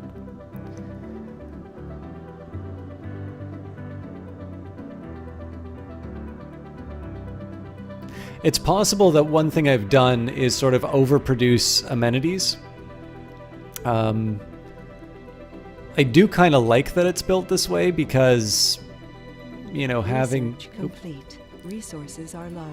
All right, that's not surprising. The electronics are low. The supportive community is a nice one. And obviously it gives me... So again, the strategy here has been to rely on research to give me some money. Colonists without proper specialization suffer a lower work penalty. That's not bad. Colonists gain a 10 bonus work performance. Well, that's a 4,000. Can I do anything that's less than 4,000? Survey says no. Well, except Martian patents, but... okay. Let's go vocation-oriented society. Colonists gain 10 bonus work performance when all their stats are in the green. Frankly, though, I think most people can learn a lot more than they think they can. By the guy with a even worse Twitter habit than I have. Now, topology AI, drones work faster on landscaping projects, or raising the ground via landscaping costs less waste rock. Oh, okay, actually. Now I got something to do with my waste rock. One-time subsidy of 1 billion from the sponsor. Think I'm going to go for sustainable architecture and say that in-dome buildings require less maintenance less often. Shifting focus away from fixing it to avoiding it is a natural step forward for any Martian habitat. What are my needs for metal consumption? Oh, machine parts factory. Damn it.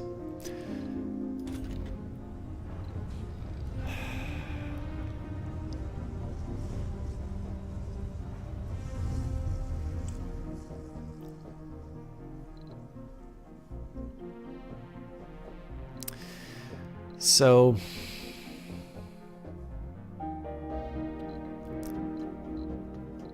I might want to build another drone hub and just a couple of extractors that exist only to only supply the colony. It'll be automated, and I'll just slowly get rid of geologists.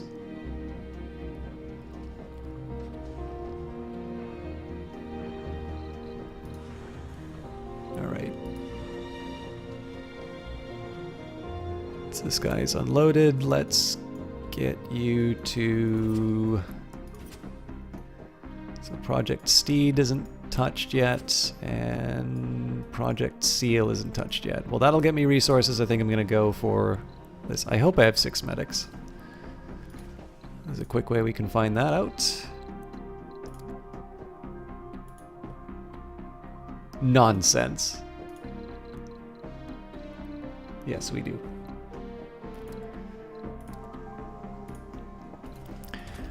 It would be nice if I could build another another university, but I don't think that's going to happen.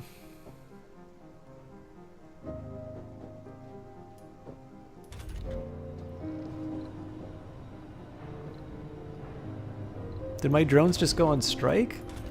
What gives? Come on, guys.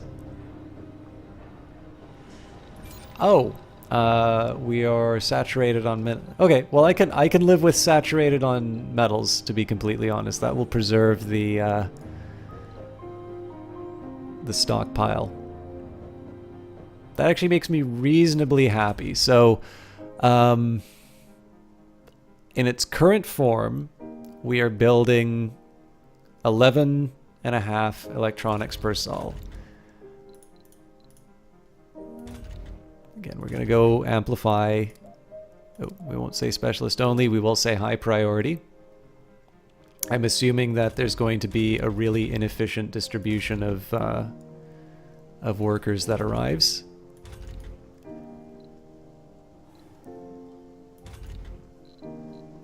I'm so depressed by these scientists that are like not working in their specialty.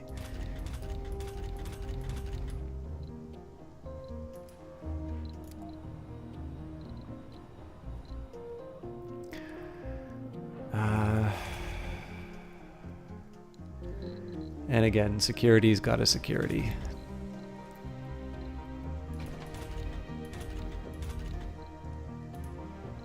I'm okay with a little bit of weirdness in terms of the roles, but obviously there are some like pretty important ones. So like scientists working in this is not great. It'd be nice to make sure that like every infirmary has a medic for each shift that it needs to be, so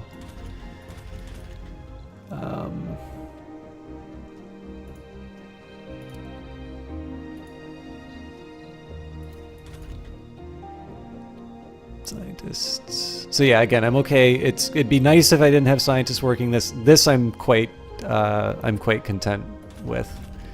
So if we're generating 11 here, 8 here, so we're at 19. So theoretically, the colony is now self-sustaining,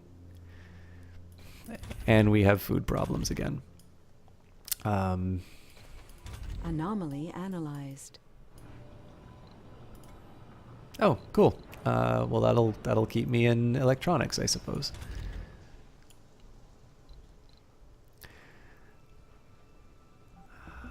It is a little curious, so I wonder. Let's take a look at the colonists who are kids.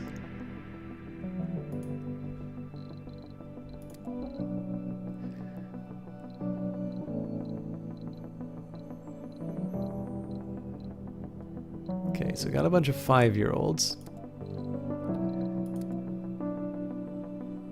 Ute? 2. Okay, let's look for Martian-born. 6. So I'm gonna make a guess that at age 6 you become an adult. I'm sure somewhere on the wiki it'll explain that, but... So I think we're actually gonna generate enough people to be able to to push the number over the edge. And again, not an ideal sort of arrangement as far as roles are concerned, but until I make like my science site, there's not much I can do about that. So, one of the ways I might be able to deal with my food situation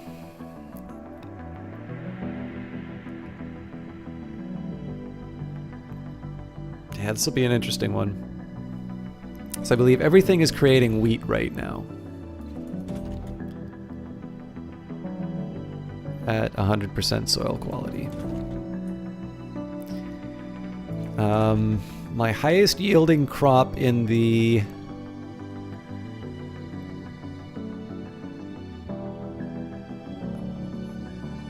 good yield, slow growth. Well, yeah, so 3 per sol versus 2.5. So leaf crops are my better option. Hydroponics farm really should be at this. There's got to be a point where I can turn this into like a seed generator. It feels like it requires a bit too much to be useful. What I am a little curious about, though,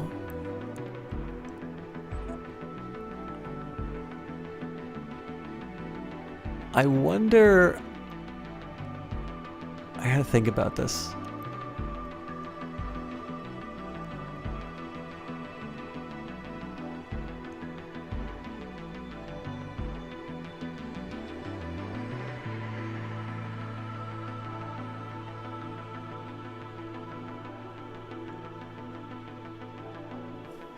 Okay, question number 1. We've got 26 vacant work slots. That feels like a lot. I kind of wonder where all these vacant work slots are, because they're not here.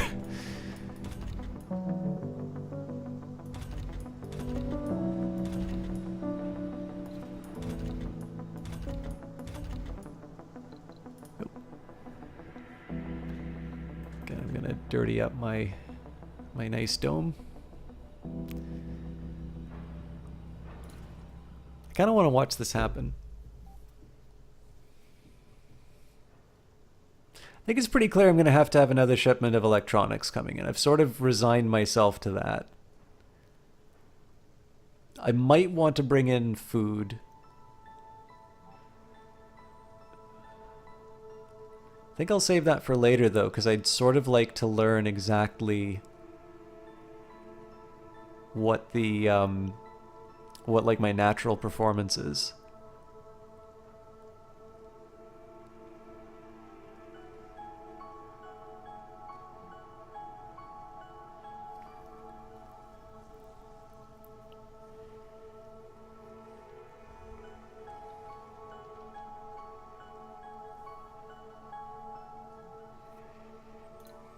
Okay, got my commander back. Let's okay, Project Seal's already underway. So it's Project Steed is the last one. It's got an unknown benefit. But I'm happy to do it. So yeah, it feels like this thing is on the verge of being sort of like self-sustaining, and yet it's just like... it's just not quite there.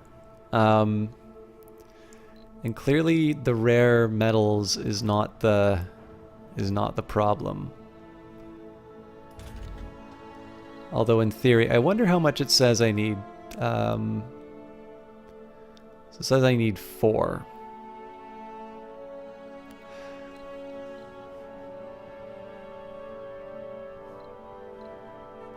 I have 2 right now. I think the most logical extension for me once I get a little bit more electronics is to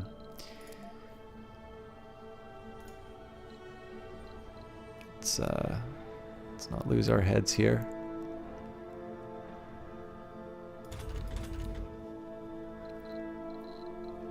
Yeah, so I mean, really, I just put down something like this.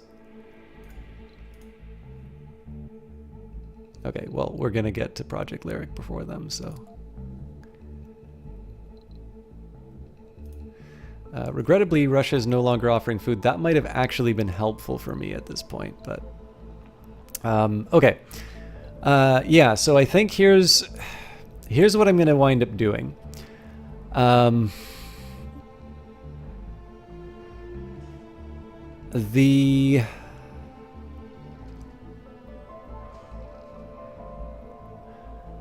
When I'm on my feet as far as electronics are concerned, and we're very close, so apparently we're producing 14 and we're consuming 15, so we've reduced the rate to -1. And I'm going to assume that this is going to improve over time. Do I really have medics working here again? Christ almighty.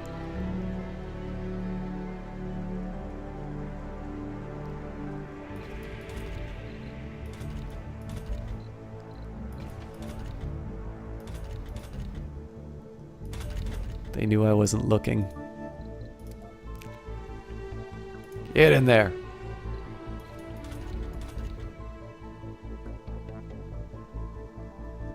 Actually, here's how I'll stop that. So I'm going to make my infirmaries specialist only, high priority.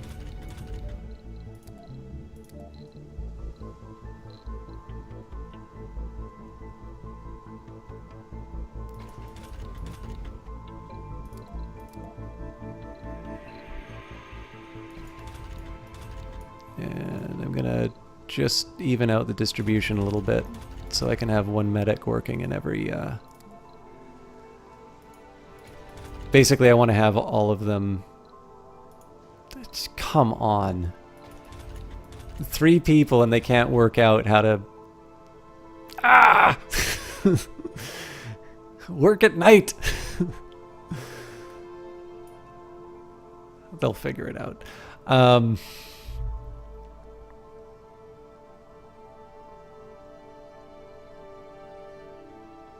Yeah, the thing that's a little weird here, so stored resources are expected to last 3 sols. I'm curious if this is because I've got a consumption of 55 and my production is staggered. I'm pretty sure. So the thing about the farm here is that... Oh, you know what?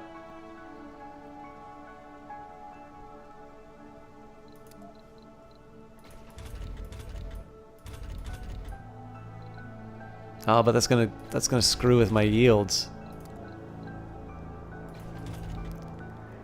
I think what I've inadvertently done is I've created a situation in which we're not going to train more botanists.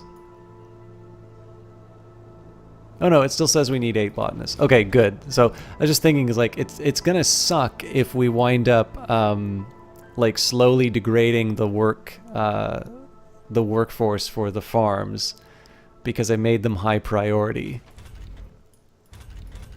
Okay. Yeah, I'm gonna have to keep a close eye on these ones. The geologists are just an unfortunate situation. Like, it would be wonderful if we could find something better for them to do. You haven't been generating polymers in forever.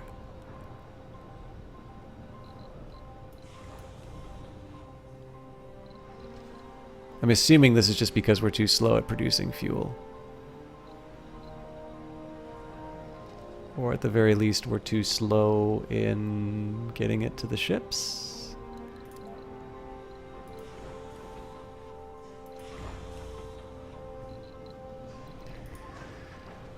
All right, I want to see what happens to the electronics.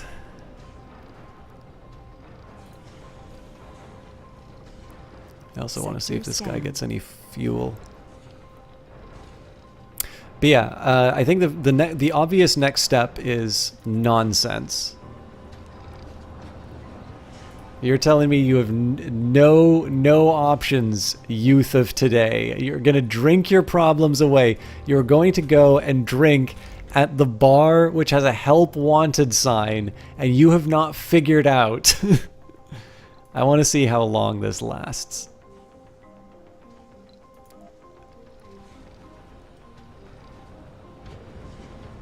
Hey, he went to go work with the space bar.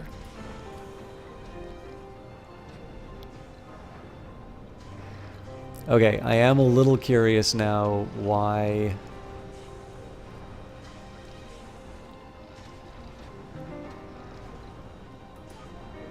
So for some reason, we're blocked on fuel.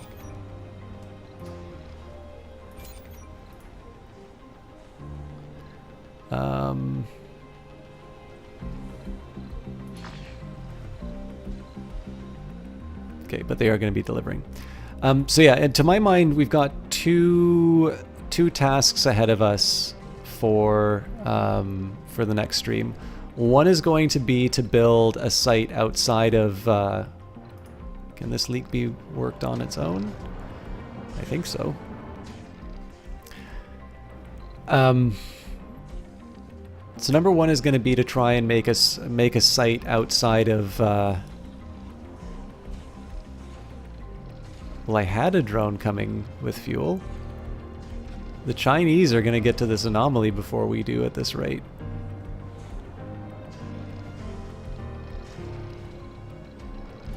Okay. Clearly this is a job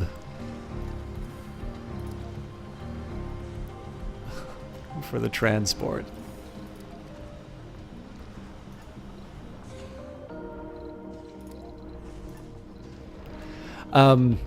But yeah, so they want metal for let's see.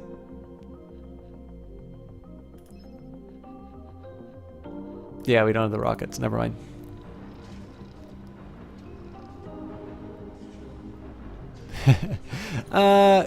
We're getting close to it, Valken. You've detected correctly that I am talking as if I'm about to end. But it's also partly because I've just been in utter silence for substantial parts of this cast while I'm sort of thinking through my next steps. I hate it when I do that, but I've been a little... I'm not 100% sure if going a little later tonight was the right call. Do I really have another leak? Can you guys not figure out the stuff on your own?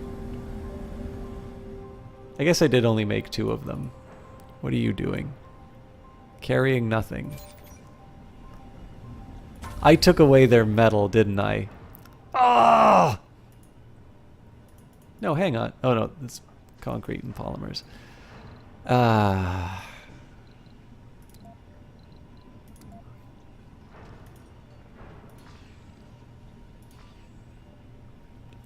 Oh, but they're maintaining the cable fault. Okay. I'm listen. No. Repair. I also forgot to build a dumping site, so let's get those here. Okay, so there's going to be 2 priorities. Number 1, actually, you know what? We are building. Holy crap! Research complete. Yeah, we're actually making a lot of this stuff.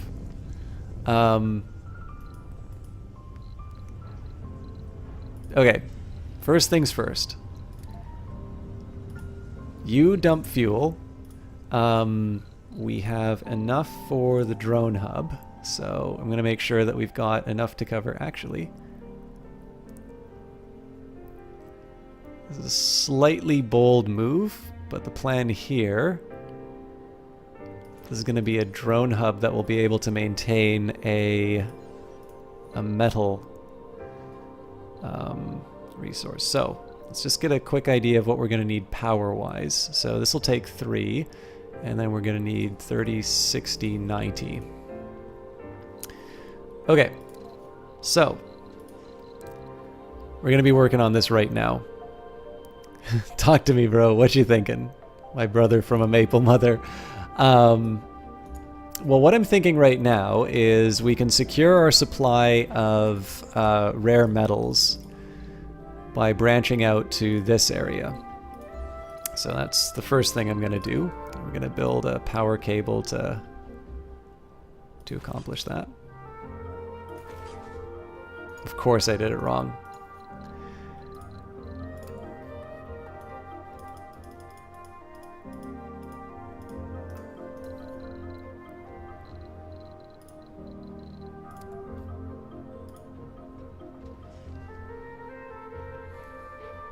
Okay, there's no elegant way for me to do it.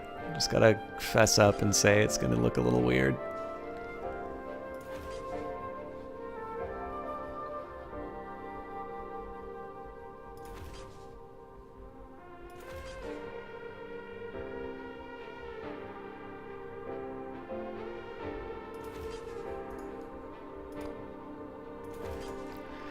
Okay. So I'm also going to do a couple of weird things here. No, you know what? Actually, yeah, I'll do another batch, another wind farm. So what are we going to need here? We're going to need...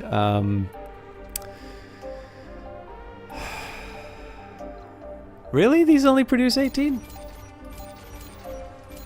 Oh yeah, I've been spoiled, actually. Okay, so if they produce 18, we need basically 2 for each. So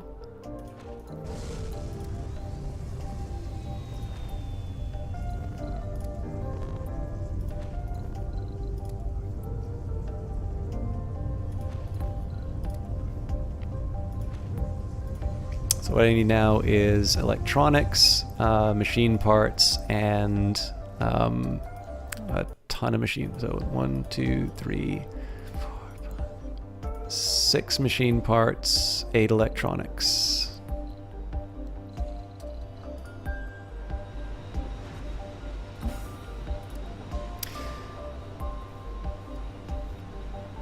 So yeah, the idea here is going to be that I'm going to secure myself a bunch of rare metals by hooking these up. This is also going to advance the sort of the storyline. The next thing, I'm also going to get a little bit of surplus electronics out of this too, which is nice. I'm going to take a stack of metal with me too.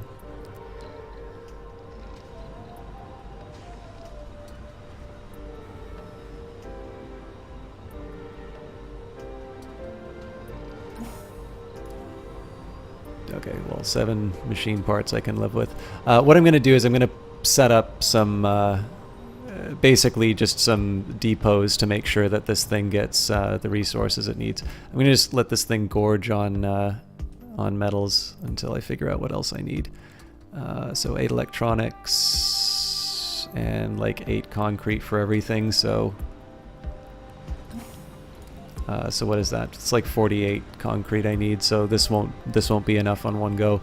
But yeah, the derelict. We've discovered the remains of a crashed rocket at the expedition location. This rocket has smashed with its nose in the ground, leaving a miles-long trail behind before the red sand and rocks quenched the immense force of its inertia. The hull is damaged and twisted beyond recognition, rendering all attempts to identify the vehicle useless. No information can be found about the crash on any international flight records either. We can order the hull to be investigated, but the only way to proceed is to cut through it with blowtorches, which would be dangerous, in case there are any dangerous substances or remaining fuel on board. Enter the remains and investigate. Ooh. Yeah, let's try it. Cutting carefully through the twisted hull, the expedition managed to gain safe access to the dark cargo hold of the rocket. It's a miracle that anything on board survived, but after sifting through the twisted scrap inside the crashed vehicle, the expedition discovered some useful prefabs which were meant for some failed colonization effort. We've gained several building prefabs, and the expedition will return shortly. Hooray!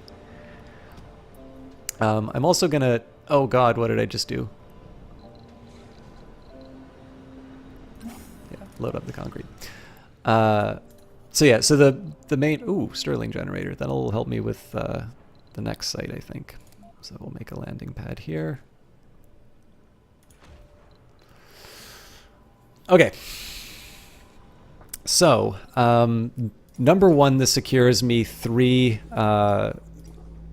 rare metals. Now, again, I actually need to collect on this stuff, but that's not too hard to set up. You just need like a transport drone for that.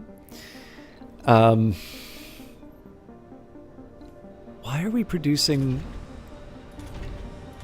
Oh, you know what? It's probably because this thing was like down for a while. I think it's safe to say that the colony is slowly starving.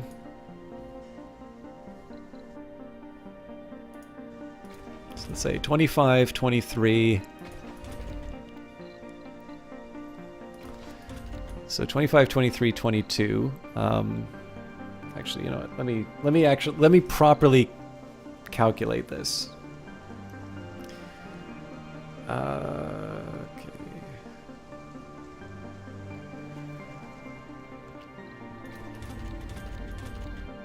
Okay, 26.2 now.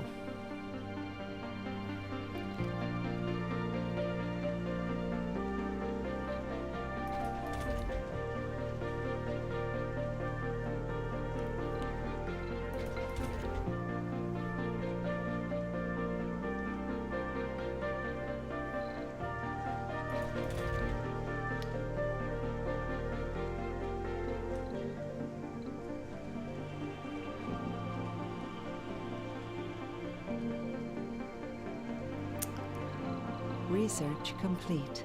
Oh, Analyzed. that's a big deficit we have, actually. Okay.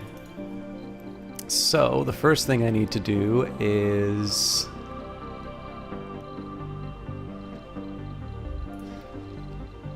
It seems to me the easy answer here is to build a fungal farm. There's not a really great place to originally set it up. Yeah, I'll just stick it here.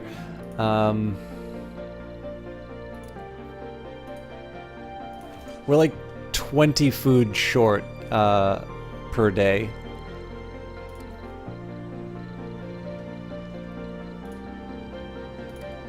So like even when we do get the proper specialists in place, I don't think that's going to be enough to get us out of this. So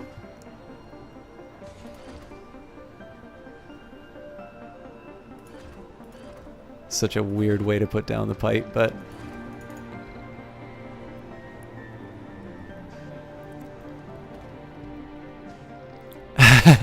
I've never been to the Atlantic provinces. I'd actually really like to see Newfoundland and Labrador. Okay, Martian-born adaptability is done. This is good news for us because it's going to mean that we get more specialists and quick. We're back to 4,000, so storage is the more storage you have, the more stuff you accumulate. Alexa Stewart, let's go for that just because it is down one of the... Let's cancel that. Medical center, larger capacity, more effective than the infirmary. Good physician treats the disease. The great physician treats the patient who has the disease.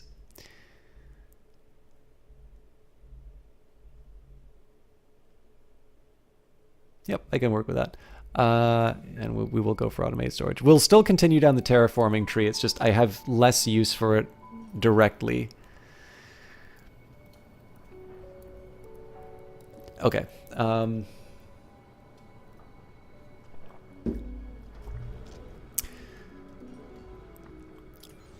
So with all these prefabs, we've got a drone hub, moisture vap. Oh, I do like moisture evaporators.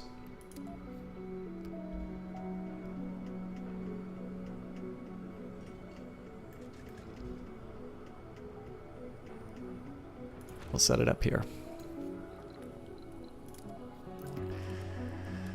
Okay. Still have the same plan as far as setting up this nonsense. I'm going to need less metal than I previously thought.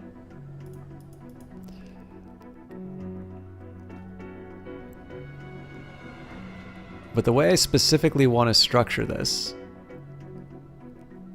Oh god. I think they're going to be finished building the... Oh, you know what? I can make it so that they don't finish building the power lines first. So, let's take my drone commander I'm gonna grab a handful of drones. You know what? At the end of this cast, I'm gonna try and find Johnny Big Time. That'll be the way that we end the night, and then we'll find somebody to host, obviously. But I'm gonna take 5. Sure. Congratulations, you've now joined the commander.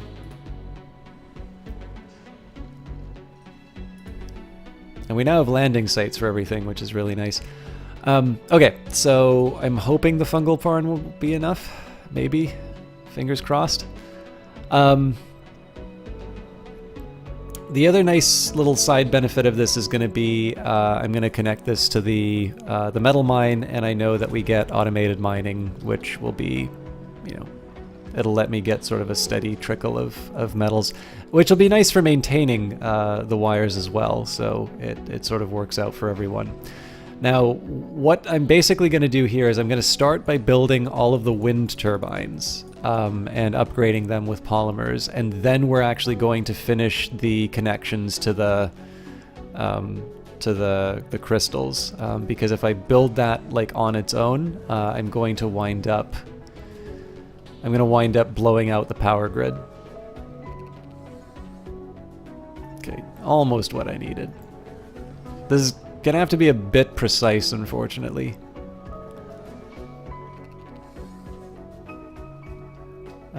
Close.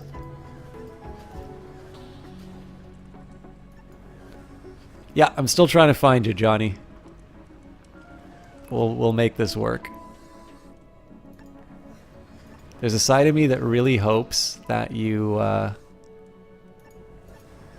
actually on this work crew, and I didn't realize it. Nope. Like I said, this is a bit of a precision job here. So the really important thing is that none of the stuff that's touching the crystal gets built. I'm completely fine with these getting built. I'm completely fine with this getting built, but this is no good. So how are we? Oh yeah, I got to bring a ton more concrete. So we have got 14. We need, that's how many? 1, 2, 3, 4, 5, 6. Okay, 48.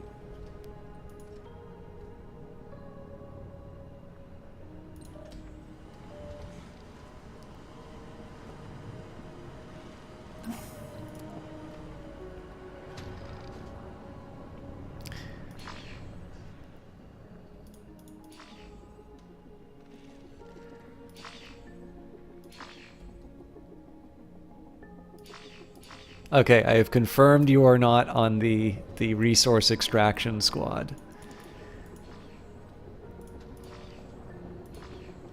You need to go and buy a lottery ticket, by the way, if you were the drone that got, like, bullseyed by the meteor.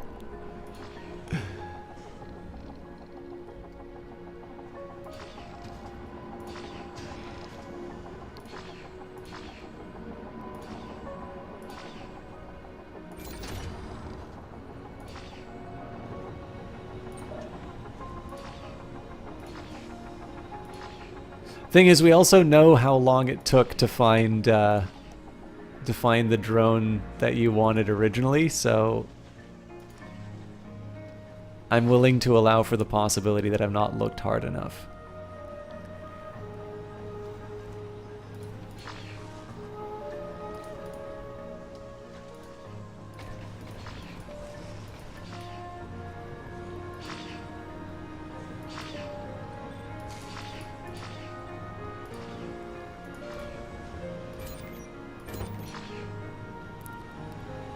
It sounds like your luck. By the way, I really love seeing like these really populated and active domes. It's just one of those things.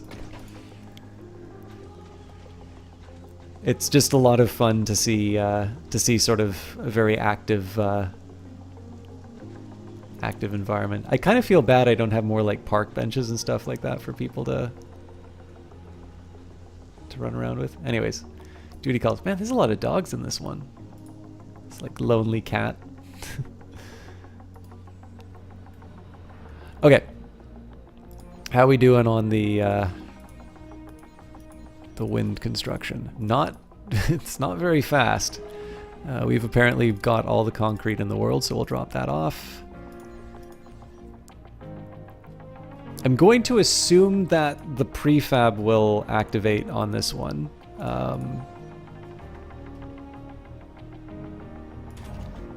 We'll hit it with the hydroscopic coating. We're not really hurting for water at the moment, but I do know eventually one of our water extractors is going to mine the thing out. So I'm going to prepare for that future and generate some more water. What are we looking at for the fungal farm? Okay. Oh, okay. We can only bring one batch of people in.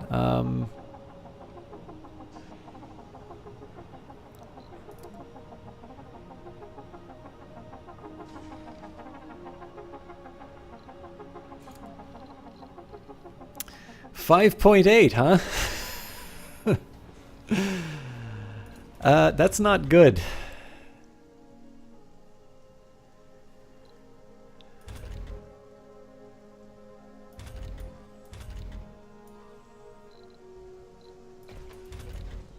We do not have enough food for the domes.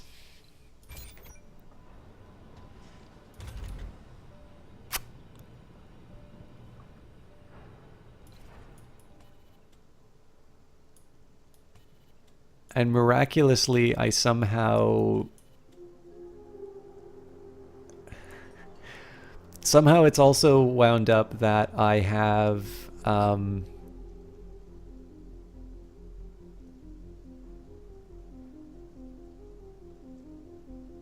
yeah, this is bizarre. So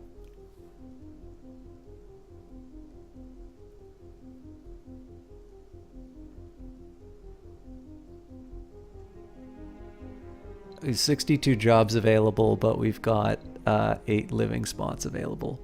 Now, 20 of that is accounted for with our senior. Okay, actually, so if we got rid of seniors and children, unemployment wouldn't be as big of a problem. What I may wind up doing in the end, so I think I might wind up scrapping the fungal farm and the dome. What I might do instead is I'm going to make a new retirement dome. It's going to be a little hard to work this all out. We make it like a nice medium dome somewhere. Preferably somewhere in drone commander range. And essentially what I would wind up doing is I would I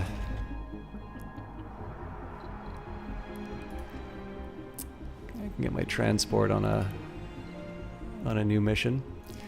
So I think what I'm going to do is I'm going to make a new retirement dome, and essentially it's going to be apartments, amenities, and then just farms. And that'll be... So what I'll do is, like, I'll demolish the fungal farm. I might even get rid of the hydroponics farm, or at the very least change it to like a seed generating farm. And then, like, I'm thinking something like maybe 3 farms or that. And then, like, at the moment, I really haven't been taking advantage of Spire. Oh, god damn it.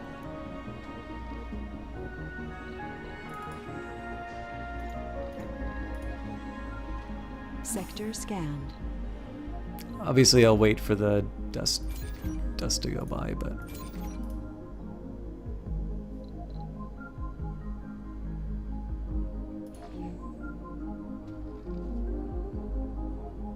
Oh, actually, looks like that's already going to be taken care of.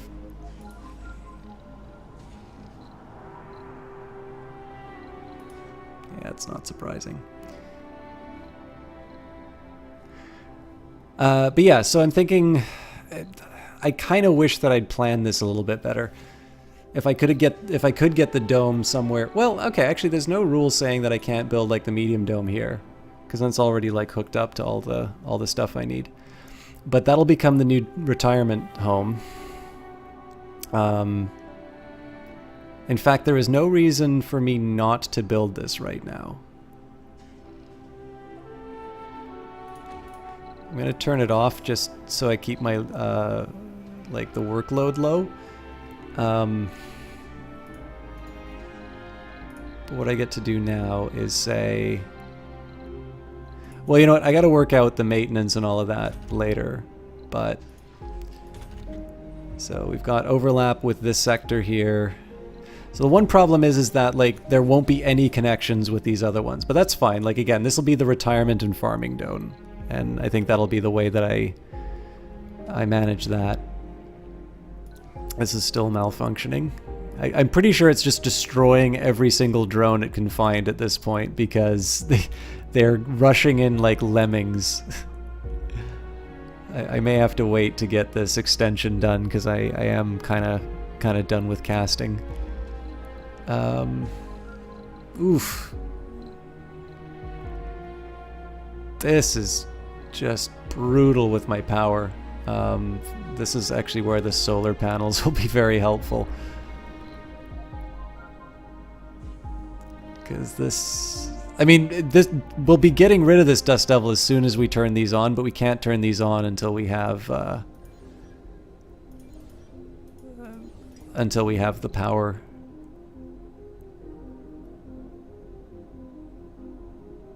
That is just tearing up my cable. And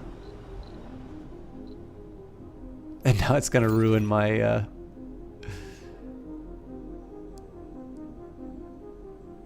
Yeah, that's not a surprise at all.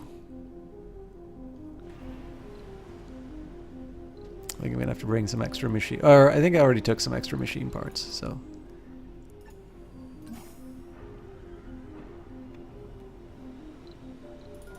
Okay, is my Seeker available to try and fix this mess?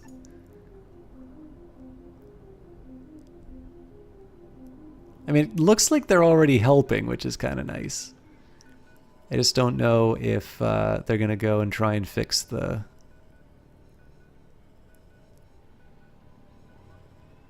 commander. Looks like they're just kind of recharging their friends and running off.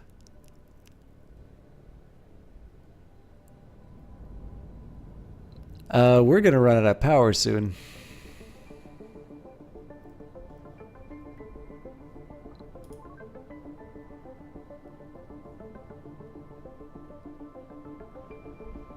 Oh, okay. Never mind. Go help your comrades. Or, okay, do something.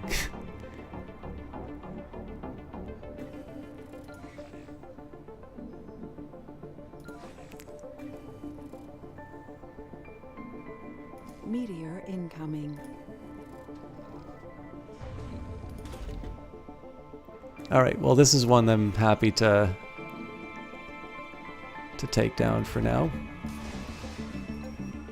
It's debatable that I really need another concrete extractor at this point, but we'll clear that.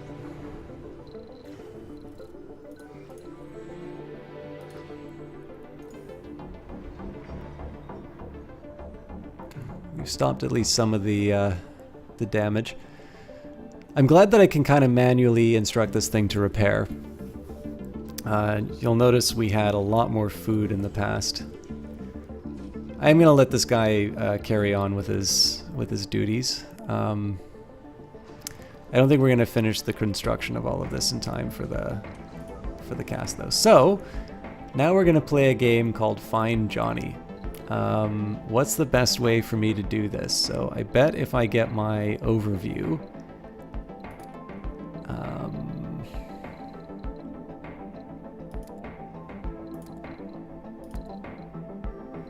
Do I really have that many grids? That can't be right.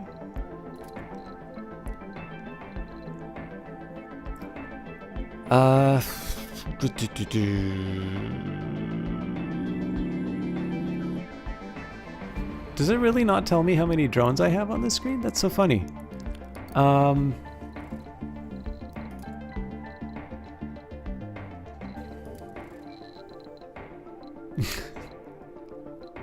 Okay.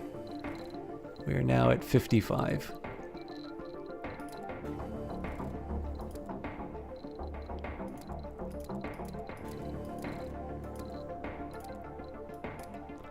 Okay, we got 55 drones to go through.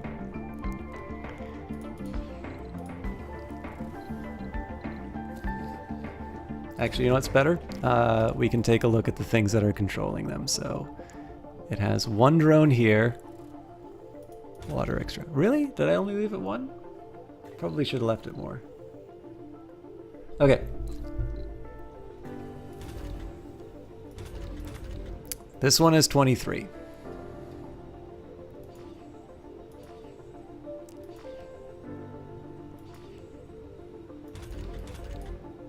I just want to double check that I checked those correctly. So 23, so.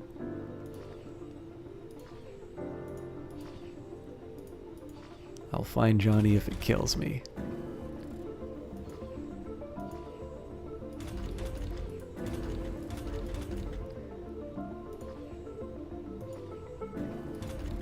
We found drone 1 and drone 2. Drone 17. 26. I gotta remember the charging drones, but before I do that. 35. 48.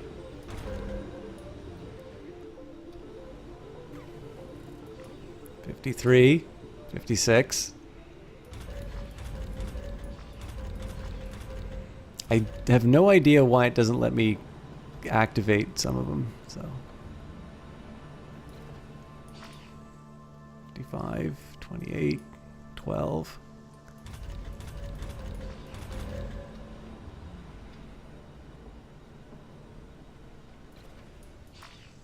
$46, 53.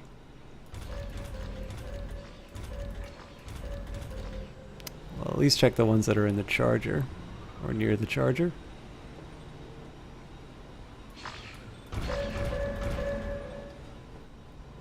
Okay. What about these guys? 21, 9, 42.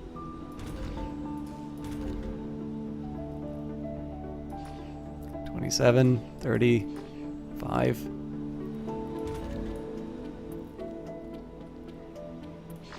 40, 52.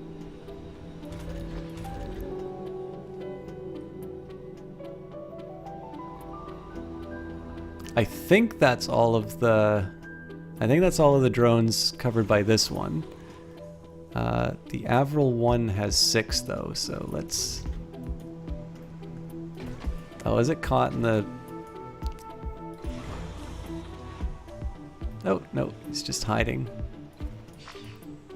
So that's number 3. That's number 52. 5. 37.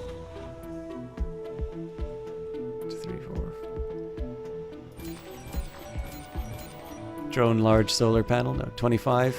I realize this is tedious for some people, but damn it, Johnny needs representation. Speaking of, I don't know why I didn't say this earlier. Johnny Big Time is my favorite caster on Twitch, and I didn't shout him out tonight. Please do check out his channel. He is hilarious, and he was playing the Division 2 privately, not on stream. But I feel like it's something that he would do very well on stream.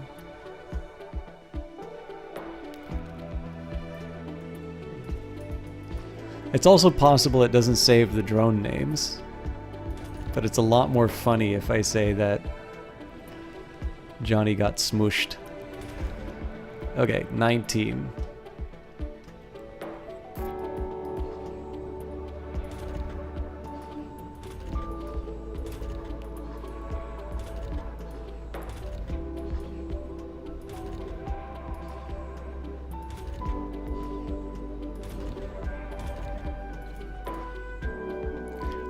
Johnny, theoretically, if you were to be, if you had to be rechristened as a drone,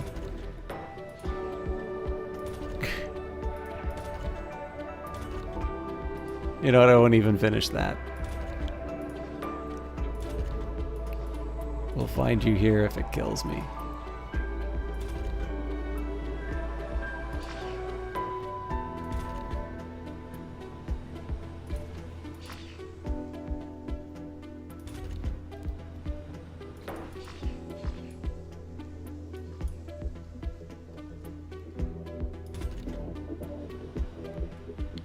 What I might try off cast.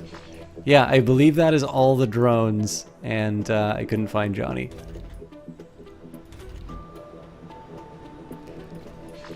What I might try doing is saving a drone name, or like setting a drone name and then saving the game and then reloading it to see if it does, if it retains it. But I think I'm gonna say that is it for tonight. So I'm actually pretty happy with where this went. I'm a little annoyed at myself for not keeping a better eye on the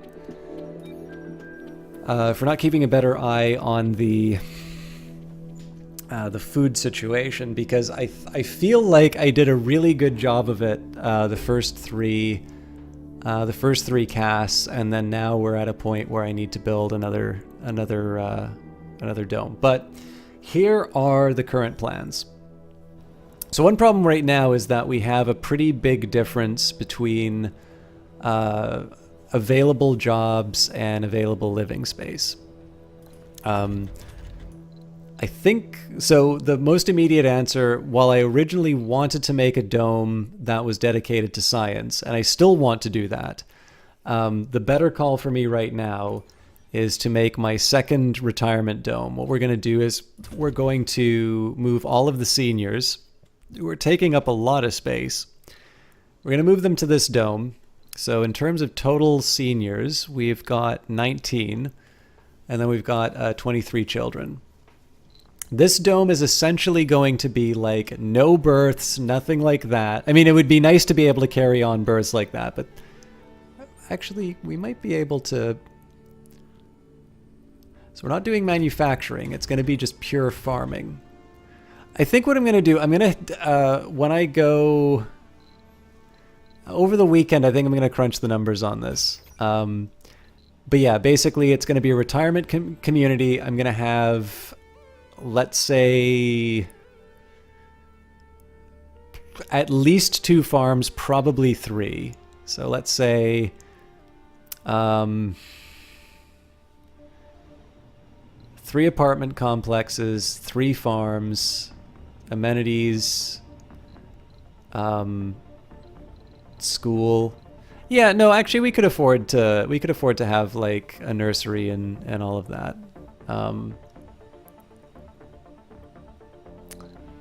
I might make another casino.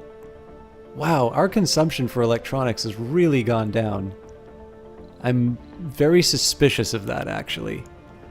But yeah, anyways, so I think the way I'm going to deal with my labor problems, this is going to be sort of a template for how I make kind of a self-sustaining site. The only thing that might change is the barrel dome in the middle. This will be sort of the retirement dome. Again, it would be nice if I could connect it to everything else, but whatever. Like this, I'm okay with this being sort of self-contained. This is going to keep me in rare minerals, or rare metals, and then I'll add on, again, I'm not going to have any geologists staffing this, it's just going to be the autonomous extraction, but it'll be a nice way of me just getting another, all right, see you, Bournemouth. It'll be a way of getting just a slow trickle of metal in. The bigger reason here is it's going to, it's basically going to, it's less about the rare metals, although that's nice. What's a little more important about this one is I want to try and start getting more of the story unlocked. So this one will give me access, 1, to more of the alien crystals, powering them up.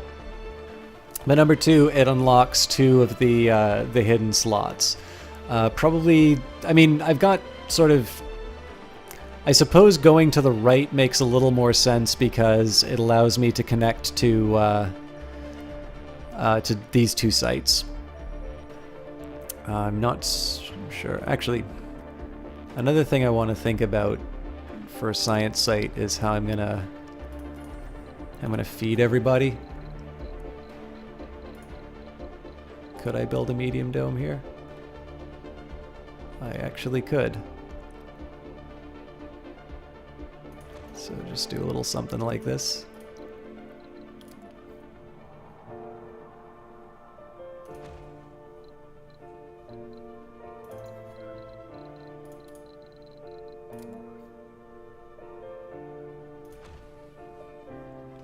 Got my science site.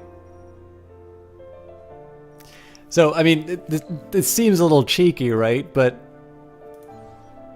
pack this full of scientists, get a supply, kind of a supply run to make sure that this thing has enough food to keep going. Yeah, and then, you know, I just run with it. Because like I can pack this thing full of research.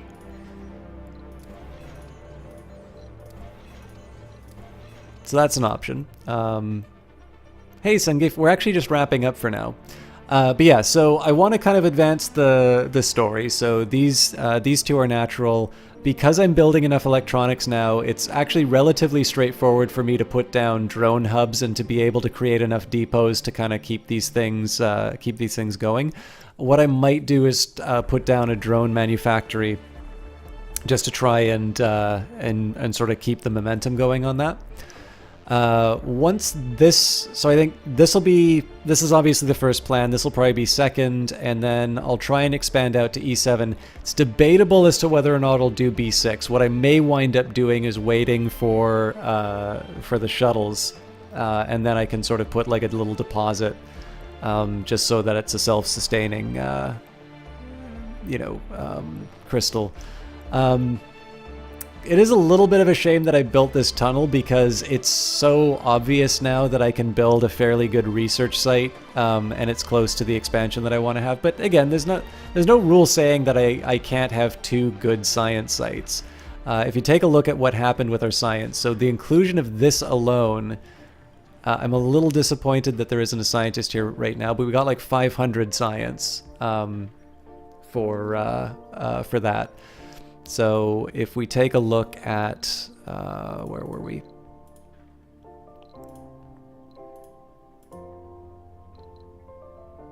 Not the lab, research lab. Okay, it doesn't actually give us a number for that, but yeah, I'm just thinking like in terms of the amount of like labor it requires, we won't have that many people in the dome. And again, if we can specialize so that all of the scientists are just like doing science stuff in this dome, and then, you know, I get just enough as far as amenities are concerned to keep the scientists happy. I don't think we'll be generating like 10,000 research a sol, but getting a 20% research boost at 2 different sites. And ones that are within the reach of sort of the main hub, that seems to be a pretty good start to kind of taking the next phase. And there's also, I mean, what I want those to become is a bit of a proof of concept, because if I can make this one work and I can make this one work, then that'll give me a template for getting something like this that is far more remote setup. I don't think this is a 20% one. Yeah, that's a 15%. But yeah, like this will be a pretty decent model for me getting things set up. The nice thing too is if I can make this site wind up working, then this will allow me to power the large alien crystal in a fairly natural way, and we'll essentially have all but one of the crystals powered. So I don't know, I'm feeling reasonably okay about this. The only thing I'm really frustrated about is that we do now finally seem to have sort of a sustainable colony, except for the food, and the food I really let run away from me. So I feel like this dome will be enough to get that solved, but it'll be the real test. The rest of it, I mean, as far as our rivals are concerned, we're doing all right. We're 10 fuel away from being able to explore the last of the anomalies. Compared to Russia, I mean, they're still languishing at 48 colonists. China's got 52, we've got 257, Spacewise got 48, and we're just crushing it as far as research is concerned. So we're definitely well ahead of our rivals. Terraforming progress, we don't have a lot to speak of. We're almost certainly going to wind up warming up Mars before anything else. Vegetation, I mean, it's nice and all. The thing I'm a little bit more worried about is we're gonna get to So the toxic rains, I'm a little worried that I'm just going to wind up wiping out my seeds. So toxic rains start at 25.25. Toxic rains end at 55.55.5. So feel like the 55 here is not going to be hard.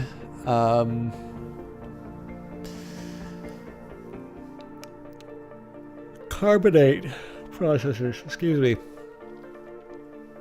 That we don't actually have this yet.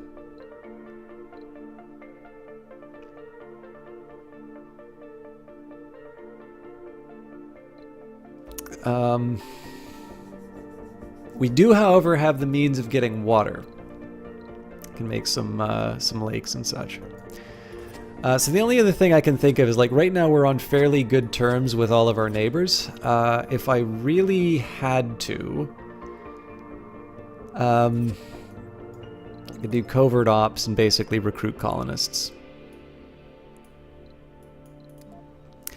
But I think the better thing for me to do, my biggest milestones are probably going to be reaching certain population sizes. The way that I make money that's not exporting rare metals is by researching stuff. So I think building, my first priority should be, other than getting my farming colony set up, I think building 2 science sites, building a trial run science site and then seeing how much that gets me, then moving on and trying to extend that out to some of these locations is good. And then sort of the third phase will be trying to get to these other areas.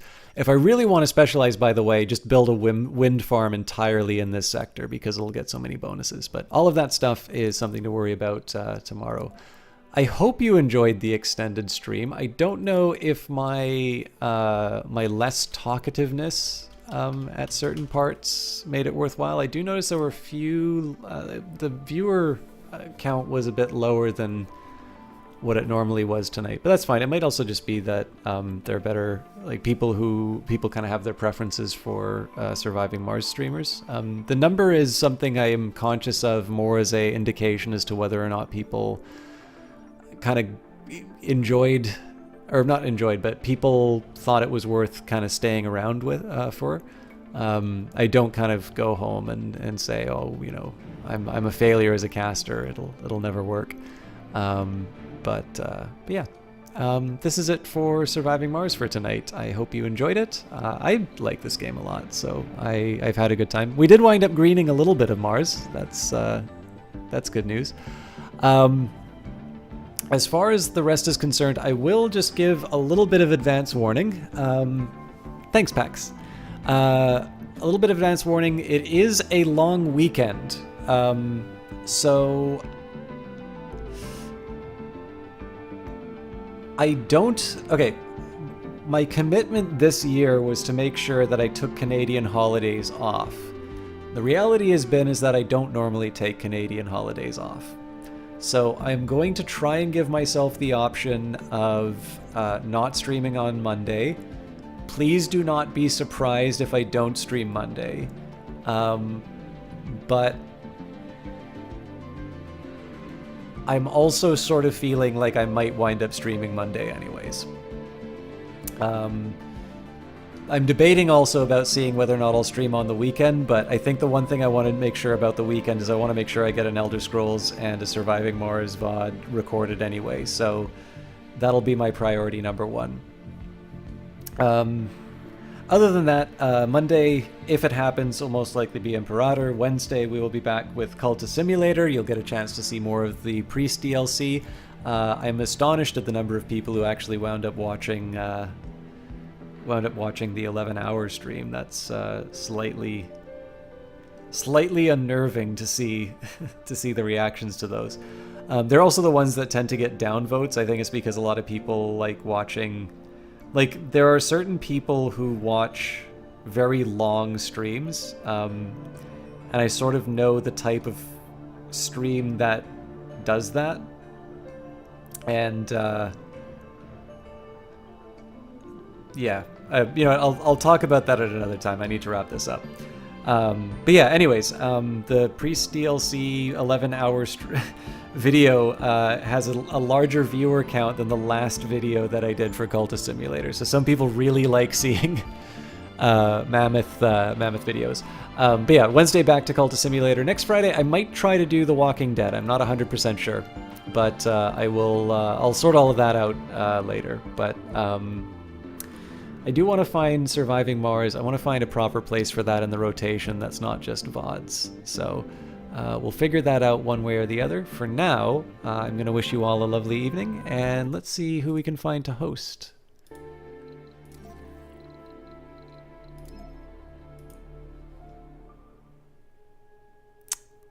We've got quite a few people online, actually.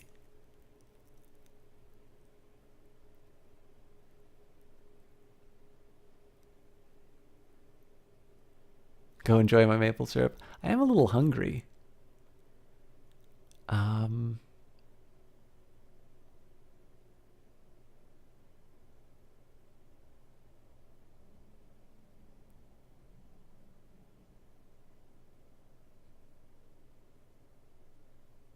You know what? Let's host Cool Eagle again. He normally does BattleTech, and this is no exception. He does occasionally do Surviving Mars, though. So, feel free to say, we're tired of system talk, heard this place was better. Cool Eagle is a very friendly guy, plays a lot of Paradox published games more so than developed, although he does play Stellaris as well. By the way, Stellaris fans, I might have found a way of incorporating Stellaris. You will see the end of the Rhizome Megacorp playthrough, because obviously there's a DLC that is looming before us. But yeah, I'm in a wonderful point now where there's just so many games to play, and I want to do it all right. Again, for those of you who have not had a chance to take a look at it, I am a member of Epic Support a Creator program. If you go check out the Epic Store right now, look at any of those prices, subtract $10, except for the ones that, like, I think it has to be like $15 or more. But for most of the games that are on there, subtract $10. This also includes the pre-order for Borderlands 3 and all of that. If you do buy stuff off the Epic Store, you can use the creator tag System Chalk. I will get a little bit of revenue from that. And Stories Untold is available for free on there. I'm sure you can still use my creator tag for that, but I don't know if I get a percentage of nothing. But with that in mind, like I said, if you don't want to use the Epic Store, please do not just start using it for me. If you were not going to buy a game and you decide, you only buy it because of me, please don't do that. Buy something that you would otherwise want.